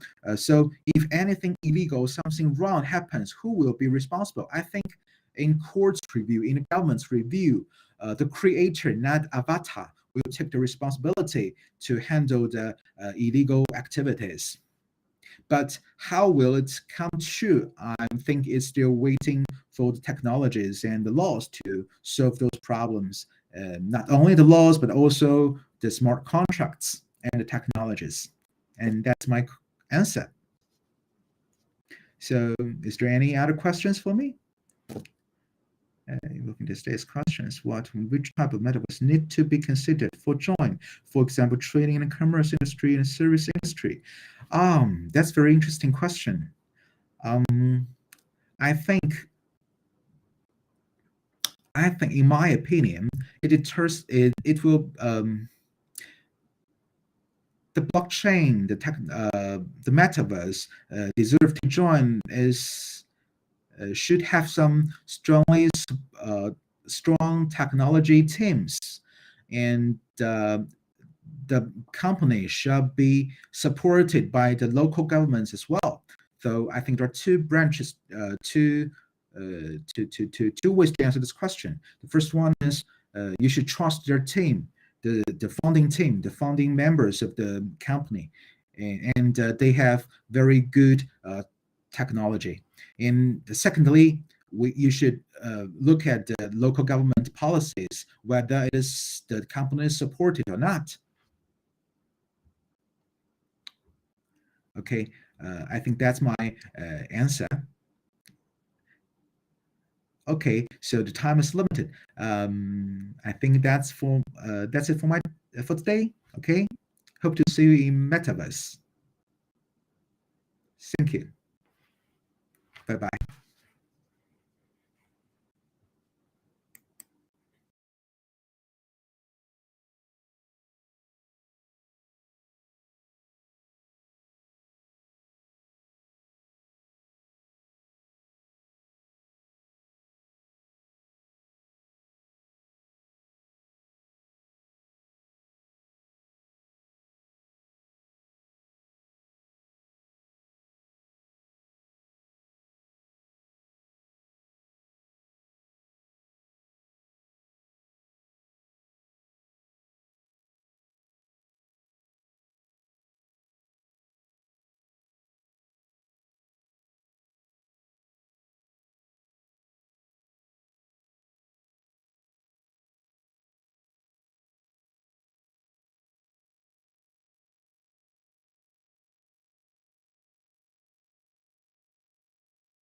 Well, hi there. I think you all can hear me now and can see my screen. Thanks very much for being here with us. My name is Anésio Neto, and I'm going to share with you more about Metaverse can boost industrial manufacturing. The idea here is not to give some lessons, but give you some tips on how you could research and try to implement this in your own company, or how to understand a little bit more of how this works. So, about Metaverse, I'm not going to explain exactly what Metaverse means because you probably have heard a lot of different definitions about this. And I'm not going to be another destination in your list. So, what I suggest to you to do is to understand that the Metaverse might be everything that you want to do online. So the idea that the basic idea of the metaverse could be something like a online digital space for testing and trying out different technologies. And some of us say that this is an upgrade from the internet, but this could be something really, really different from that. So think about something new that can be done online and that is not ready yet. This is the main. For example, 20 years ago, if you asked someone what was internet 20 years ago, they would say something totally different from what the same person would say today. That the same thing happens to the metaverse. So the metaverse today is one thing, last year was another thing, and in the next year it's going to be something really different from that. And why I'm talking about metaverse and industrial applications, because we could use some of those online channels and online tools and online applications to apply that on industry services. For example, digital twins is a technology that wasn't invented yesterday. Digital twins is a technology that was invented a long time ago, and it's used for a lot of different things. And when you think about digital twins, some of us might think only about buildings or equipment or something like this, but avatars as well are digital twins of persons. So keep in mind that digital twins is one of the technologies that can be used and can be improved by the metaverse. It's not one doesn't depend on the other one, but the digital twins technology and the way of work of digital twins can be used and connected over the metaverse. So this is one quite simple example where you can have a digital model of an engine, for example, and this digital twin can be used for a lot of different reasons. It can be used for training, it can be used for simulation, it can be used to post manufacturing, so for maintenance, for example. So a digital twin is a copy of a digital version of anything that you wish. Another thing that can be used as application for the industrial metaverse is the design. And so many years ago, the design team must work together and usually at the same place. So they lack collaboration in different areas, in different units. It was really hard to get people working in different places to collaborate together, to work together. By using virtual reality and in the metaverse environment, it is going to be possible to have people in different teams collaborating in the same project at the same time. They can be using virtual reality headsets, augmented reality gear, or anything that you wish, even a 2D monitor to work and get in the same session, see the same model, and work together. This is a quite simple example. This is not a development of anything. I'm just showing three people connected at the same time and collaborating together. Another process that can be used on the metaverse and that can be used online is the simulation of new products or new services. So, for example, in this case, we can see a really simple example of a simulation of an engine. So you can see the heat maps and the differences between where is more heated when the engine is working and something like this. And then you can imagine this is quite easy and quite simple to do, but no, you can even develop one engine without having the physics ready. You don't need to prototype.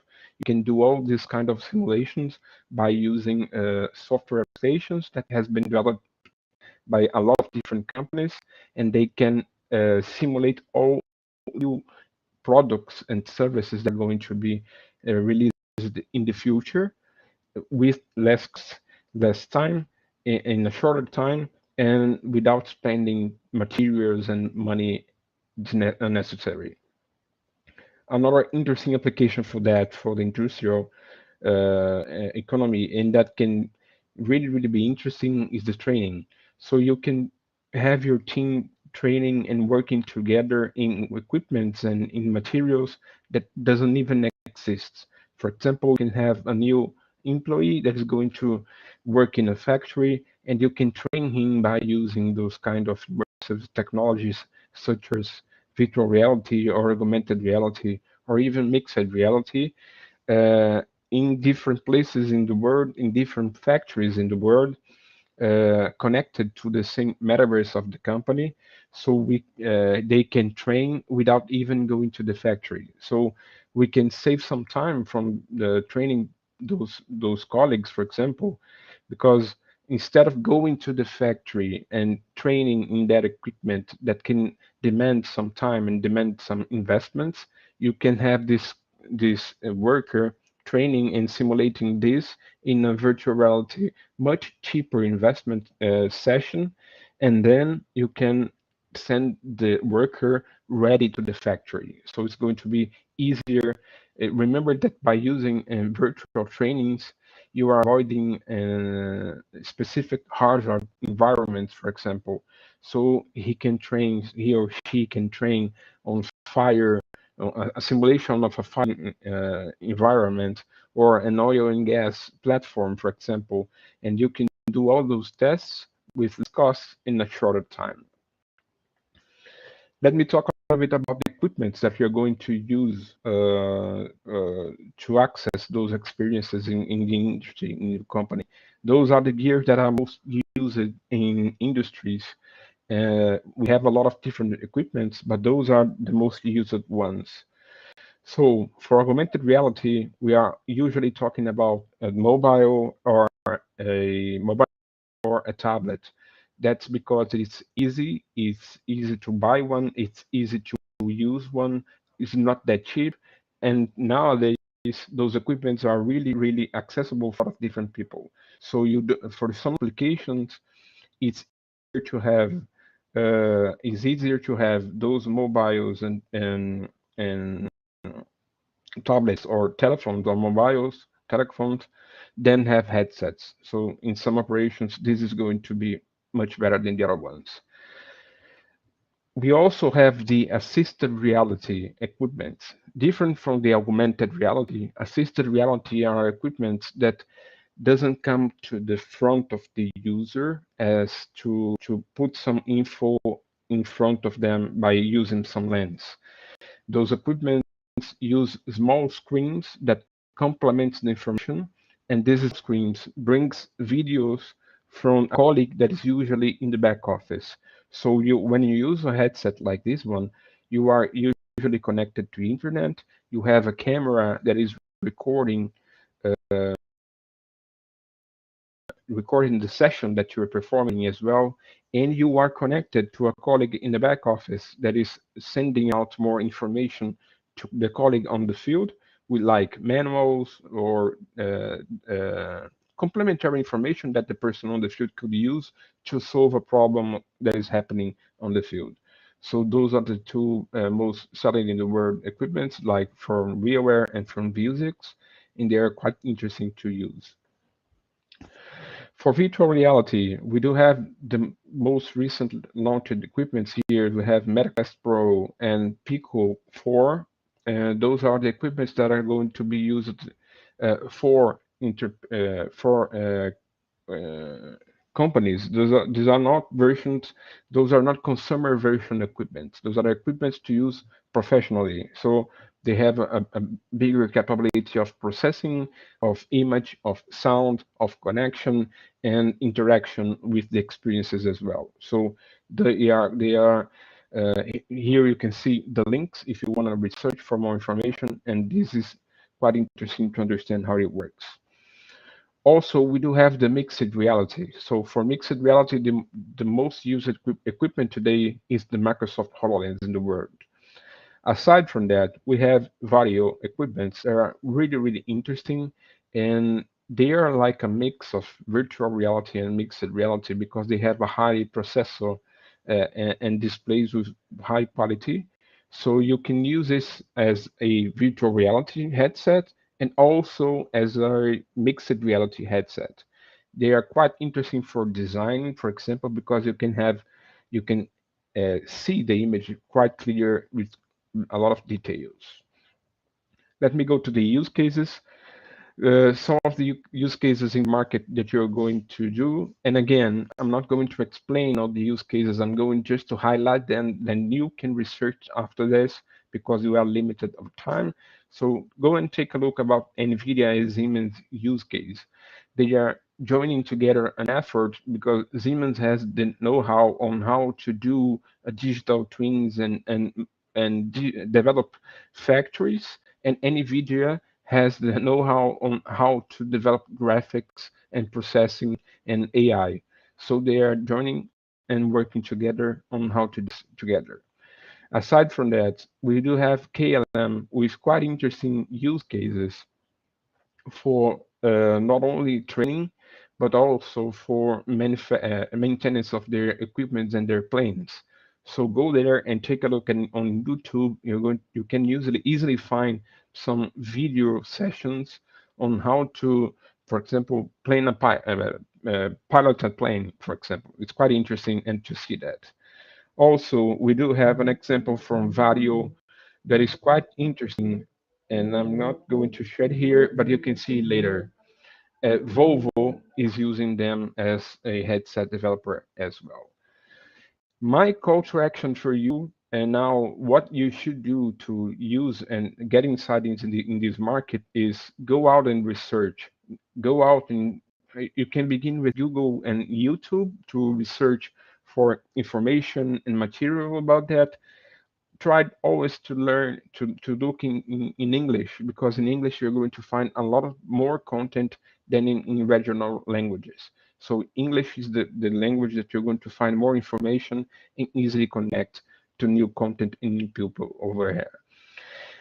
Try to find out this video from RealWare, because it was a round table that happened like 2 or 3 months ago, and it is quite interesting to see those people talking. It is quite a short video. If I'm not wrong, it has less than 20 minutes, and it's quite interesting to see their visions on how to use the metaverse for industrial purposes. Also, another interesting video was released like 1 month and a half, 1 month or so ago from Microsoft, because they had this annual event called Microsoft Ignite, and one of the sessions was about the industrial metaverse. So go ahead and take a look as well and search for this information, because it gives an overview on what already exists on the industrial metaverse and what's going to exist come in the near future. Also, and the last one is the video from the TeamViewer. TeamViewer, as most of us know, is a company that's using these headsets to do maintenance operations. And so go over there and take a look in there as well. Here are some of the mistakes that you should avoid when implementing in the, metaverse, industrial metaverse in your company. So you have to understand that you need internal use cases. Use case is not that simple as going out in the market to copy and paste. You have to develop your own use case. And this should be done even before the implementation of the use of metaverse in your company. So sit down with your team and then develop what should be the use case after implemented, and what do you need to plan to do to have this working in your company. You have, as you have the lack of planning for some cases, you have under-evaluated implementation costs. And this is really dangerous, because usually when you don't plan the costs, you have a problem to continuing and finish some projects. So this is really, really important. A lack of rollout planning. It doesn't mean that you have something developing it for you, that your team is going to use it every day. So you need to plan this with your team, the managers, and even the workers that are going to use the technology on how to do this. You have to explain to them what you should do. You have to define KPIs to follow up if the metaverse is working fine for you, if the solution is okay for you, if it's worth the investment, and something like this. And always learn the lessons mainly about the mistakes that you had in the past. Those are 5 interesting and fundamental points so in the implementation of metaverse projects in your company. And if you need for any kind of references about XR information, just scan this QR code, and this will guide you to one page that I've developed with a lot of references for XR technologies. If you need anything from my side, just mail me and I can help you.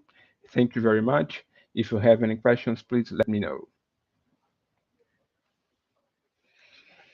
We do have, how do you locate the virtual identity and the blockchain in the industrial metaverse? What is all, well, the first question is, usually this metaverse is not going to be open to anyone. So usually the industrial metaverse will have like two layers. One layer for the public that is going to be usually for marketing purposes, it's something like this, and the other one for business purposes. In those business purposes, you have all the ways to do this identification between the partners and understand how this usually works.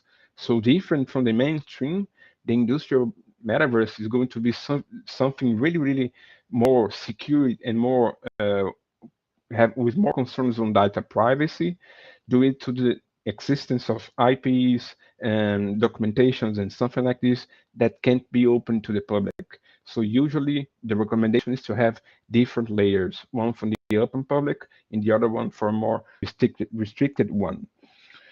What is also the role of the Web3 in the industrial metaverse? Well, the Web3, as we know, is a new path on how this online technology is going over there. So what is interesting to see here is the evaluation of the technology and how is it going. And at the end, we are all going to the same. So we're going to improve our processes. And what I would usually say is, if you want to improve, implement any kind of metaverse or any kind of new technology that can be used on Web3, it's important to understand your processes. I've saw a lot of different implementations of technologies in companies that didn't go well because the process was not digitalized. So it's not that simple to convert and migrate one a manual process to an online one and to a safe one. So you see sometimes banks and some government doesn't want to go online because they don't feel safe enough for that, and that's why I always suggest to go out in the market and research, because online and cloud processing and online processing, for example, are things that we are going to use in the future. Everyone is going to use in the future. We have trained to have mobiles processing all the data that we have and showing all the information that we need. So this is something that those companies can't go away from that. So it's really important in this way.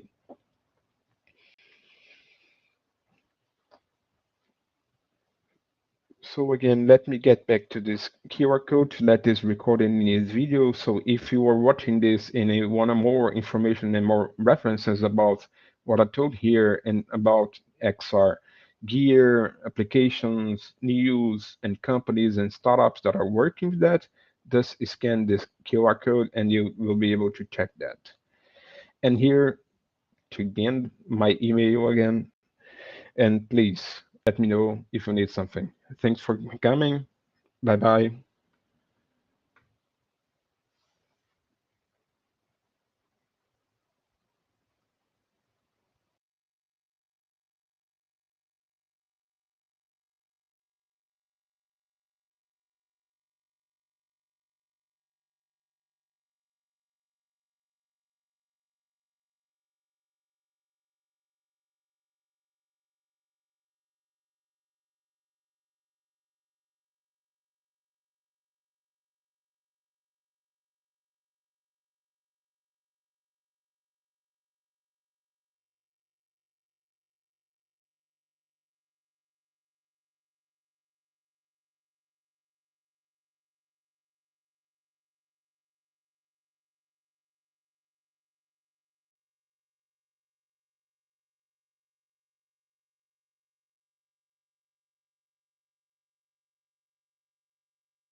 Hello, good morning, everyone. Good evening for some of you. My name is Baptiste Tricroix. I'm an international business and marketing consultant lecturer, speaker, as well as a Fulbrighter, and I live in Texas near Dallas. So today I'm going to share with you the importance for leader to set up a metaverse strategy. This is something critical, so let me give you some explanation.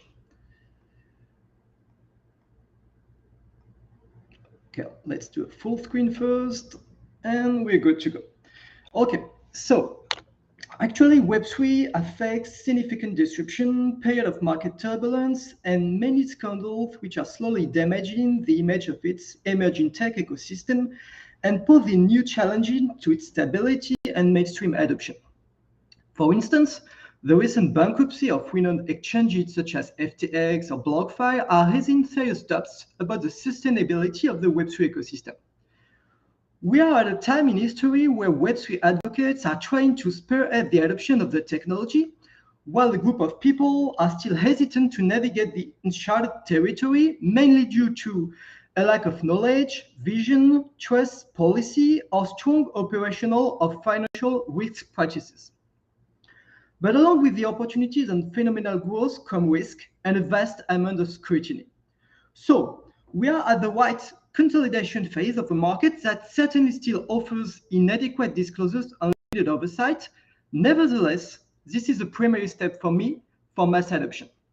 So during this short conference, I will help you better understand this new ecosystem that is the Metaverse, more specifically, and give you the key of a strong Metaverse strategy. This is something really important that you all need to understand. So first, let's start with the critical elements of marketing in the Metaverse.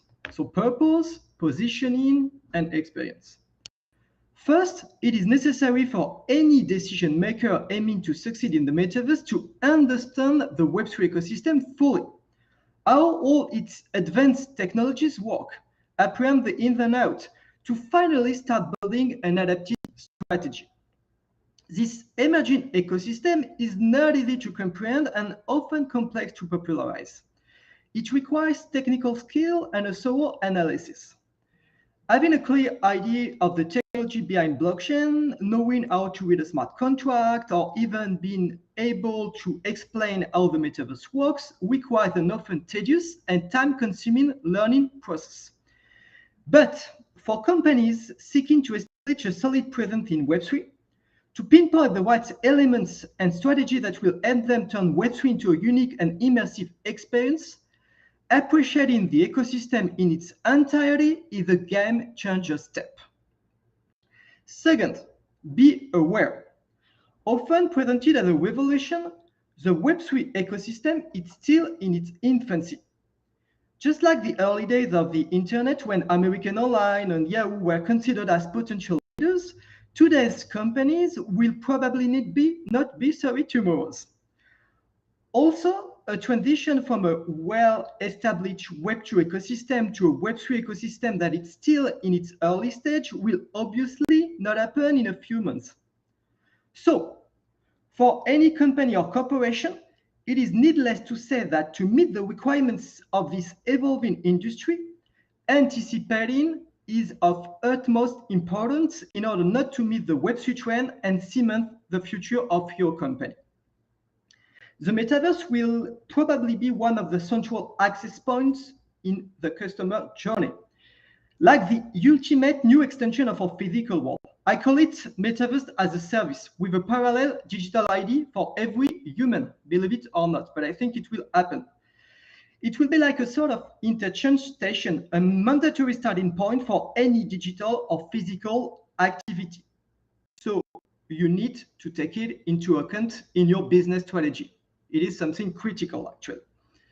So now, for a seamless launch into the Metaverse, a number of questions need to be answered.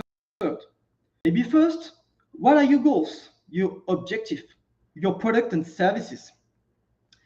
Then, what's your added value? How do you stand from the competition? Don't miss out on your positioning. Mastering the positioning of one's virtual brand will be key to generating awareness and, of course, attracting new customers and retaining them. Another question, how can the Web3 ecosystem and particularly the Metaverse help you grow your business and support your overall brand strategy? How will it benefit your business and provide value to your customers? You don't want to simply launch a solution, you want it to beneficiate your business. How, again, can the Web3 ecosystem and particularly the Metaverse help you grow your business and support your overall brand strategy? How well are you prepared? I mean, the experience. Do you have any available resources? What are the partners you need to reach? How can you also successfully position your company for the future in this new world? You need to build a strong roadmap. A detailed budget and financial plan will be also required. Indeed, the Metaverse can be very expensive. And I know you already talked about it with other speakers. I'm thinking about, for example, 3D production costs that are often very high. And the creation of NFTs is also costly. Another question, again, I know it's a lot of questions. What will the customer journey look like? Will you engage a conversation with your audience? How will you enhance the consumer experience? And what type of experiences will you build?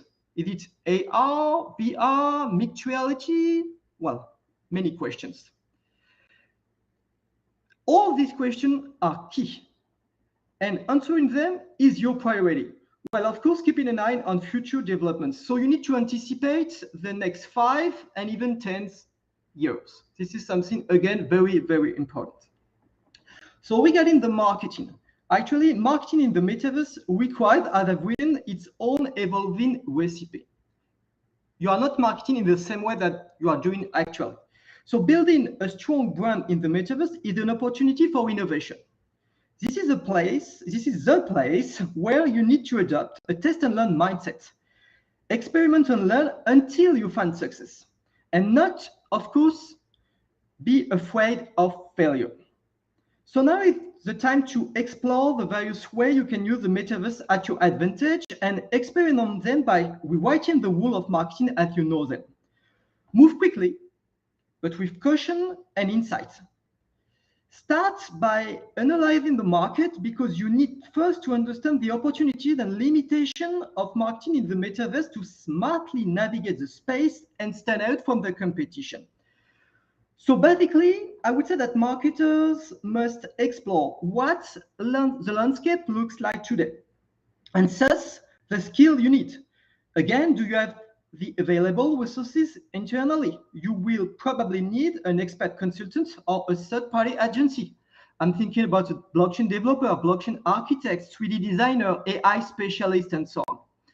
You need also to understand your initial technical limitations. Are there blockers, barriers to entry, such as hardware, software? Plus, you know it, technology features might still be glitchy or difficult to work with. So be cautious. You need also what I call a technical feasibility study. It will be the key. Will you have to develop your own solution? Do you have the necessary technological and human capacity to do it? Are there any interoperability issues? And so on. So again, you need to identify the Metaverse platform that provides the best brand fit and will help you create value. You need also, of course, to identify the right partners to leverage for new Metaverse compatibility. And of course, learn how you can leverage the Metaverse to build your brand and generate revenue. So several complementary approaches are already available, such as, for example, the implementation of an internal Metaverse solution dedicated to your workforce. Corporate Metaverses, for your information, generally improve internal workflow and communication between employees. So time-saving approach and better productivity.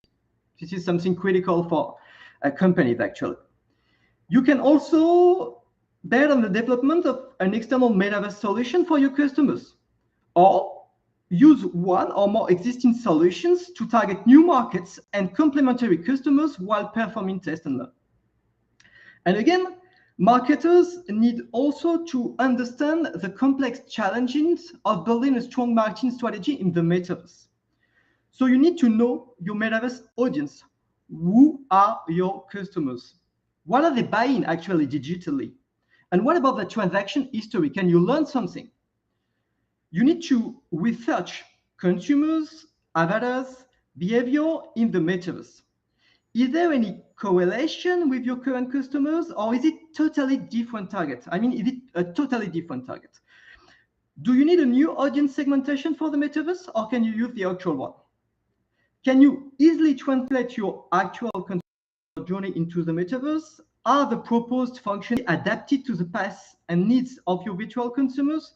Do they require an adaptation or a complete redesign? Well, many questions will happen.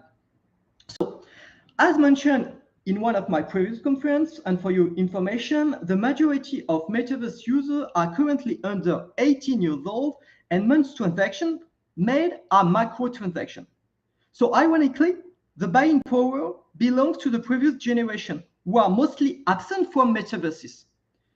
But, there is a but, Gen Z consumers and a whole new generation of metaverse natives called the Generation Alpha are coming. These targets, for your information, are more familiar with virtual worlds and goods, cryptocurrency transaction, and will probably require a different approach. Actually, they are not customers yet, maybe for some of you, of course, but they are for many of us prescribers and future consumers. So, last question, what will be your approach? Will you offer complementary products and services that are currently non-existent in your range? What type of experiences will you bring to engage with this new generation? So again, many questions, but you need to answer all of them. And then after this first step, you need to consider the customer experience and engagement potential of the metaverse. So many things again to explore. New digital touchpoints such as virtual reality worlds, connected fitting room, and autonomous cars will emerge, and as a result, brands will need to rethink their marketing technology, sales technology, and business stack to stay relevant. By harnessing the power of the metaverse, brands can indeed connect and engage with consumers on a new level, advertise a product, and deliver unique brand experiences that cross digital and physical world. So the metaverse, for example, enables brands to enhance the user experience by creating what I call seamless, authentic, and personalized immersive experiences, just as, for example, the live virtual shopping. Just to give you an idea of what will happen in the next coming years, McDonald's and Burger King have both registered trademarks for virtual restaurants in the metaverse that deliver food in real life in person. Wow. So it is increasingly important to create a seamless virtual AOL, what I call in real life, customer journey, and offer a 360-degree consumer experience by working on the complementarity of physical and digital channels. In short, extend the physical experience, but please add interactivity and exclusivity. Something really critical, actually. So this virtualization of the world will also induce the need to create what I call an emotional connection with your consumer. Brands will need to adapt the way they communicate and interact with their consumers on a large scale, of course. So the use of multiple responsive credit assets, automation, and content intelligence will allow for highly personalized and tailored experiences that will translate into business benefits. So please keep it in mind. So to conclude on this part, the closer the brand gets to the consumer, the greater the payoff.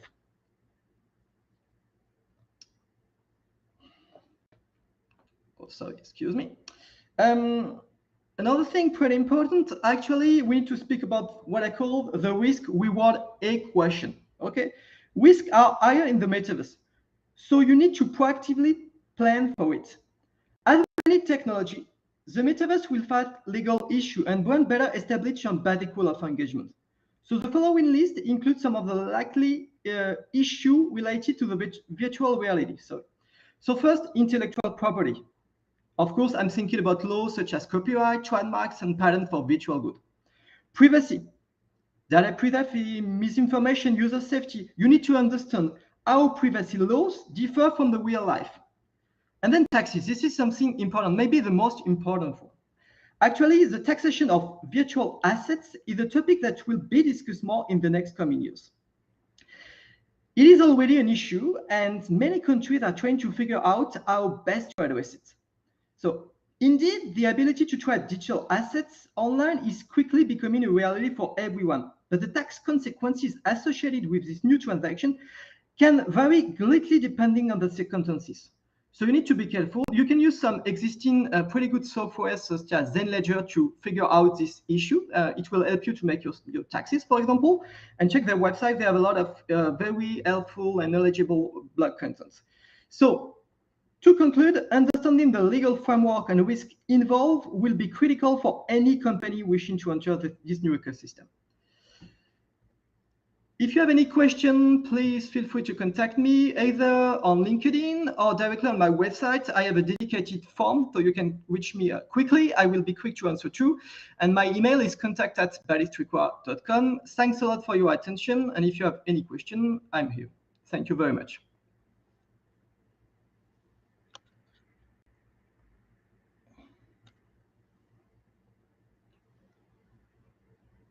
No question?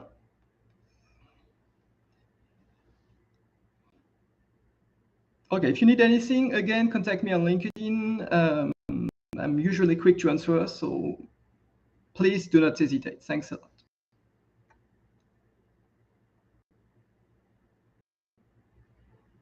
Okay, a question.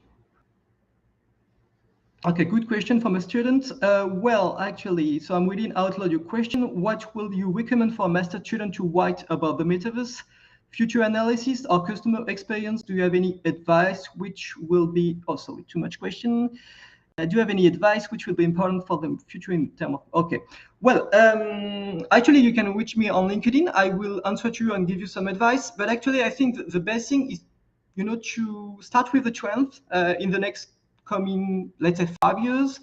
And then, of course, write about the importance of market analysis and market research. So please contact me on LinkedIn directly. I don't know your name, but we can organize a quick call. Let's say a 10-minute call, and I can coach you and give you some advice. I will be glad to do it.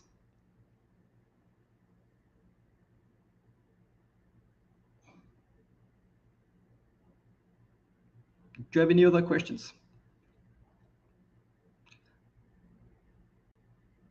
Again, if you need the presentation, feel free to contact me. I will share it directly with you.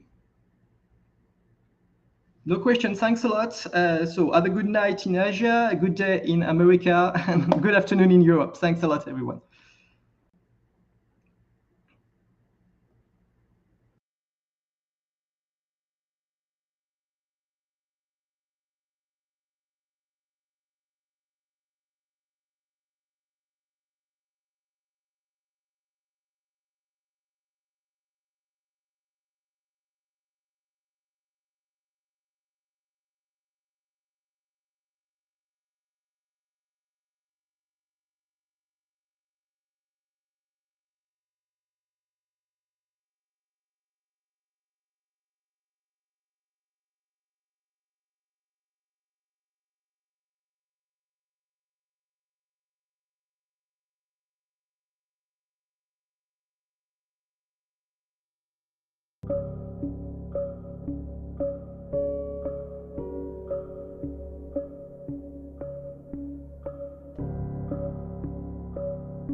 Hello, guys. Can you guys hear me? Oh well. Yep. All right. Yeah. Good morning. All right. Good morning. Good Good evening. afternoon, good day.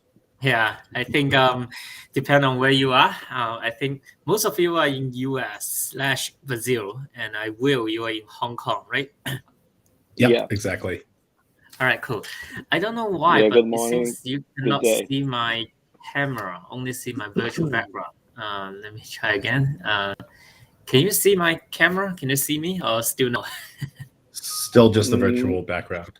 All right. Yeah. I'll probably just leave myself here for now. Okay. Yeah, I don't know why that the camera is not working, but all right. For now, let me kick start. Okay. Welcome all, and so as this is the first time that we meet each of us, let me kind of like give a brief introduction and about myself as well. So my name is C, ABC. You can just call me C. I am the moderator for this panel. And also, in addition to that, I'm the general manager of Glimpse Asia and also D6VR. The Glimpse Group is a Metaverse solution provider. Actually, we are one of the leading independent Metaverse solution provider for business in US. And we have been building the Metaverse ecosystem since 2016 for the past 6 years. Last year, we went public under the NASDAQ ticker of VRAR. And we provide enterprise level Metaverse service, VRAR service to industries such as defense, healthcare, education, finance, consumer product, and many others. And our trusted partner / customer include, as you saw in the virtual background, include major bank, American Airline, and a number of others. Before the Metaverse, my past life, I spent more than almost 20 years in the finance industry, from investment bank to hedge fund to the regulator, the Federal Reserve. So I do have some understanding of like what's happening in across sector. So I think probably the next step, the best thing is I will give the mic back to each of our panelists and let each of you to give a brief introduction. And as I said, I think most of you are in US. Luciana, you are in Brazil, Sao Paulo, right? Yeah. Yep. Yeah, And that's correct. Yeah. And Will, you're in Hong Kong, China, right? Exactly. Okay, cool. And I think I know both May, we have to chat, and Patrick, both of you are in US, Texas. Yeah. All right. So how about let's kind of like give the mic to you, and then you go ahead and give a wonderful introduction about yourself. Then we kind of like move forward on our topic. So we can start probably with May there. Yeah. Sure. Hi, everyone. My name is May Mahboob. I am based out of Dallas, Texas. I co-founded a company called MBD Financials, and we are building a decentralized photorealistic business district in the metaverse. So a little bit about what really got me into the Web3 blockchain industry is I've been in the tech industry for quite some time. I have another company called TechWays XR. So we've worked with closed environments, metaverse experiences, especially with healthcare, education sector, government, contracting, and various others. And what I really wanted to bring was a decentralized platform where we're able to provide accessibility of resources, especially to underdeveloped communities and countries. So creating an ecosystem that supports itself and where businesses, organizations, anyone can really create their own financial ecosystem or their organizational ecosystem. So I'm super excited to be here with some great minds in the industry and looking forward to the event.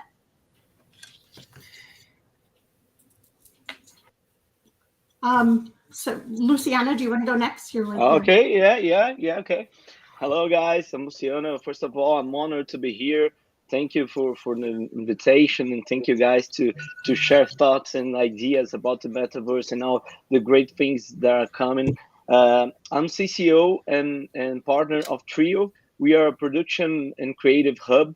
We were born like a production company, traditional production company in 2010, and we've been working this way until 2020.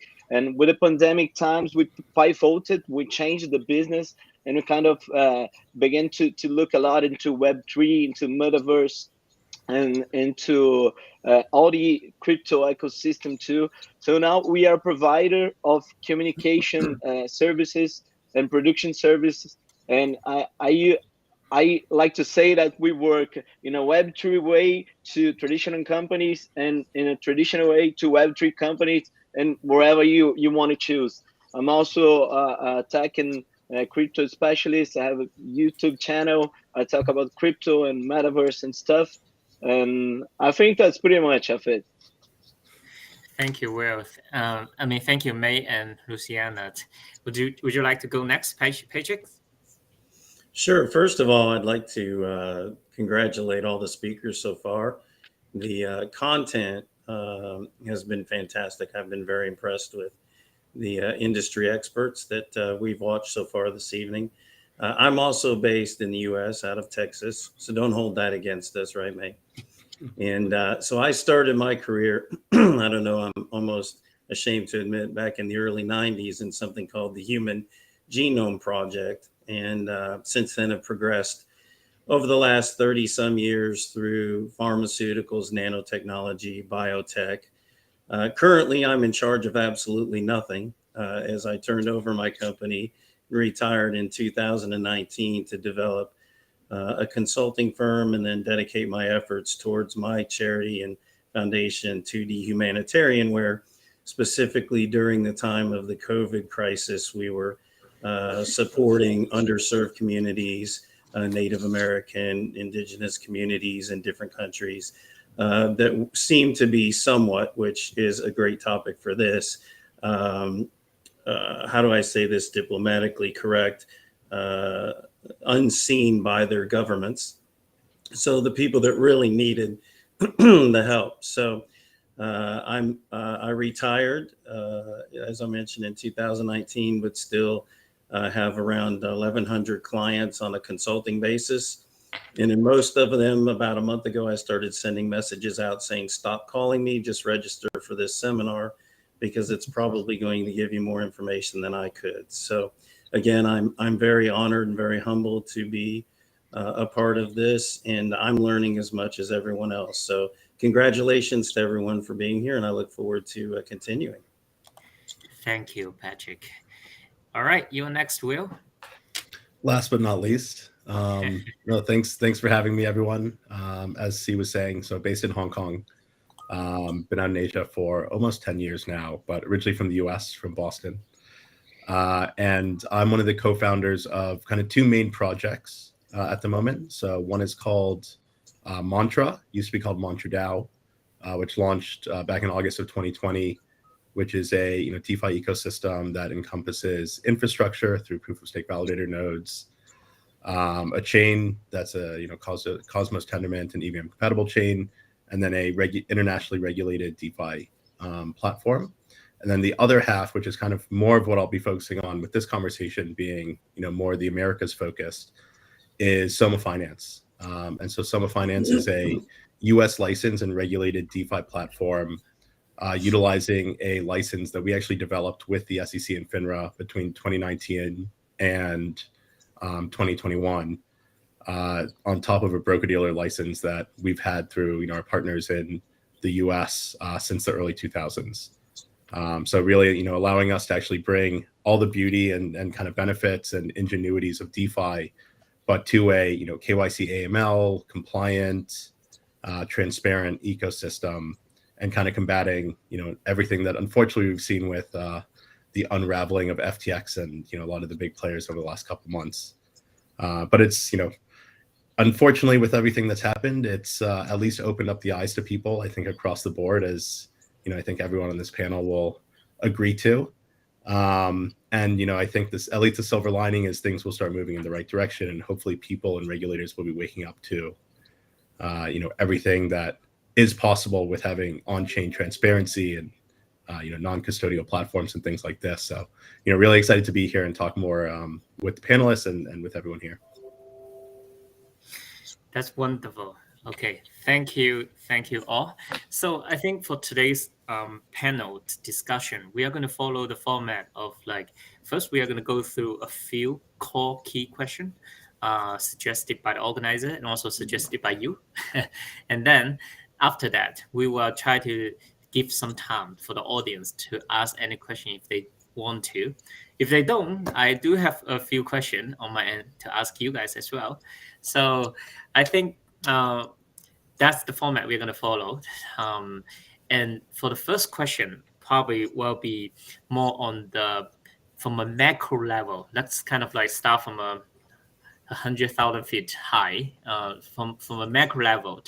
How do you guys feel in terms of like the atmosphere or the environment in your country or in your region, in terms of like how welcoming they are, and or how restricting they are, or how much regulation that you are seeing in terms of all this metaverse slash some people call it Omniverse, some people call it digital twin, some people call it the next generation of the internet. But we got the idea. I mean, how do you guys feel in terms of like the big atmosphere?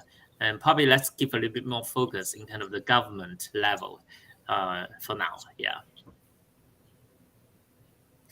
Maybe we can start with from the back end this time. Will, would you like to go first? Sure. Yeah, absolutely. I think especially over the last 2 years, Metaverse has really been one of the main buzzwords. And, NFTs, which was kind of like the first ticket into everything Metaverse, NFTs did a really great job of bringing a mass amount of people into the blockchain crypto space. It was finally a way for people to, more or less visualize or understand how, whether it's a piece of digital art actually was represented through a, on-chain token or on-chain, digital asset. And Metaverse was kind of the next step in terms of really having people visualize what this virtual ecosystem could actually be.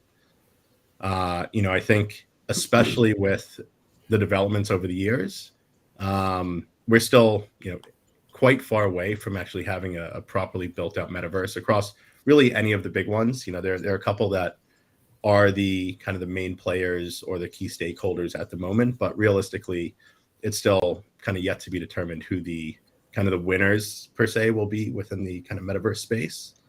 But from a regulatory side, everyone's they're very interested to see where it progresses.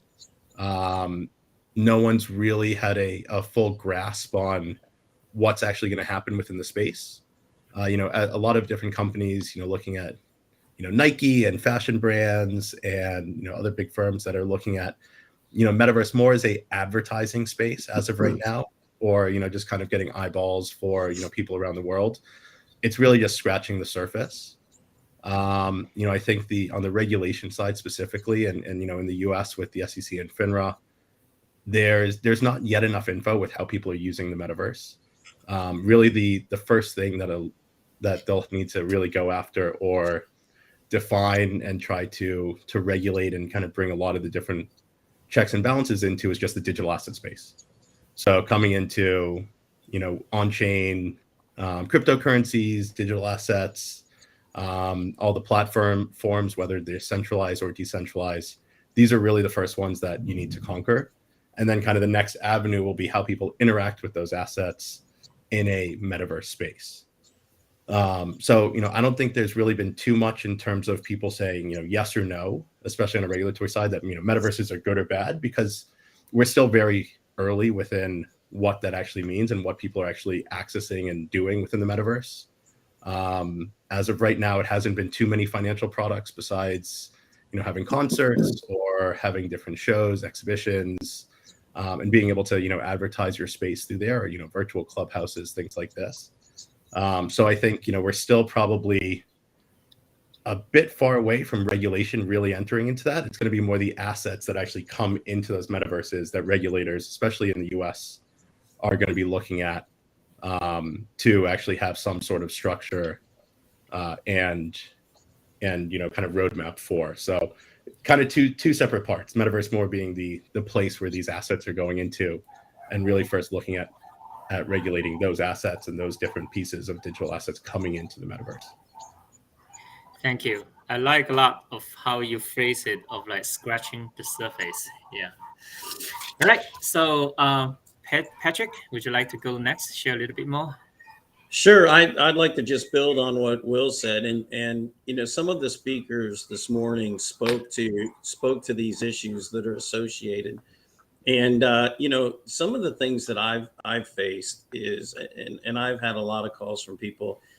The interaction is in things like healthcare, manufacturing, specialty chemicals, places where they're looking at these, as Will mentioned, these concerts and these gatherings, and they're saying to themselves, hey, can I recreate a lab? Can I recreate an operating room? Can I recreate different things? And in the healthcare system specifically, when you look at the fact that healthcare system platforms and the administrative side has been really built and band-aided since the 1950s, it's really an opportunity to say, how can I use AI, AR, VR, and the metaverse to then take this to the next level, right? To get it from an actual patient encounter into billing, coding, treatment plans, and things.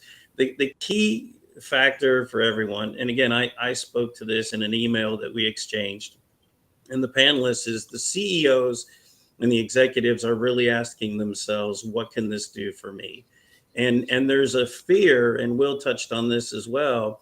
It's really not on the administrative side. They see the value on being able to develop, structure, invest, put that structure together, create a platform.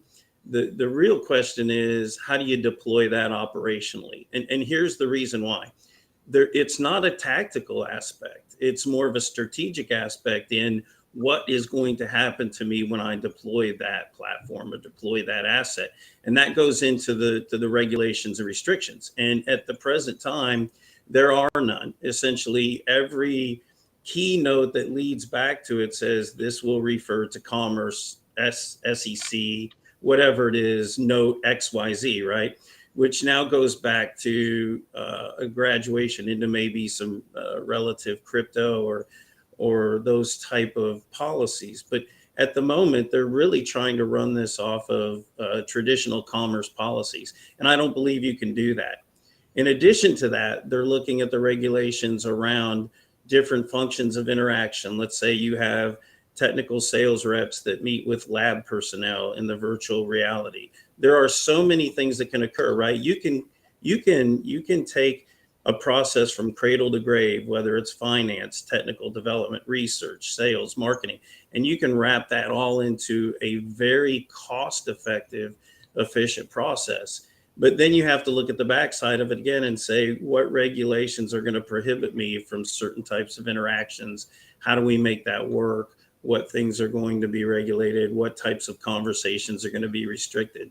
So when you look across the broad spectrum, and I get calls from the fashion brands as well, and we've had some work with some of the same people, it seems to be an easier play for them or a more simple move forward because it's more based on a marketing type of exposure aspect versus we're in the operational, which I think is really the piece of the iceberg underneath the water, is the real value and profit generation and revenue generation. Is how do we now transition this through the regulations, through the forecasting, through the development of the platform into everyday touch, feel, and smell from the manufacturer, from the provider into the consumer's hands.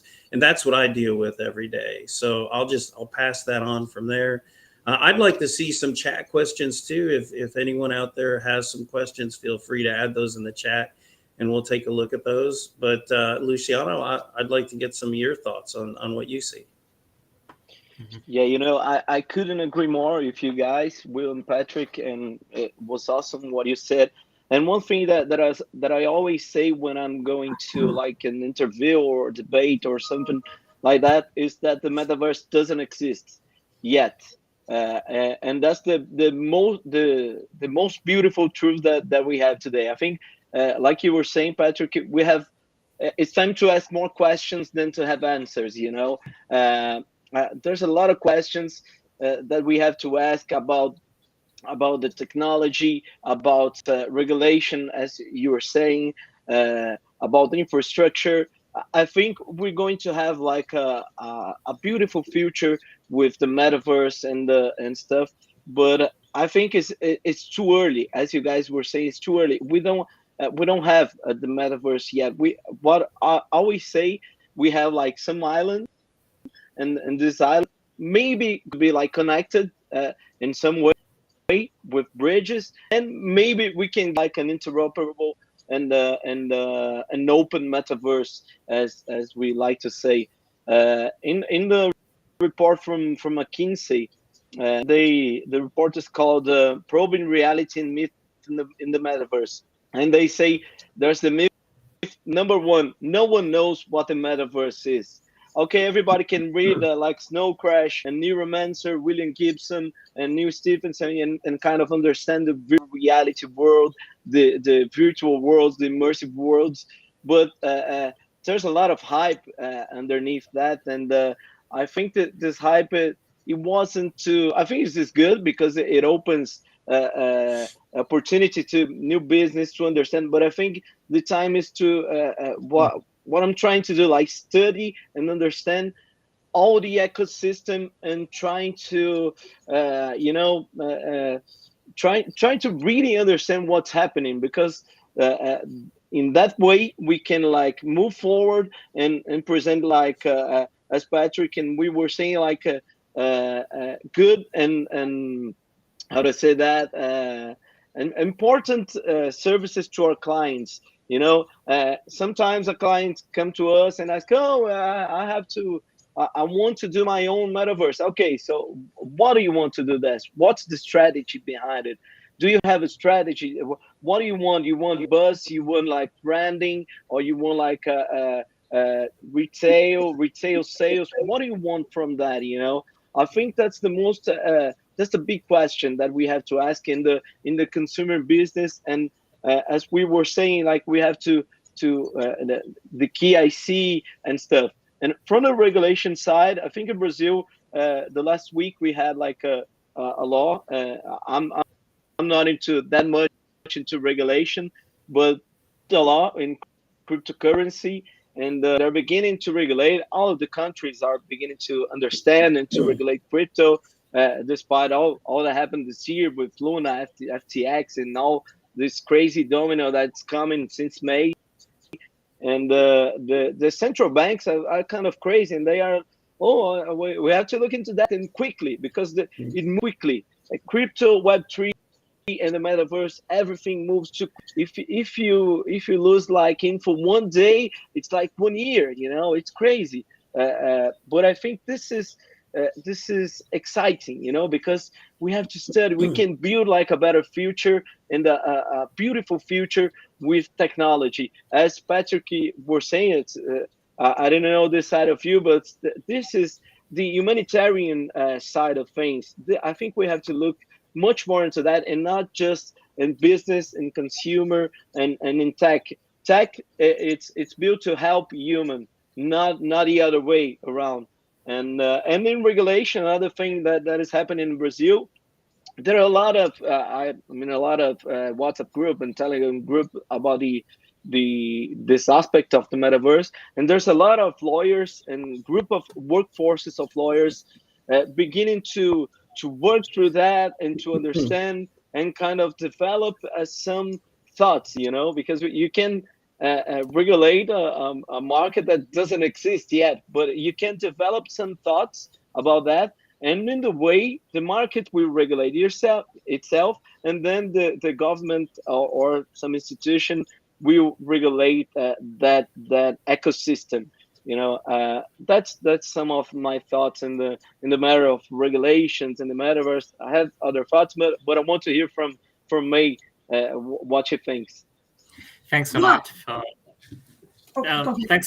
for sharing, Luciano. I like a lot about First Paychecks that what you said in terms of like the government cannot regulate the industry of metaverse just like how they regulate the conventional commons. Yeah, this totally very, very different. Maybe they can learn some lesson from how they regulate the internet, but it's definitely beyond the scope of traditional commons. Yeah, And I like a lot about Luciano, what you talk about the analogy that you said, how the metaverse right now is like different isolated islands. It's about building bridge. It's also about, building the ferry service. So different people can travel across Exactly. different islands. Yeah. And one thing that I did notice quite interesting. The Glimpse Group, we actually acquired one of our family that joined us. He's from Brazil, like Popa. They actually provide metaverse service for like cosmetic industry. So how you can virtual try on, how you can virtual try on your makeup, how you can virtual try on your lipstick, your eye slash. All those are kind of the metaverse AR service they provide. And so May, please share with us, like, what did you see? Yeah, you guys had amazing points, and I think we have to really look at what the metaverse is and and how it relates to your understanding of the metaverse. For me, I think metaverse actually quite existed before our time, right? So when we talk about gamifications, a lot of the gaming, when you come to Roblox, that was created back in 2016, and when you look at Fortnite and a lot of the gaming aspects that Microsoft and PlayStation, Sony, they've started, those are closed loop environments where people are able to interact with digital assets. So when it comes to regulation, I think we are very early in regards to how we mold the metaverse and what we utilize it for. I think in the beginning, it is buzzword, right? So metaverse, what is the metaverse? And Meta kind of initiated the approach from it. But closed environment actually existed long before that. And people were utilizing it for virtual meetings and virtual get-togethers. It was the more social aspect. I think with time, what we will see is real-world utilities being tied into a virtual environment. So that's where we get into the asset regulations, whether even if it's a token attached to the organization itself, whether it's a utility base or whether it's falls under securities or not. I think when you start narrowing down to that nitty gritty, that's where a lot of the regulations will actually come into play, even with NFTs, non-fungible tokens, whether it's tied to a certain asset or not. I do believe we're years from really understanding it completely and narrowing it down and creating a structure for ourselves in the space, right? So we're going to see the leaders kind of come out of this, just like Web 2, the initial break of the internet when Google kind of set themselves up and became the industry leader, Microsoft, and Facebook in itself from a social aspect. So we'll see some of the leaders come out of this this movement, and I think for the current time being, a lot of the regulations will be tied to what we already have. When it comes to commerce and taxation, how is it going to be taxed? Even what we're building, digital twins of actual products and services, and where people could kind of monetize. So let's look at Fiverr, for example. It's global, but you would still need your taxation paperwork if you're earning in that environment based off of where you're living. So I think that's where regulations will really come into play. And as we set the standards as industry leaders and in the space, that's where government will play a larger role as to whether your assets fall into securities or not. Thank you, mate. So let's kind of like move into one of our next questions that would not only the organizer asked, but I think the audience would like to learn about as well is what are some of the latest current metaverse development in terms of like use case and also kind of like business application or consumer application, what you have been seeing in the industry, and maybe you can list one or two or three.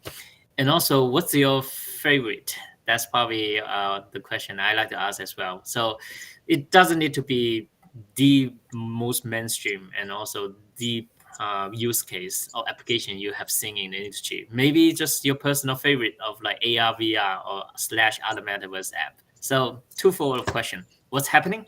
Second is, what's your favorite or what's your most frequently used metaverse app? So this time, maybe I'm going to put a random order. Yeah, Luciano, maybe you can start first. Okay, thank you. Okay, I'm gonna say something that I don't know if you guys are going to like, but I don't have a preferred platform of Metaverse yet. Of course, I've entered Decentraland, Sandbox, Roblox. I've entered Zepeto, Spatial. Most of all, Mozilla. I like the simple ones, the interoperable ones. But I'm not the kind of guy that I spend a lot of time in the metaverse, because the metaverse, as I want to be, it, as I said, it doesn't exist yet, and I'm working and trying to study more to understand when it's gonna be, and when it's gonna be, I want to be ready. That's some of my thoughts. Okay, the one that I enter most is probably the Decentraland. Like, walk around and see some concerts and stuff.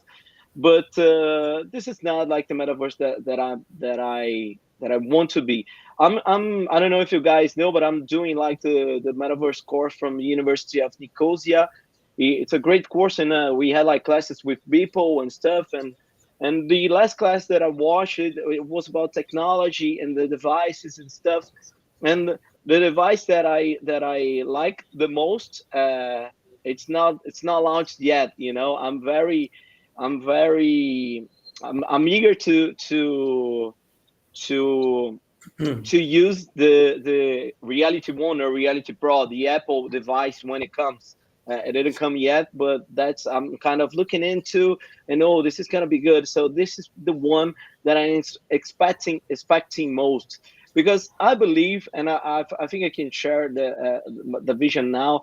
I believe the metaverse as an interoperable open metaverse is going to be based in two things: in the Internet of Things, and the mixed reality. The mixed reality and Internet of Things. That's the way I see, and I hope it will be the metaverse. So we're gonna be, well, like, we already have watches and AirPods. Okay, we're gonna be like rings, and you click here and open a screen. The mixed reality with Internet of Things. That's the what I'm very excited about, and I think the metaverse is okay. Now I want to get into a more immersive ambient. You're not gonna be in a immersive ambient that most of the time of the other day. So in this case, we're gonna be like the movies that we see about the metaverse, and that's not what I want. And I'm working to go to that way, in a mixed reality, Internet of Things. We click to the watch, we click in the watch, and he opens the screen. I don't know if you guys watched the Feed, the series from Amazon Prime, and it's a dystopy, but even it's a dystopy, I like the things I like the way that things are constructed, the tech side of things in the TV series. Not the bad things and stuff. That always happens, bad things, and it probably will happen in the real world. Amy Webb, I like her because she always look like the two ways. If we're going to the good way, it's gonna be something like this. If we're going to the bad way, it's gonna be something like that. So that's my thoughts on the metaverse and the Internet of Things and mixed reality. That's what I believe. That's what I'm excited about, the metaverse. Talking about Decentraland, one of our latest project actually is to have Serena Carpenter, the American pop star, actually host an event combined with the Decentraland Metaverse / with NFT. She actually hosts an event when we help her to organize and plan the event in Decentraland just actually 3 weeks ago. Yeah, so actually that was quite a fun event. So I'm not going to go into any particular order. Any of you, May, Patrick, or Will, anyone that want to go next, feel free to go next. Sure.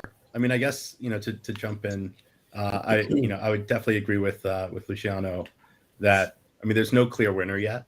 I think there's a lot of really strong players in the space, and they've done a good job in terms of maybe setting themselves apart for specific sort of offerings or specific sort of games or concerts, or just different uses.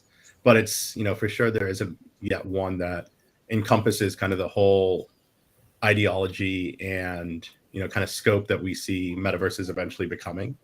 I think we still have a long ways to go. It's not a 12 or even 24 months kind of thing. This is the next 5, 10 plus years.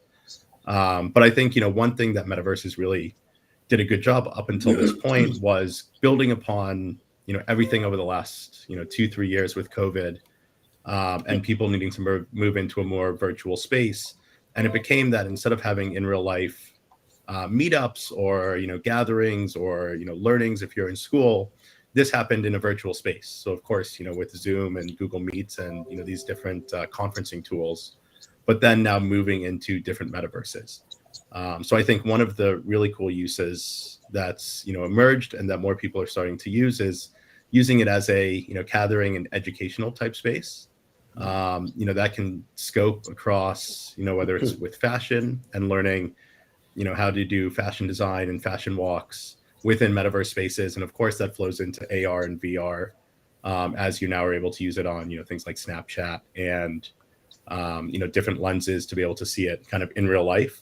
But I think even moving into different alternative asset classes, so things like whiskey, being able to have tastings with industry experts that might be in Scotland or might be in Japan, do tastings with people in a virtual distillery. But you can send different drams or tasting to people all around the world so that they can have these tastings in a virtual metaverse space and location and do walkthroughs as if they were actually in a location in the Highlands of Scotland, but do all this kind of in the comfort of your home and in a different metaverse. So I think this different education and learning and being able to bring a more visual learning and kind of fully encompassing learning to a global audience, and one that they can access it from anywhere in the world. I think that's been a really cool victory for metaverses up till now. Of course, those will become more and more defined as you have more advanced AR VR headsets, and these get built out more. But I think, for right now, that's been really one of the kind of the cool use cases of it that I've seen. Of course, going in and listening to a concert is cool, and there's a lot of great visuals, and especially as you start incorporating some of these virtual artists, like a Rafik Anadol that can come in and have these kind of generative visuals that are playing with the music, really is a completely new and beautiful audio visual accompaniment that you can experience. But we're still far away from having metaverse where we're having true commerce actually take place, but it's coming there. I think starting with education, and as people learn about alternative asset classes or different assets or just different industries, then the next step is that you can actually go into a marketplace, you can purchase things, you can have them come kind of the IRL version, like Artifact and Nike are doing now. So I think all of this is being developed, but it's still going to take some time until we really have a seamless metaverse to IRL flow, and kind of as the technology develops. But we're definitely on the right path there. Education and learning, wonderful point. I would actually add a little bit of like the tourism and culture experience, as you said, the whiskey. Yeah, so that's certainly a wonderful application of the metaverse software. Okay, May or Patrick, any of you want to go next? Sure, I'll go. I personally also don't have a favorite one, and I think I've tried almost every metaverse, especially since I'm building one. So it's good to know your competitors, right? And one of my main focuses was the user adoption. I think that's where we can create something as a visionary creator. Some of the things that I look at is what do I want and what will I want to use, but we have to kind of set that aside and look at what would people want to use. And when you look at user adoption, what is our go-to-market strategy, and who do we want to be able to utilize this service, right? So whether it's going to you spend millions and maybe billions of dollars and have it kind of where only the people that really quite understand it use it, and it becomes a fad or it dies down. So again, I keep going back to this because through my research, this platform has done an amazing job on user adoption, Roblox, where it's not only from the developers side, but it's a platform that unites all. So I think that, and being accessibility agnostic, I think that's going to be very, very important, being able to utilize your cell phone and really have, again, going back to real world utilities, what do I need it for? And education will play a key role too. So I think those are some of the main things that I look for when looking for a metaverse versus just have it as a social platform. Thank you. Well, I have to say I'm completely impressed with all of the input. It's just amazing. I'd like to ask if appropriate, Luciano, if you could post your link to that course, maybe in the chat. I think some people could benefit from that. So, and I'd like to build on a few things. Will, I'll tell you, you brought up some amazing points along with May. I sit here and I'm absorbing more like a sponge than I feel I can contribute. But I wouldn't say that I have a favorite. I will say that having a pre-teenage son, I watch Roblox and Fortnite about 90% of his free time. So I don't know if I can consider myself an expert, but I can find my way around it pretty well. What I would like to say, and I'd like to add this to both something and combine the concepts that Will and May both discussed. Let me give you an example, and I could speak on this for days, and I won't, but let me give you an example. In healthcare, I work, and I can say this, I work daily. I can't think of a day in the last 5 years where I haven't touched this with autistic and Down syndrome children. And there are companies like Neuralink that are creating, the brain to computer interface through implants that can go in with cerebral palsy, Down syndrome, things like that. And there are pieces of that, and this goes to what May said, and it ties back into what Will said.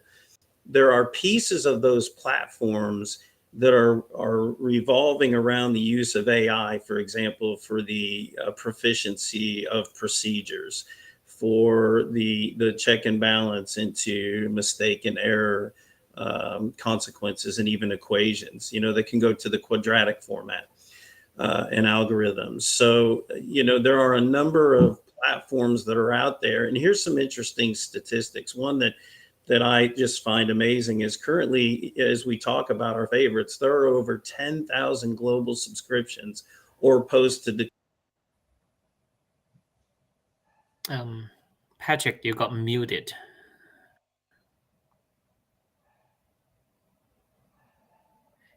Can you guys hear Patrick's? No.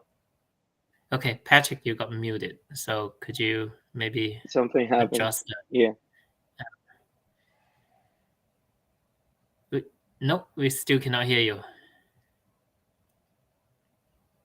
All right. So I think due to some technical difficulty, maybe while Patrick is trying to fix on the background, I will kind of jump in to add a little bit. So Patrick, feel free to either to try to test your mic or maybe rejoin the session if needed. And just speak anytime when you're back to the session or after you fix the mic, and then we can hear you and continue your conversation. But in the meantime, I'm going to entertain everyone a little bit to share with all of you and also the audience a little bit of like what we are seeing or what I am seeing in the industry.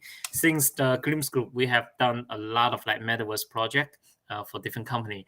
So we noticed some of the hottest trend in the industry right now is probably still focusing in marketing and consulting space.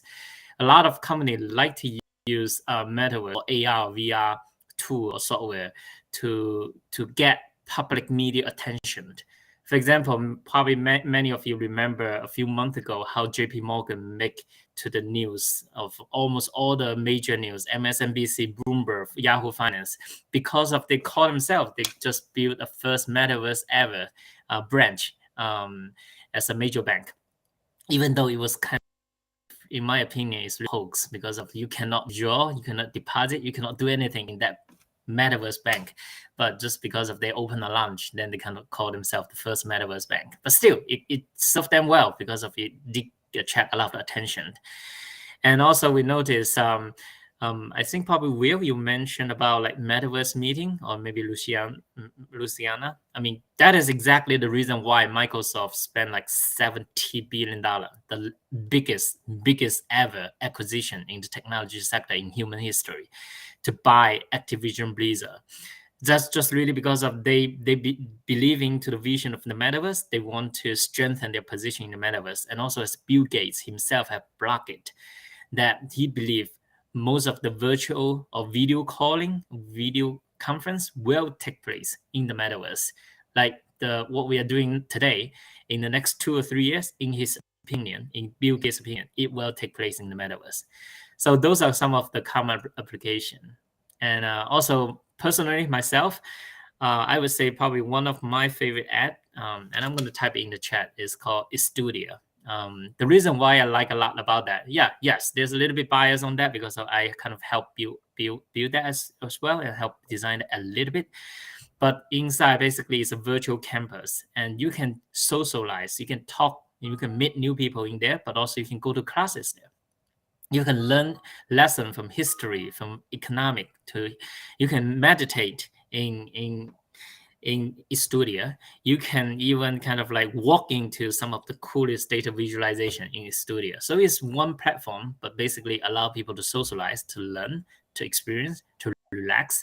And so yeah, that's probably one of my favorite Metaverse app that we built. Yeah. All right, did you fix your mic? You want to test a little bit? We still cannot hear you. Not yet. Uh, Can I add some thoughts into that? Please. Yeah. No, I was just talking about the course, and the course it's administered by the Punk 6529. It's and nobody knows who he is, and he built like the sector, the Metaverse of his Metaverse, and courses always inside the Metaverse. But for technical difficulties, I chose to in the YouTube, because when you are in the Metaverse, there's a lot of people around. You can see the screen like the in a good way. So that's we were saying. And in the health, Patrick he's not here. He probably coming back, but he was talking about he's talking about the health sector. And I saw a use case. I didn't want to talk about the use case, but I want to talk about this because the United Arab Emirates, like they did a hospital in the Metaverse, and I think healthcare is very good because like people were difficult to walk or to move. They can like have experiences very, very awesome, because of the technology and stuff. And I think, I don't know if you guys are looking into that. I want to hear your thoughts. But I think with AI and with quantum computing that is already coming, slow, but it's coming, and it's gonna come like strong in a few years. We're gonna see like things I think we never imagined. I don't know if you guys your thoughts about that. I'm sorry, I just wanted to add that. I mean, I would definitely agree. I mean, it's going to open up a complete, much larger and borderless ecosystem for people to access all these different pieces of information or resources. A big part of that and making sure that can actually happen in a sustainable and, safe way is going to be on, making sure that you do have the security. Everything is cryptographically, secure, that, data isn't just kind of flowing through, especially with anything health related, making sure that, people's health records, which it does make complete sense to be on chain, but that they're actually stored and shared in the proper way and, accessible by these doctors from anywhere in the world. I think that this is absolutely in the next couple of years, this is going to be how it is. The tough part, and kind of talking about the punk that's part of running the course that you're doing, is it's going to be tough to have some of these features be completely decentralized or pseudonymous in terms of how people are interacting with them. Same thing with the regulation side is, if you do want to be able to have regulation and insurance and licensing and a federal backing agency protecting these people that are interacting with these products or metaverses or whatever, you do need to have some sort of KYC process around it. So one of the things that, again, it's you have people that are completely decentralized, and like there will always be platforms and products for that, is as you do start to have regulation that encompasses all these different kind of service offerings, there's no way around it. I mean, you do need to have KYC, AML, you do need to have compliance, you need to make sure that the people that you're interacting with are legitimate. And at the end of the day, a lot of that regulation is there to protect retail and individual users. So that will be a big part to make sure that this can actually grow into what it can be, and being able to have legitimate universities or doctors or financial institutions actually properly enter into the space and being able to act and have people from all around the world access their services or whatever their offerings are. But that's going to mean that you'll need to do what you do when you sign up for an Amazon account or a bank account. You'll need to provide your address, your name. But at the end of the day, that's there to help you. A lot of the regulation is there so that you don't get scammed, you don't get rugged, or you don't have someone like FTX saying that they're regulated and insured when realistically they're not. So I think that will be a big piece to actually get to where we want to be across the health sector, as well as really any sector out there. So it seems we just have 7 minutes left. So let's kind of like probably jump into Patrick. Would you like to try to see if you can speak and we can hear you now? Sure. Can you hear me now? Cool. There we go. Wonderful. Yes, We can hear you. great. That's excellent. Yeah. All right. So since we have only a few minutes left, let's kind of like maybe quickly kind of just do a run, maybe within a few words or 1 or 2 sentences, that each of you, if people or business, if they want to invest or if they want to try Metaverse, what can they do? So this is more to the audience out there. What's the first step, or what can they do now to be a part of this, or to join us, or to access to that? So let's kind of like give a quick run of that. Any of you want to go first? Please, Patrick, begin. Okay, Yeah. that's what I'm thinking too. Patrick, since we want to hear from you. Sure. Well, I'm actually incredibly amazed. I've been sitting here listening the entire time, and the feedback has been quite amazing. One of the things I want to mention, I can add to what Luciana, Will, and May all said, is I work within the healthcare sector daily on this. In fact, I don't think there's a day in the last 5 years I haven't touched within the autistic, Down syndrome, cerebral palsy realm with children. And one of the things that occurs within that is there are companies like Neuralink, for example, developing the brain to computer interface that then link up into those AI, AR, VR type functions. In addition to that, there are equipment options that are assisting with the development of those that have those conditions and special needs and things of that nature. So I think when you look at, and then there are surgeons that are using AI, as I mentioned earlier, for a number of different procedures and processes, checks and balances, different types of calculation based on probability of outcome, things like that. So I think if you want to get involved with this, the easiest is to do your research, to find items out there that are legitimate. The most amazing statistic I've seen lately is there are over 10,000 current filed subscriptions or posting of declaration towards the development of what they term as metaverse platforms. And it's really jumping into the deep end and trying to figure out which of those are legitimate. So I would lean on the people that are participating in this type of a function, this type of an event. I would lean on people like Will and Luciana and May to consult with directing people towards those. And I think May brought up a point in the beginning of this that was probably one of the most revealing, and that is you have to really determine what it is for you, right? Everybody has a different function. It hasn't been developed yet, so it's really a blank canvas to develop something for yourself. So we need to look at this kind of in a reverse fashion of most of the people I talk to who say, okay, here's the metaverse, now I want to fit into the metaverse. Well, it doesn't work that way. It's develop what you need, the plan that you want, what you want from it, and then you take that and you adapt it into the technology that may be developing and may be most important. So I think the first thing that companies need to do is identify what you want from this, determine what you're looking for, whether it's promotion or exposure, revenue generation, or technical ability, or as Will mentioned, and Luciano too, in education. Med schools are developing, these technologies now to use for virtual learning.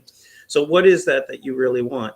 And then go out and find someone who can help you through the regulations. Will, this has been an inspirational conversation with you. Thank you, because there are so many people out there that don't understand what certifications and availabilities are for those type of things to interact with the potential for regulation.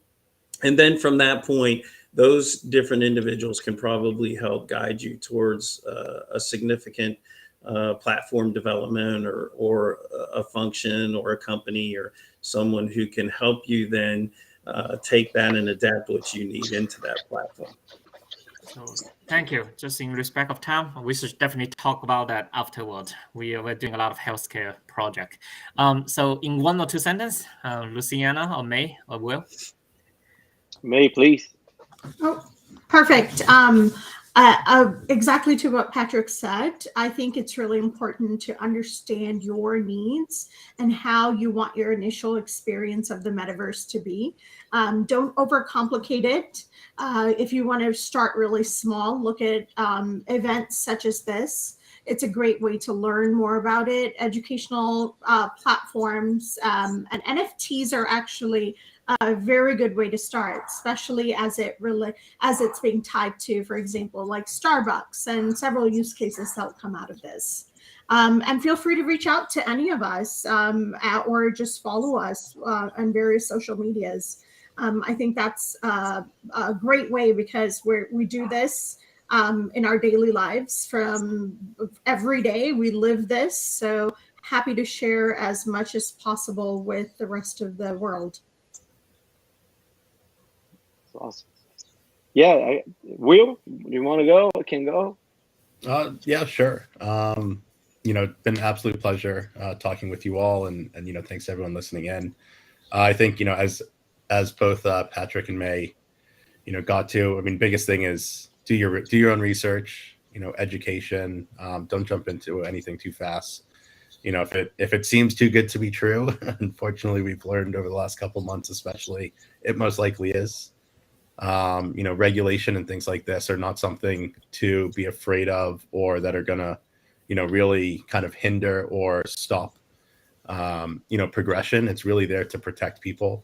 So, ask the platforms that you're, integrating with, or you're looking at, or you're thinking about investing into, what their stance is, how they're structured, and just really make sure that, you try to do your best to not run into a scenario like so many of us have seen with FTX and Voyager and BlockFi and Celsius and kind of all these unfortunately bad players that had a mask of doing good.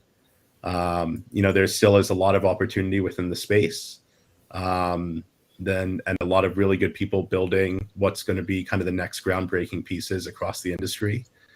So don't be too put down on everything that's happening, as markets will turn around at some point, but really use this time to focus on understanding more so, and really just learning so that you can be an educated investor, an educated interactor with these platforms, and kind of build a better financial and digital and metaverse version of yourself.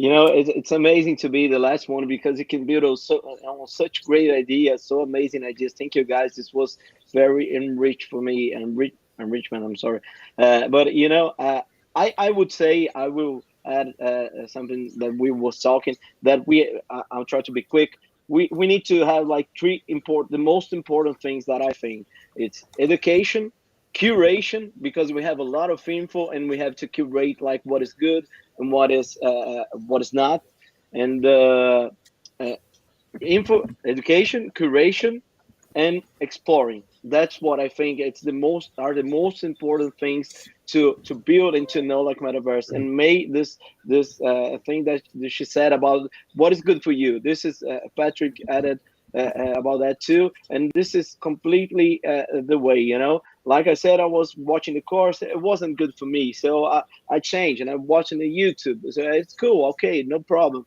But I think these are three important things: education, curation, and exploring. Because without education and curation, we have a lot of info, and we're gonna have more in the years to come. We need to curate like the info. That's why I started a YouTube channel to spread like the word about metaverse, about crypto, about the NFTs, about Web3 in a general way, because we have to educate to have a good curve of adoption and a positive side of adoption. I always say this kind of stuff. We have to go like to a park to get a walk outdoors, you know, to stay with our family. Life is not tech. It comes to help us to live a better life. That's the thing that I always I like to say it, because tech comes to help us. Thank you so much. Great. Thanks so much, guys. It was awesome. Completely awesome. So let me wrap it. Thank you, Luciana. Just to add on a little bit. So besides doing own research, McKinsey, as Luciana talked about, have published good research paper about what's happening in the metaverse. Deloitte, they also have published some good article. PwC, they also have a nice metaverse article as well and research paper. So beside all those, do your own research. I will also encourage all the audience to talk to us, connect to us through LinkedIn or through email, which I provided here on my virtual background. So talk to us, and we are very, very happy to continue the conversation. There are a lot that we have covered it today. There are a lot that we would like to cover, but we run out of time to cover. So let's continue the conversation after this. So we invite you to come to continue the conversation. And certainly, I'm going to reach out to you after this this session as well. Thank you very much, panelists. Thanks so much. Thank you so much. Have a great evening, day, night.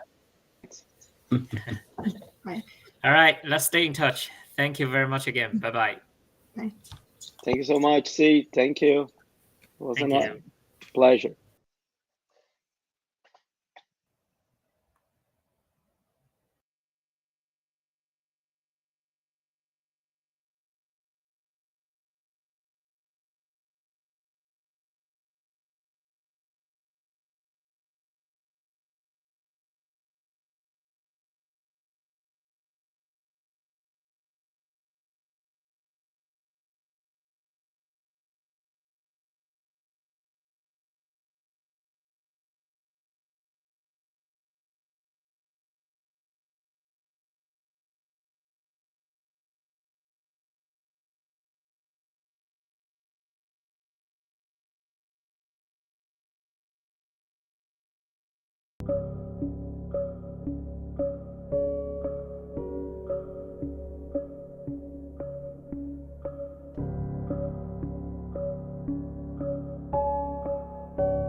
Hello, my name is David Hoppy. I'm a lawyer based in San Francisco and the founder and managing partner of Gamma Law.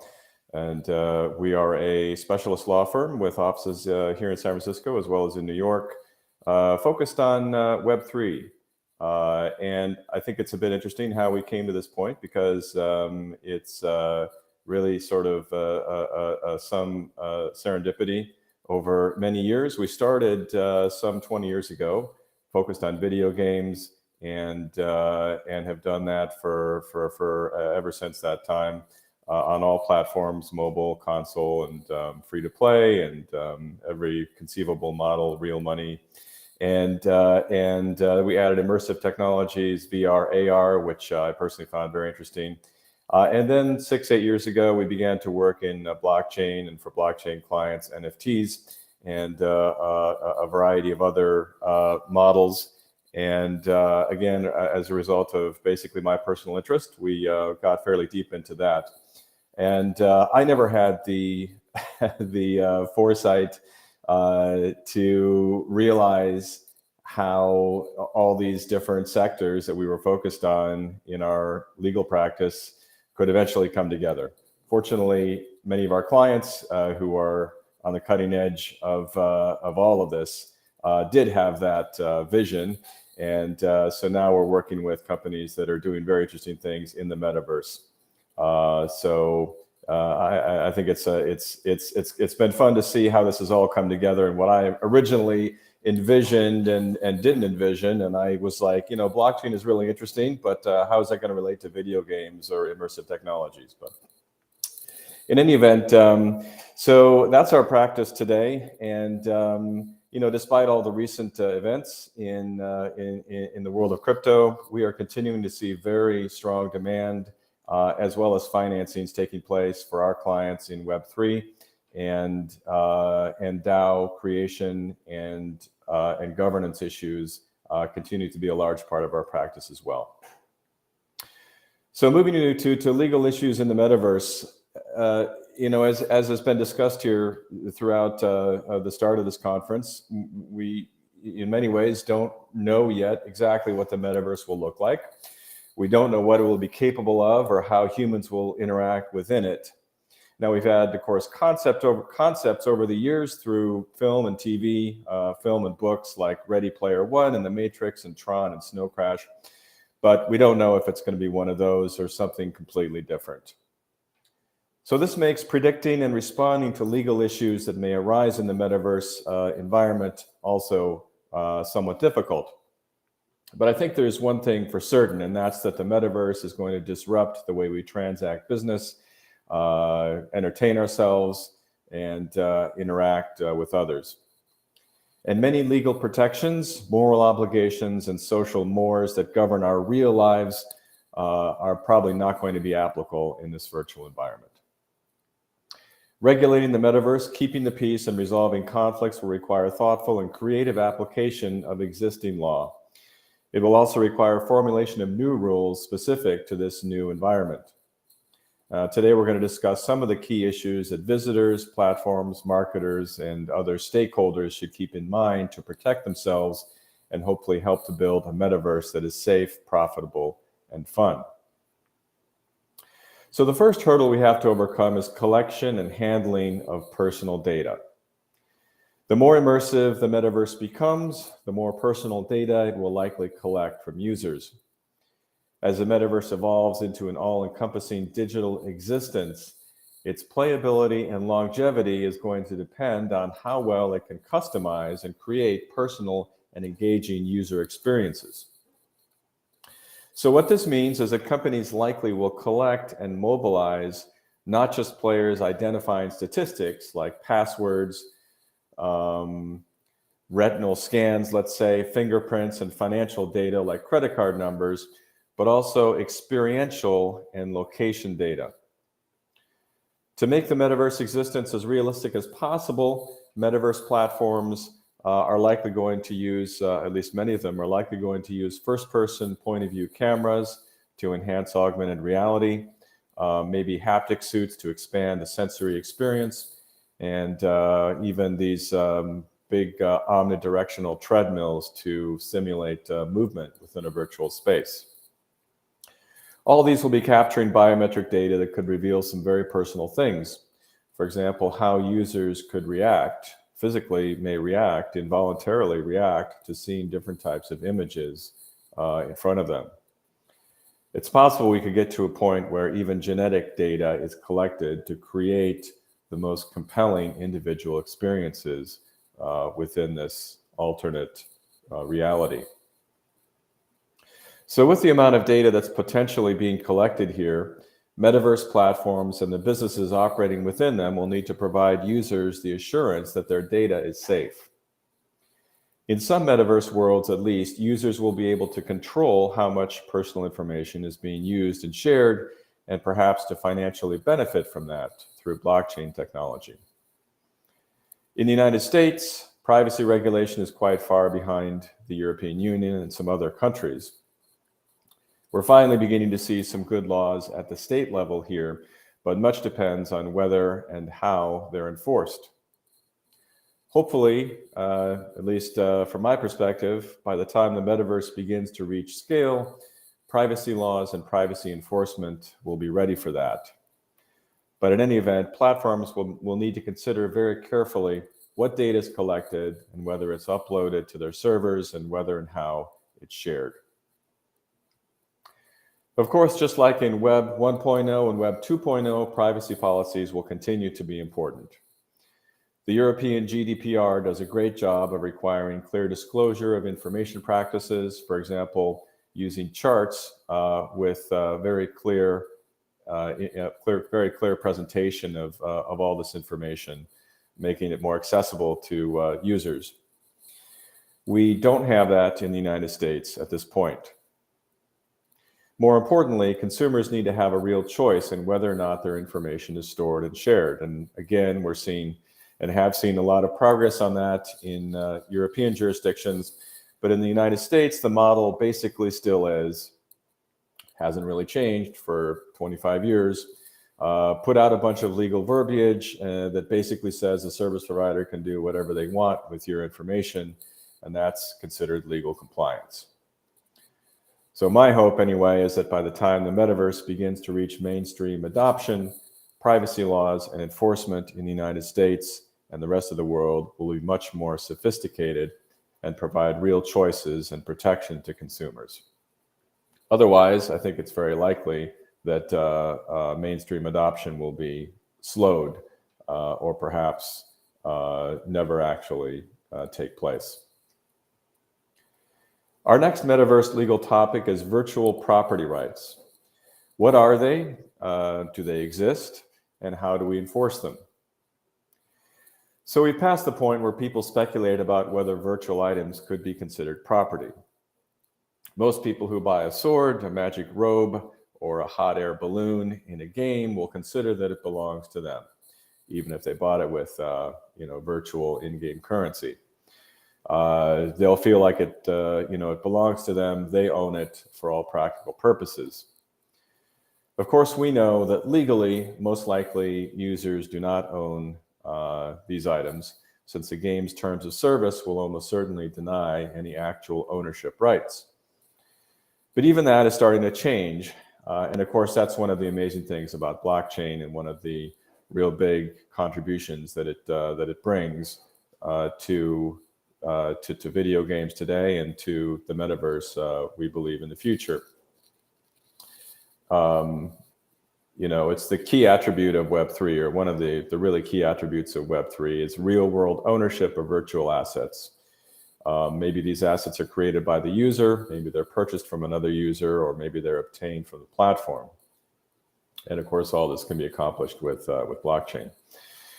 But the question is, are regulators ready for this? And are current laws sufficient to address the issues that could arise in this type of situation with these types of transactions? Unfortunately, I don't think that's the case at this point. So unless something else comes along that hasn't yet been conceived, it seems certain that NFTs are going to represent and manage ownership and transactions in all types of metaverse assets, from virtual land and buildings to art, music, and the avatars that embody us. And in fact, a number of our clients are working in all of these spaces. But let's say you buy a vintage Cadillac convertible on a metaverse car lot. And then, a few months later, there's a big upswing in the market for vintage used cars. And you decide to resell it and actually wind up making a nice profit. The question is, have you potentially been trading in unregistered securities through your transactions in this virtual asset that's represented by an NFT? So in the United States, and I think at this point still throughout the world, the general consensus has been that NFTs are not securities. But in the US, the Securities Regulatory Authority, the SEC, has been hinting that that may change. We don't know how things will develop, but there are some things that you can do to reduce the risk that your NFTs could be considered securities and subject to the fairly extensive regulations under US securities law and the securities law of other countries. So these steps include first, putting the NFTs, making sure the NFTs actually are resident on fully developed and operational distributed blockchain ledgers. Certainly full decentralization has been an important factor from the perspective of the SEC in evaluating whether or not a token is effectively under the management and control of the operator, or if it is truly a decentralized asset and therefore less likely to be considered a security. Second, and of course much has been written about this, utility, designing the NFTs primarily to satisfy specific functions, for example, in gameplay or as legitimate collectibles. Marketing the NFT with a focus on this functionality rather than on the potential to make money. Allowing immediate access to the NFT's functionality with network incentives to do so. Limiting prospects for appreciation. Now, that's not something normally that founders want to hear, but to the extent that there is a possibility, an opportunity for value appreciation, at least we want to make sure that the company is not viewed as promoting that or providing some kind of assurance that that will be the case. So active in-game economies are going to be a big part of the appeal of the metaverse. I think there's no doubt of that. Some of it will be driven by speculation, but I think a lot of it is just going to be the fact that people enjoy trading, investing, and building value. And we've seen that ever since Farmville and probably before that. Even if relatively small amounts of real world money are involved, having some kind of stake or some kind of business to grow will drive engagement and attract more people to the metaverse. These in-game economies will be governed by the laws of their platforms or worlds. But the interesting question is going to be the extent to which real-world property laws and enforcement will also apply. If a metaverse criminal steals an NFT painting from the wall of your metaverse house, or the metaverse teenager next door is continually disrupting the peace of your meditation garden by constantly playing his music at full volume, will you have recourse to real-world courts?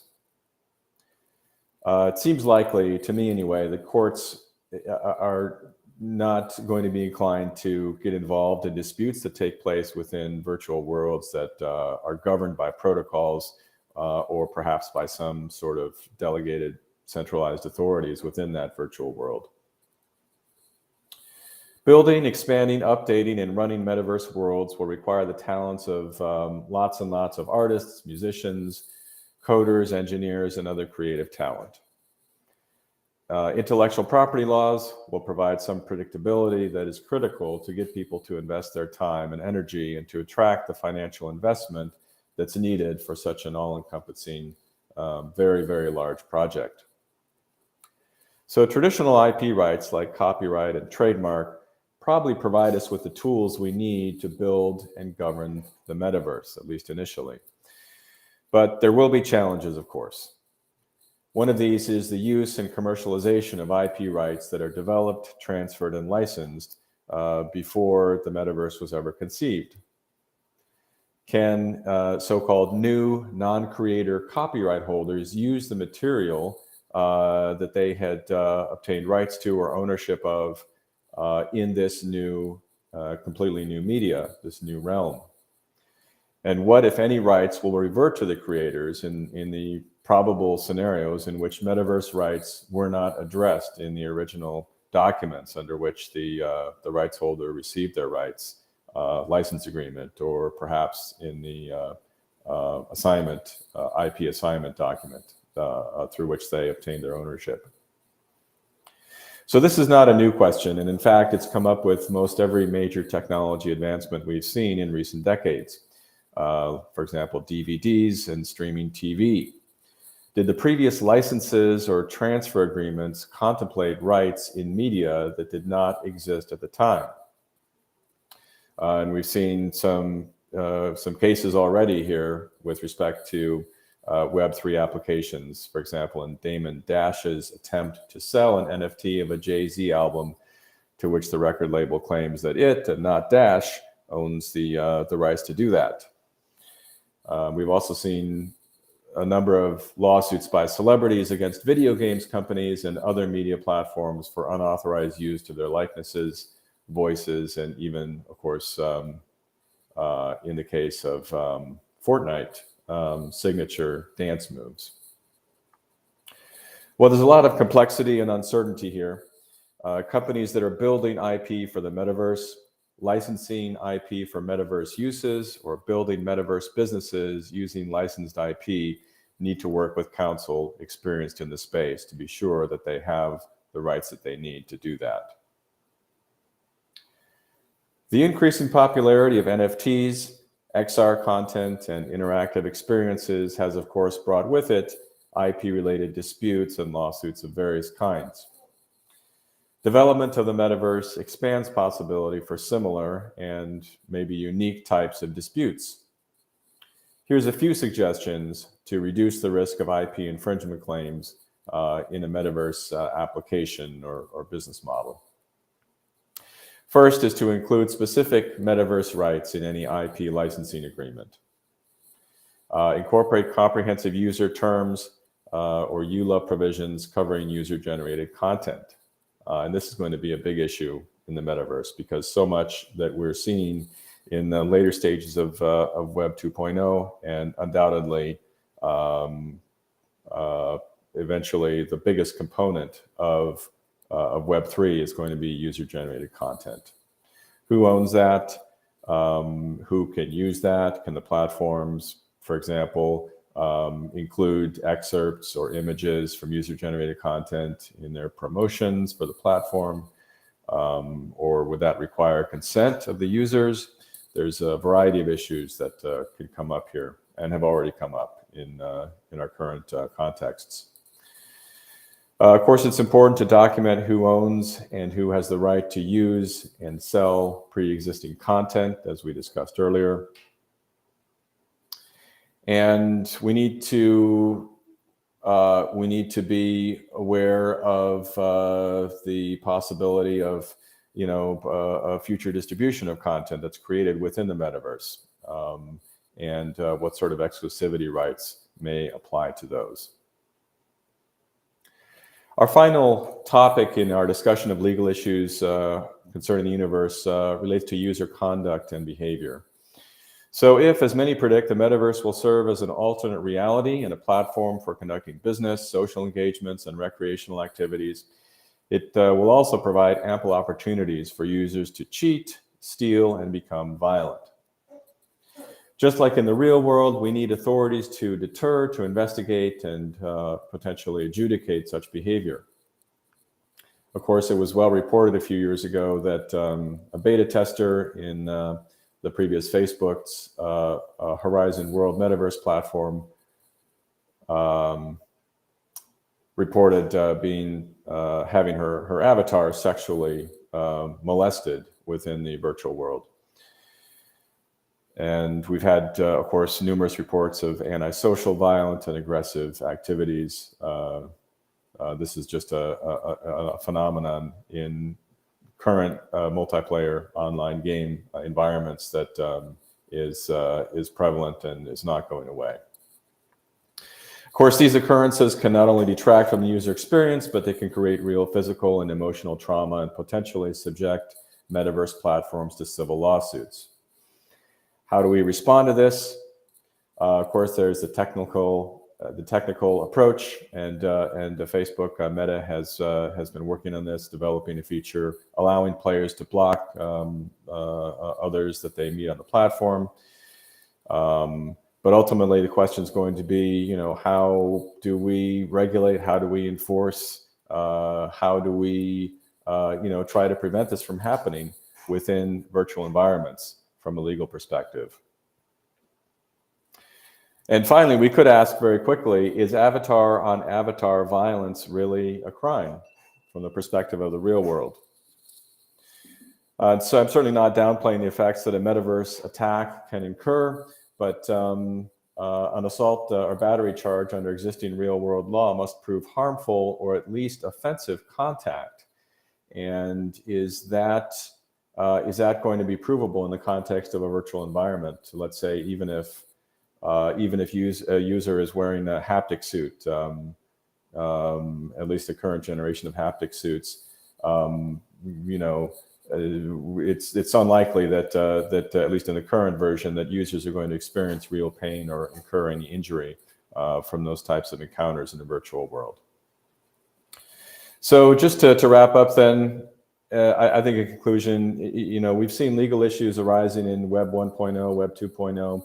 They've largely been resolved through the real-life law enforcement and judicial system by attempting to apply existing laws that were developed for the physical world. But it's not clear that as we enter this new stage of interactivity, of opportunities to interact and build in virtual environments, and where we're spending more and more of our time in these environments, that present sort of approach is going to continue to work very well. And of course, as we discussed earlier, much of this relates around privacy, but as the metaverse comes together, we're finding more and more other opportunities, criminal behavior even, that is going to need to be handled somehow through our real world judicial system, our legal system, as well as through platform rules. So thank you for listening. I think there is an opportunity now for Q&A.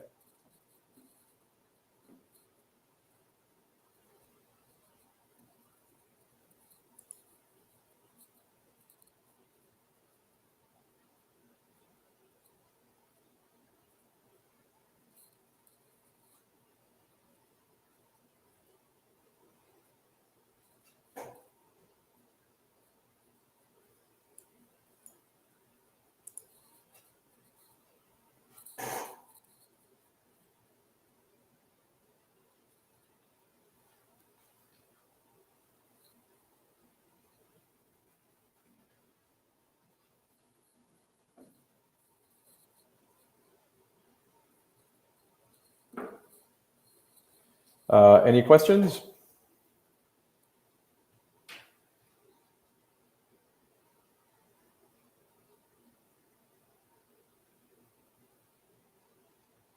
All right, so Ready for Player asks, how do you see the future of Web3 gaming?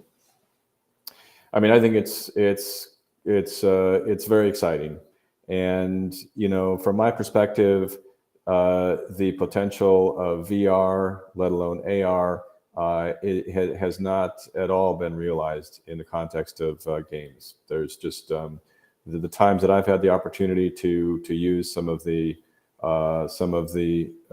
great VR games, I've just been amazed at how transformative that is and what the potential is, and not just for kind of traditional gameplay, but also for more sort of non-traditional types of gameplay in which there's cooperative types of behaviors that are required rather than competitive player versus player behaviors. So from my perspective, and then when you add that immersive component to the opportunity for real and meaningful in-game economies and user ownership, to me, this is the future. And I think it's very exciting.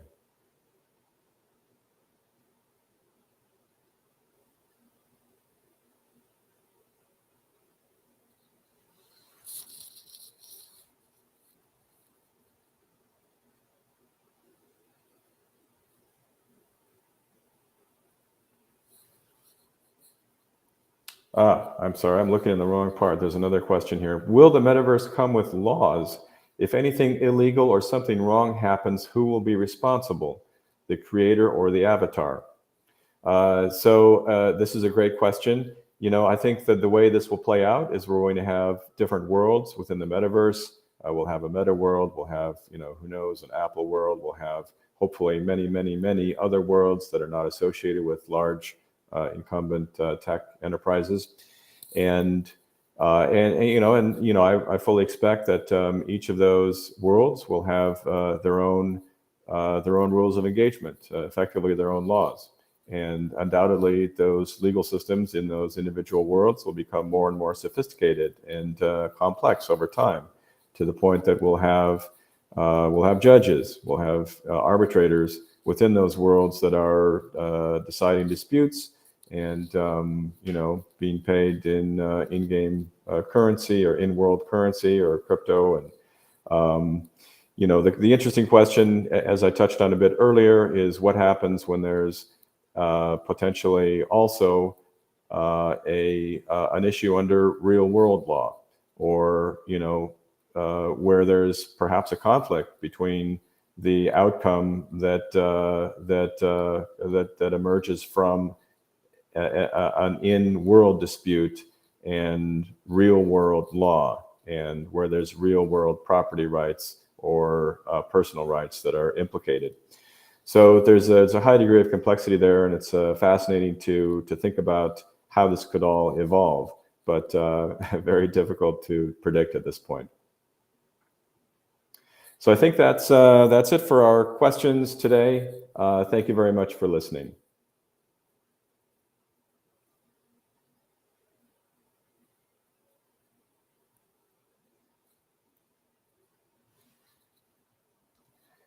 So I'm sorry, I'm not getting any guidance here, but another question just popped up after my nice closing there.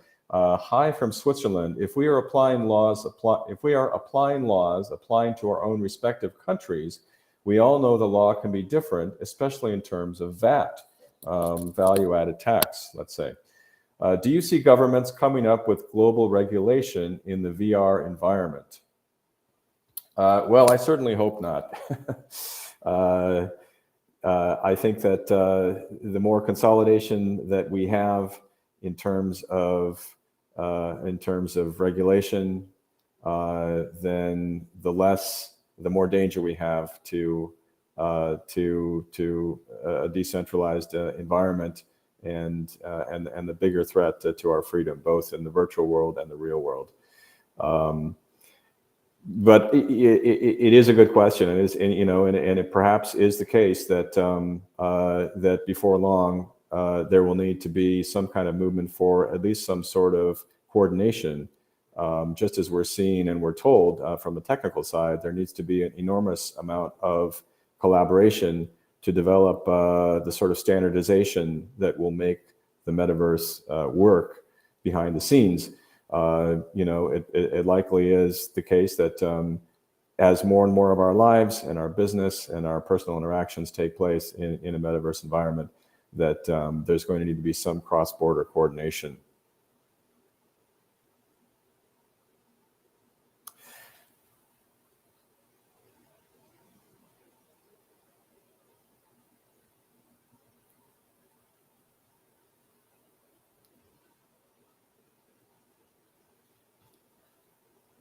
So thank you all for listening, and feel free to contact me if you'd like to discuss further. It's gammalaw.com, GAMMALAW.com.